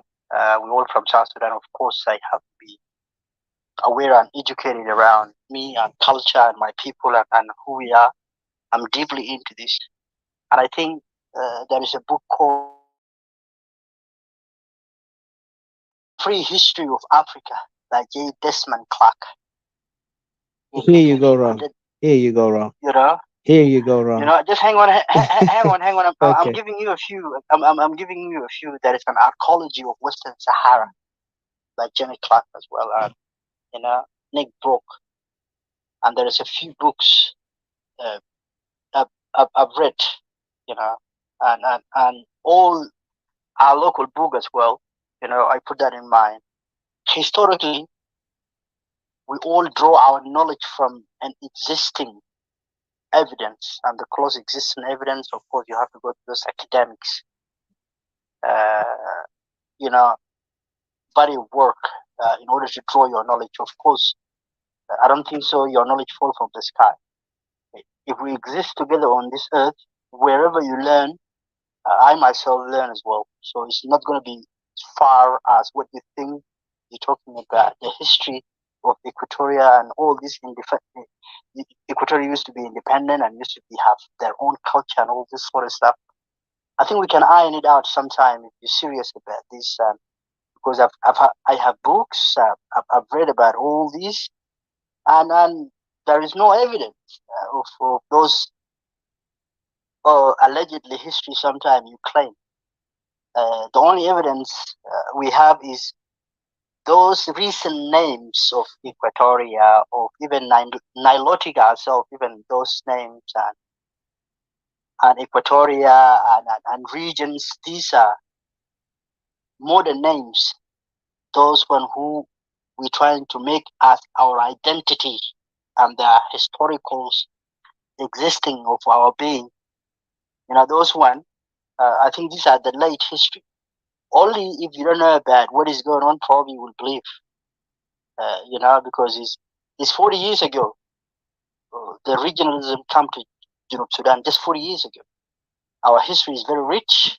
Even it went as far as if you go to National Geographic, talk about Nilotic people and people of Sudan and Sorry, bro, South Mr. Sudan. Barrett. I don't want to. I You don't want know, us to go far. I don't want us to go far because we need to focus on the main topic. But what I want to say, I understand. My simple question was, how do you come up with such claim, and you're so confident on it that you believe it is true?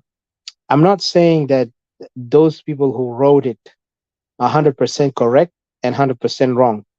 What my point is that you, the son of your own land, or let's say not land, like the native of your own tribe, right? You're the son of the tribe that you belong to. You're from Dinka, I'm from Equatoria. I have 7 tribes within me. Okay. So I claim these tribes because their blood is in my vein based on the tribe that I belong to. And that's why I said I don't believe in east, west, or central. I believe in greater Equatoria are because you yeah, because are all you these from tribes. Nilotic? What is your bloodline? Listen. Nilotic or Bantu? Like you mentioned clearly that this Nilotic is a definition Western, right? But we all Nilotic in a part of the Nile. But this is not the point that I'm trying to mention. What I'm trying to mention is you, because when I see Dinka in Bahar al Ghazal, Dinka in Abyei, Dinka in Bor, Dinka in Malakal claiming they are Dinka Abadang, Dinka in in Maban calling themselves also Dinka Shinu Hinak Malut. Like I'm trying to understand because we know there is tribes within Upper Nile in particular who are nomadic, and also they are not a peaceful nomadic. They are more like a aggressive nomadic, which is known as Dinka. And this is not an attack to you, but this is the facts, right? But yet you will try right now because you're in the power. Your tribe is in power, regardless if you're from Bahar Ghazal or from Upper Nile or from Upper Abiy or whatever. It's still Dinka. The same people who speak the same language, the same bloodline that goes in as Dinka.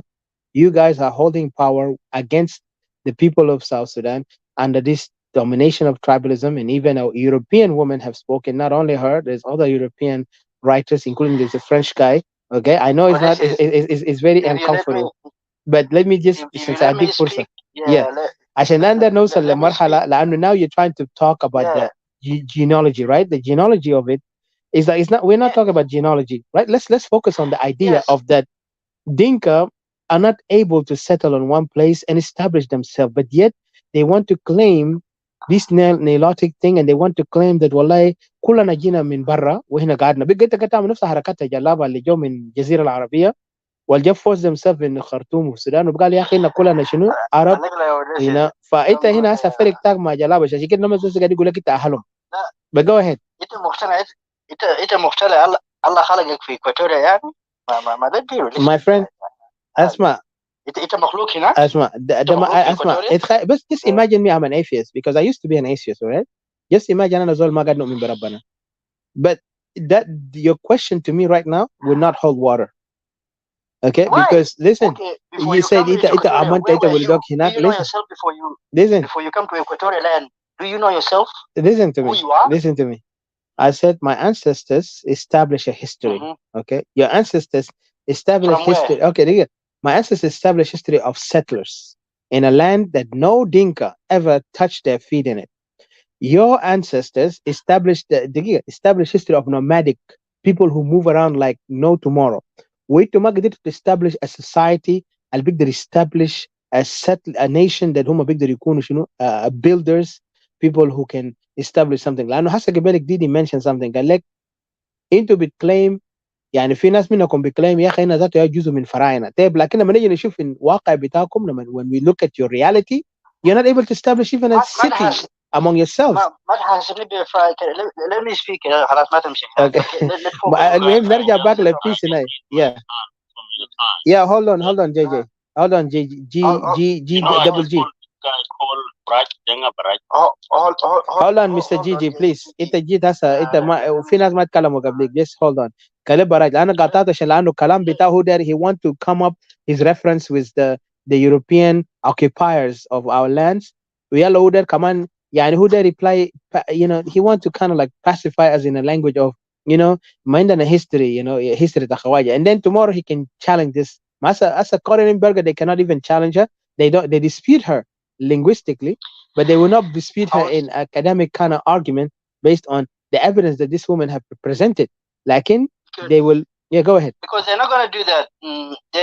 Why would we dispute something academically is not authentic, or there is Trust me, it's authentic. We are living it, our friend. We are living it. No. Dinka got it everywhere. Dinka got it climb, got it claim ya hararu janub Sudan. Dinka قال لنا متنا هنا مش انت ما سمعت ولا انا قاعد نتكلم كلام ده من راسي.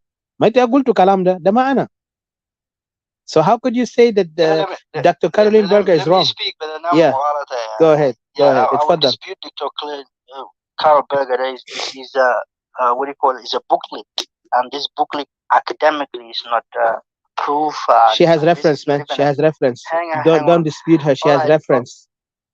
Okay, now if I want to challenge you, can you give me the ISBN number of Dr. Carol Berger book? Can you? What does ESPN got to do with Carol Berger right now? If you want, I can give you the copy. No, I'm not going to. I can make a copy myself. No, I can give you actually the original copy because I actually talked with her too. And I'm going to host her here soon. Okay, it doesn't matter about the original copy, but academically, it's not a proof. There is no university. If you don't believe, just take the woman to the court. Simple as that. If it's not true, I'm going to give her value. If JJ, hold on, خليه يكمل كلامه. Sorry. Even if I come to that paper and I write an academic paper, back to response to her. I mean, I even value that. No, no, not necessary. So Not in this, necessary. Not necessary. yeah, yeah, Not necessary. It's a manata. yeah, You don't know the purpose of because the, academic challenge the is not data about she used. valuing somebody, but disputing what is wrong, disputing what is No, no, no. like listen. Academy head of Bitash, is to enlighten people to evolve from the primitive mindset into something better. You cannot say, I don't know, dispute this That's person. wrong. That mean hold on. Mm. You We need dispute her because she's wrong. Like, listen, there is a person who's no, no, no, no. academically wrote that he denied I the genocide of the Jews. You know that? Odysseus, It's a Rifta Kalamda. He's a British guy, but guess what? Odysseus. Another academic person challenged him academically, and he won. But the guy was so adamant on his idea that no, there was no genocide of Jews, there was no 6 million died, and this is a lie. But then when the other person who lived during that time of Hitler, who have suffered under Hitler tyranny, he wrote academic, a book and a record of what happened to him, and he was one of the people who were victims, and he is academically Yes. perfect. And guess what? The guy could not do anything. At the end, he was shut down because Yeah. his record The was only booklet. fictional. So ita kan dato guli no Yeah, dagiga Odysseus. Yeah, dato yeah, guli no Odysseus. The marada is booklet. fictional. Okay, go bring something It's not even equal. about fictional. The booklet Because you're itself not to is dispute not her like she's academically not true. qualified Look to at you. evaluate. It's not This woman got academically a qualified PhD, to my friend. evaluate. She got a PhD. No, no, no. She's not a foolish Yes, yes. PhD بتاع جنوبين اللي بيقول انا PhD Even ما بيعرف يتكلم لغه انجليزيه ولا عربيه بطريقه نظيفه كده. انا شفنا ناس الدو جو قال PhD, لكن look at the way how he cannot even communicate with people. Only like the way how he looked like he's almost like an Odysseus. old man who's already lost I his think memory. let's make it interactive. I think it will be better instead of just be talking over each other. I know, You know. sorry, but I'm just trying to because you're trying to Yeah, dispute yeah. But Carol I Berger. will. Yeah. I still dispute it. This is what do you call a booklet. Okay, let's not go there. Anna Bejibo, I will bring her. okay. I'll bring her here. But No let's problem. focus. No, Let's no, no. focus now on the simple question is that it should be confirmed. Kalamata got to gulu. Alana na gat But nasal. Yeah, gat nasal. do you know how much stuff did you slide in and then you trying to let me like? Okay, go ahead. Sorry, Anna Gatatak. I apologize. I cannot challenge you because you're trying to throw a propaganda aparak. It's not gonna work here. But go ahead. I'm listening.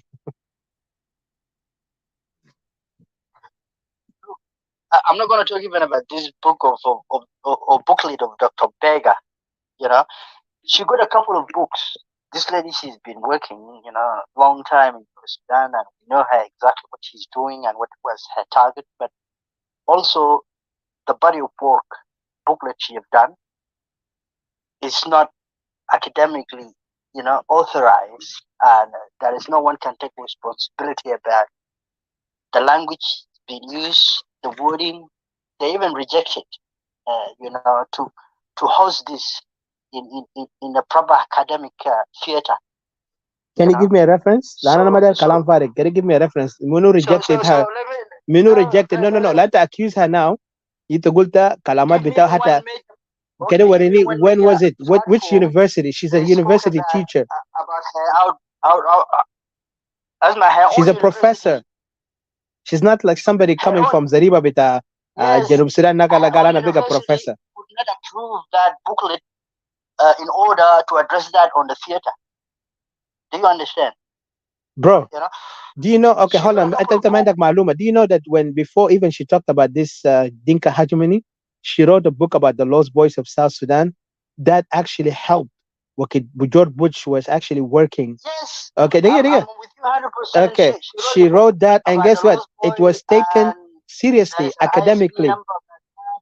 Yes, okay, yes, so now you want to dispute that? Oh, Kalamu ma academic. Yalla to guli no Kalamu hasa ita gulta. You agree on that, but you don't agree on her confirming that there is a Dinka hegemony after she wrote about the Lost Boys.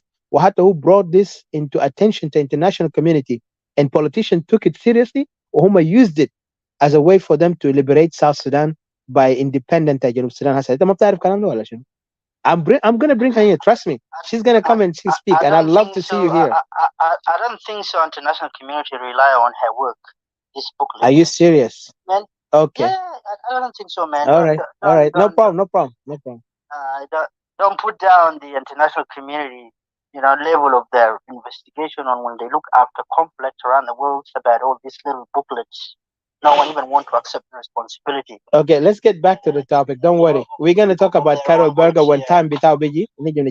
Like, let's talk about the justice, accountability, and the peace and election extension because the haja اللي هسه شايفينه في النظام ده.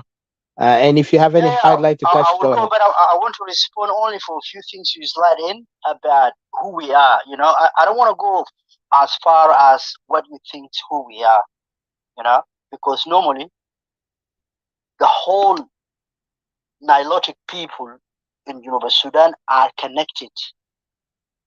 You know, regardless of regions. Why do you finish the discussion? I've been pressing my hand. The giga, Gigi, or double G. Please hold on. Hold on. He's a moderator. I gave him moderator because we can discuss this before you came in. So please be patient. We'll give you a chance. Trust me. If you can be patient. I know it allows him to know how to discipline ourselves. I'm just asking him because there's some things he put. So if you don't mind, let him finish because he has the right. And I interrupted him because I had the reason for it to ask him these questions. But we will go back to you again, okay? And he will answer. He's not going to run away. He will answer you. So, Barat, continue.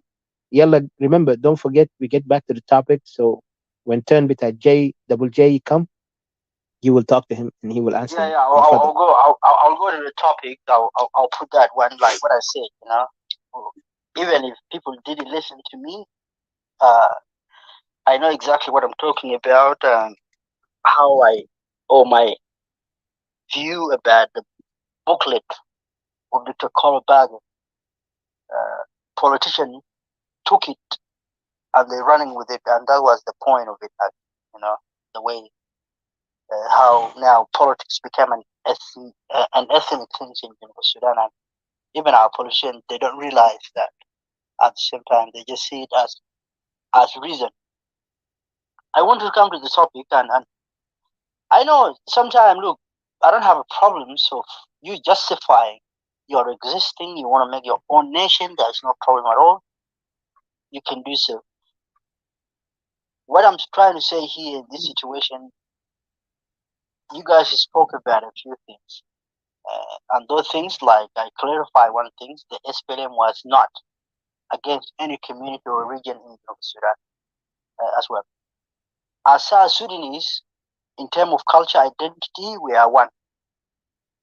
You know, we actually come around certain time when the migration happened everywhere around Africa. It didn't happen only to us. And we all come around time, and then we cannot really claim you've created a culture I haven't created.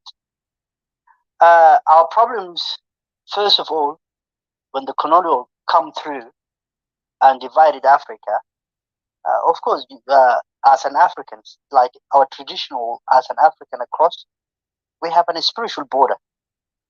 You know, the drawing border and that tribe and this tribe, we just know recently about after the colonial come and divided us, and they took what they have taken, and based on that footprint, we created our own country,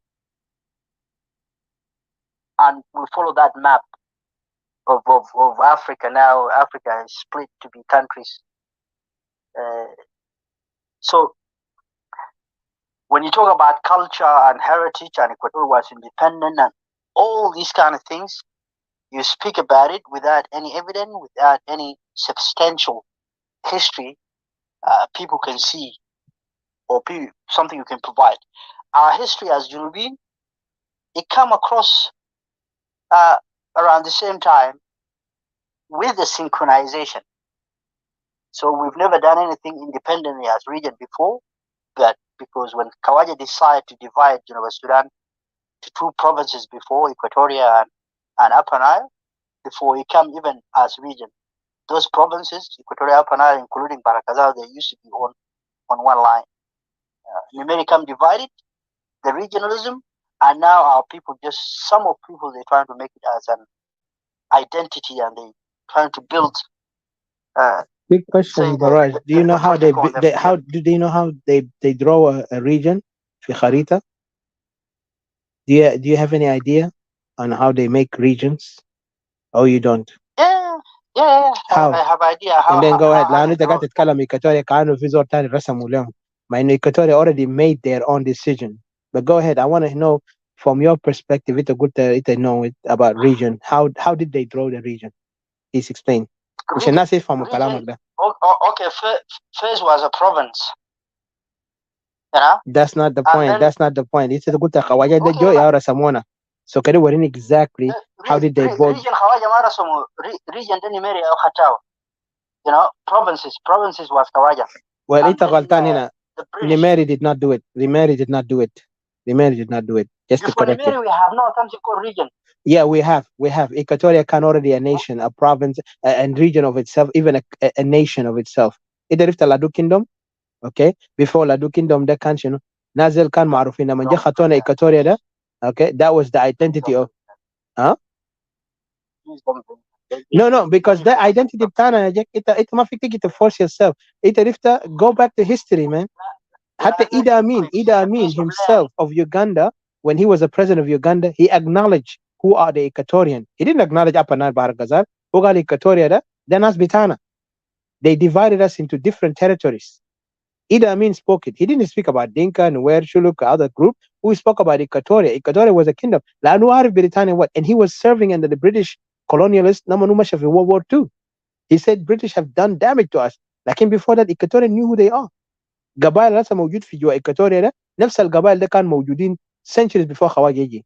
عشان كده انا قاعد نسألك do you understand the meaning of region ولا انت بس قاعد تجي بس based on the مصطلحات خواجه ومصطلحات عرب. No. Region, not Hawaja Salah region. Kawaja start with provinces and district. You know, before that, there's nothing called region, there's nothing called province, there's nothing called district. You have to put Then what about border? What is border? What is border to you? لا انت قبل شويه قاعد تقول في spiritual border. اذا كان ما في region معناته ما في border. What is border? And why is it border? Why do people have borders in that perspective? All right. Border comes out about this, the colonial power. They were dividing the resources. Asma, just take away. Sorry, take away the colonial. Just look at yourself. Ita geranta dinka. I mean, ita dinka. Ita geranta nuer. Ita digeran bita hina ida bita murle. Okay. Ita كان عندك بيت لا تقول بيتك ده هتبنيه هتكون فدايا كده يعني بس بيكون في قش ولا انت هتعمل فوقه راكوبه وفوقه سقف وعندك حاجه كده فنس ولا انت هتعمل قال لا خواجه بيجي بيبني لك يلا قال يا وقت ده لانه انا ما فاهمك هنا clearly. No. Okay. For example, with Murle, we don't have a Pacific border. Before Khawaja Maja, before all these authorities didn't come and show us how the border and the authority and how to organize all this. We don't have it, right? If you're talking on the example to build your own house, of course, everybody. For the last 300 years, 400 years, we're doing it across South Sudan. There's nothing new. You know, there is no one in Equatoria actually invented this Gutia to make it something look different. The same thing in Upper Nile, the same thing in Bahar. Then you prove me you fell and you're nomadic and you don't know, you never evolve with the other cultures in the perspective of building a nation and territory. لأنه border that the part of evolution, region the part of evolution. What do you mean? No, I'm being honest with you. How did you build border? How? Okay. ما نطلع برا لأنه شنو؟ I will explain to you later. انت سألت سؤال بس انا هجاوبك له بعدين. لكن بس I tell you from what you said to me, simply you answered me a very clear answer in ita you are not part of the evolution of humanity in part of border creation, region creation, and also establishing of your own society as a culture. لأنه كان انت قلت تقول يا اخي انا مامور لي ما عندي border, it never happened in history إلا زول اللي ما عنده أرض. Go ahead, continue. All right. Spiritually, our source of God, our source of language, our source of DNA, they are similar. Over the time, when we spread around, things build up slightly different. It's like us when we migrate to the Western world now. Our accents, if you go back home, doesn't matter how much you speak your language or Arabic, you can see differences, right? Same things in Sudan when tribes used to move around, based on the climate, environments, they change their accents, they change what they're doing and all this. But if you go back, the culture is the same. border, as far as what I'm aware, is created by colonial based on their own colonial. Yeah, Barak, Malaysia, yeah, Barak, that's the wrong. That's wrong. Ashan Kida, Odessa Galek, you're nomadic. You don't have any relationship with the land. It's not about the colony. Look, let me say in my tribe. All right, let me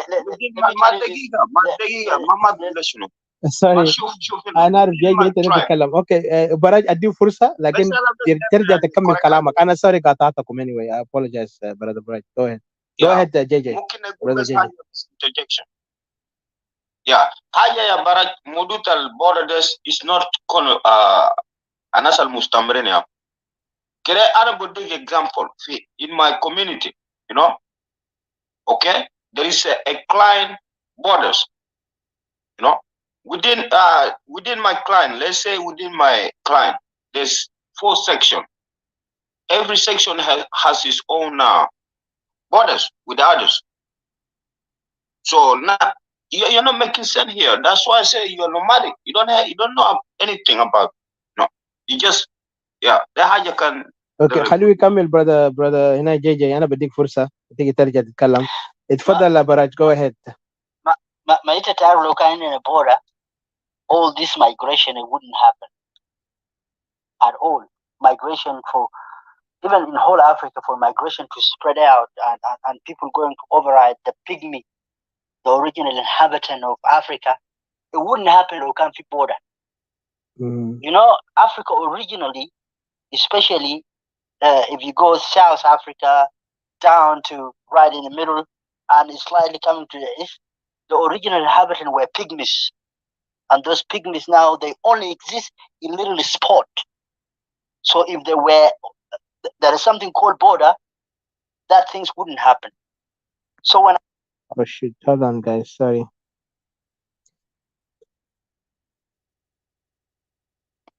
Can agree, we just knew the border, or even our recent country now, the footprints based on the colonial.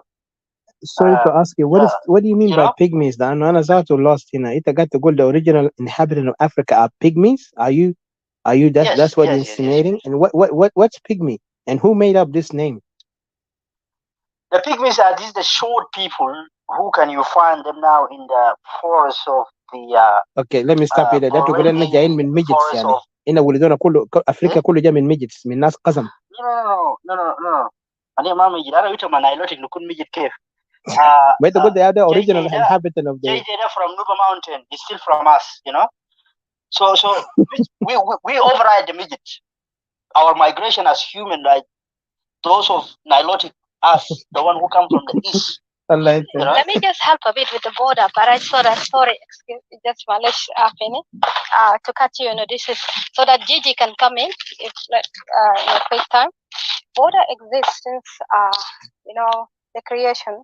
After, even in the time of Cain and Abel, after Cain killed Abel, you talked of creation and God earlier to dishes, but then you would have known that border exists because after Cain killed Abel,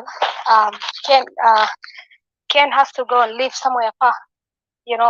That means drawing a border from where he lives and where his relatives, the rest of the relatives live.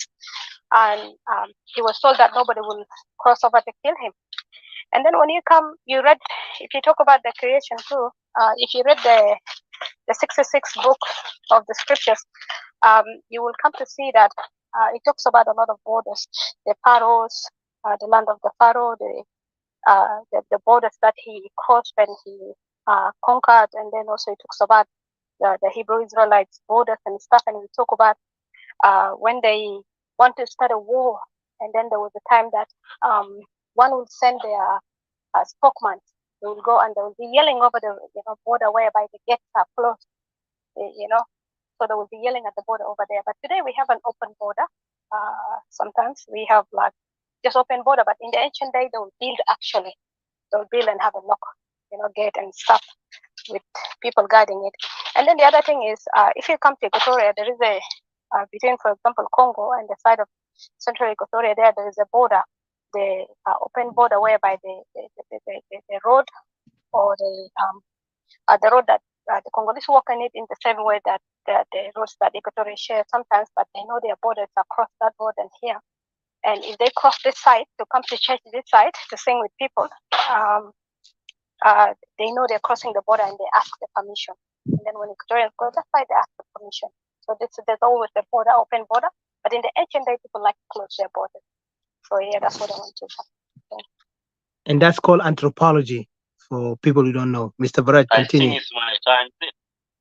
It's still, hold on, let Baraj. I'm sorry we interrupted Baraj a lot, but because there is some things we don't want it to go just lightly, because it seems like Baraj tried to throw his let Baraj finish his points without us interrupting anymore, and then so that Gigi can come in. Sorry, Gigi. Anyway, can you let me? The problem here, Odysseus interrupted me and he jumped from point to point to point. He never let me answer even a single point. My apologies for real. I want to get out of these issues, but when these issues are serious, and I know exactly what I'm talking about. But the problem here, I'm not going to dispute because you wanted to prove you have your own culture and you want to create your own border. And you want to, create your own country is okay, But when we talk about history, I'm really sorry, but you cannot tell us that we're trying to create a culture when we have a culture. You want to create a culture within SPLM, from SPLM, within territories that already have a culture. Remember, Baraj, this is now a propaganda. That's why when I interrupt you, not because I want to interrupt you, but because you come up with a propaganda very interesting, and it seems like it's very smart, but maybe for those who you can overcome, but not us. In the point that you try to tell us that we are trying to create a culture, we already have a culture, my friend. Maybe you don't have a culture, but we have a culture. You want to create a culture? Our culture is similar. No, we don't. Our culture is similar. We don't. Coming from. We don't. You're not coming from. Out of Africa. We're in the same Africa. So my problem here, the argument of culture, you're different. I'm different. It doesn't hold water. But let me close that door. Let me stick on the issues of justice and accountability. But also, the only place actually we've seen external colonial affairs were found in Africa. During the Greek and Roman era and all this kind. This is the first time for us to see external. What do you call it? And those colonial, they established their stuff in African continent. Yes, we all cry and we all try to glorify our history, African they used to have, this and that, but there is a lost history in the middle here. What did happen? And how things disappear and somebody else become, glorious than us. This is where we have a problem in here. But of course, I myself can claim that Africa used to be better than Europe, and we're the first people invented this. We did the pyramids, we do this. I can claim all that. But now, in our simple life, it doesn't show. And Odysseus trying to make like, I don't have a culture, I don't know where I come from, and all this kind of stuff. This is amazing. Let me come back to the justice and accountability. And I think the question of identity always will be raised or will arise in what we do as South Sudanese. Of course, let me take it after the colonial, even after they make South Sudan is a closed area. And the way colonial actually established missionaries in South Sudan, and it was different from the North. And then when North took it, I'll take it from 1956. We were excluded from the nation called Sudan since 1956. I'm not going to talk about our revolutions when we come through, but I will speak from 1983 because that was the most hard and most hardest time in history of Sudan. People went through a very excruciating pain through the civil war and this kind of stuff. The simple logic is this: after 1979, when the SPLM is sparked, the Arabs will launch a campaigns against Junub Sudan by the name of the religion. It make our people, especially strategically, if you want to fight. That's why sometimes I say the SPLM is the greatest movement have ever existed in Junub Sudan, and it came with a new strategy. Because if you want to fight a war in Junub Sudan, you have to be based in certain location. You know, if you, for example, if you want to spark a revolution now, you're not going to stay far in Barkazal at that end, or Western Barkazal, where you have a border with Central Africa. That's a very weak country. If there is any issue happening, whatever is happening, you can't find any help. They will scratch you easy. But if you come deep back into Equatoria, or if you go to Upper Nile and cross to Ethiopia, you will survive. And war of Geneva Sudan was, fought strategically based on those lines. That's why we were successful in order to survive. Without that, we would have been scratched. There are some tribes, they've been used as an insurgency in Sudan. So I want to wrap it up on this. The whole thing, now people talking about culture and talking about what happened to us. These things are the consequences of those generations who've been through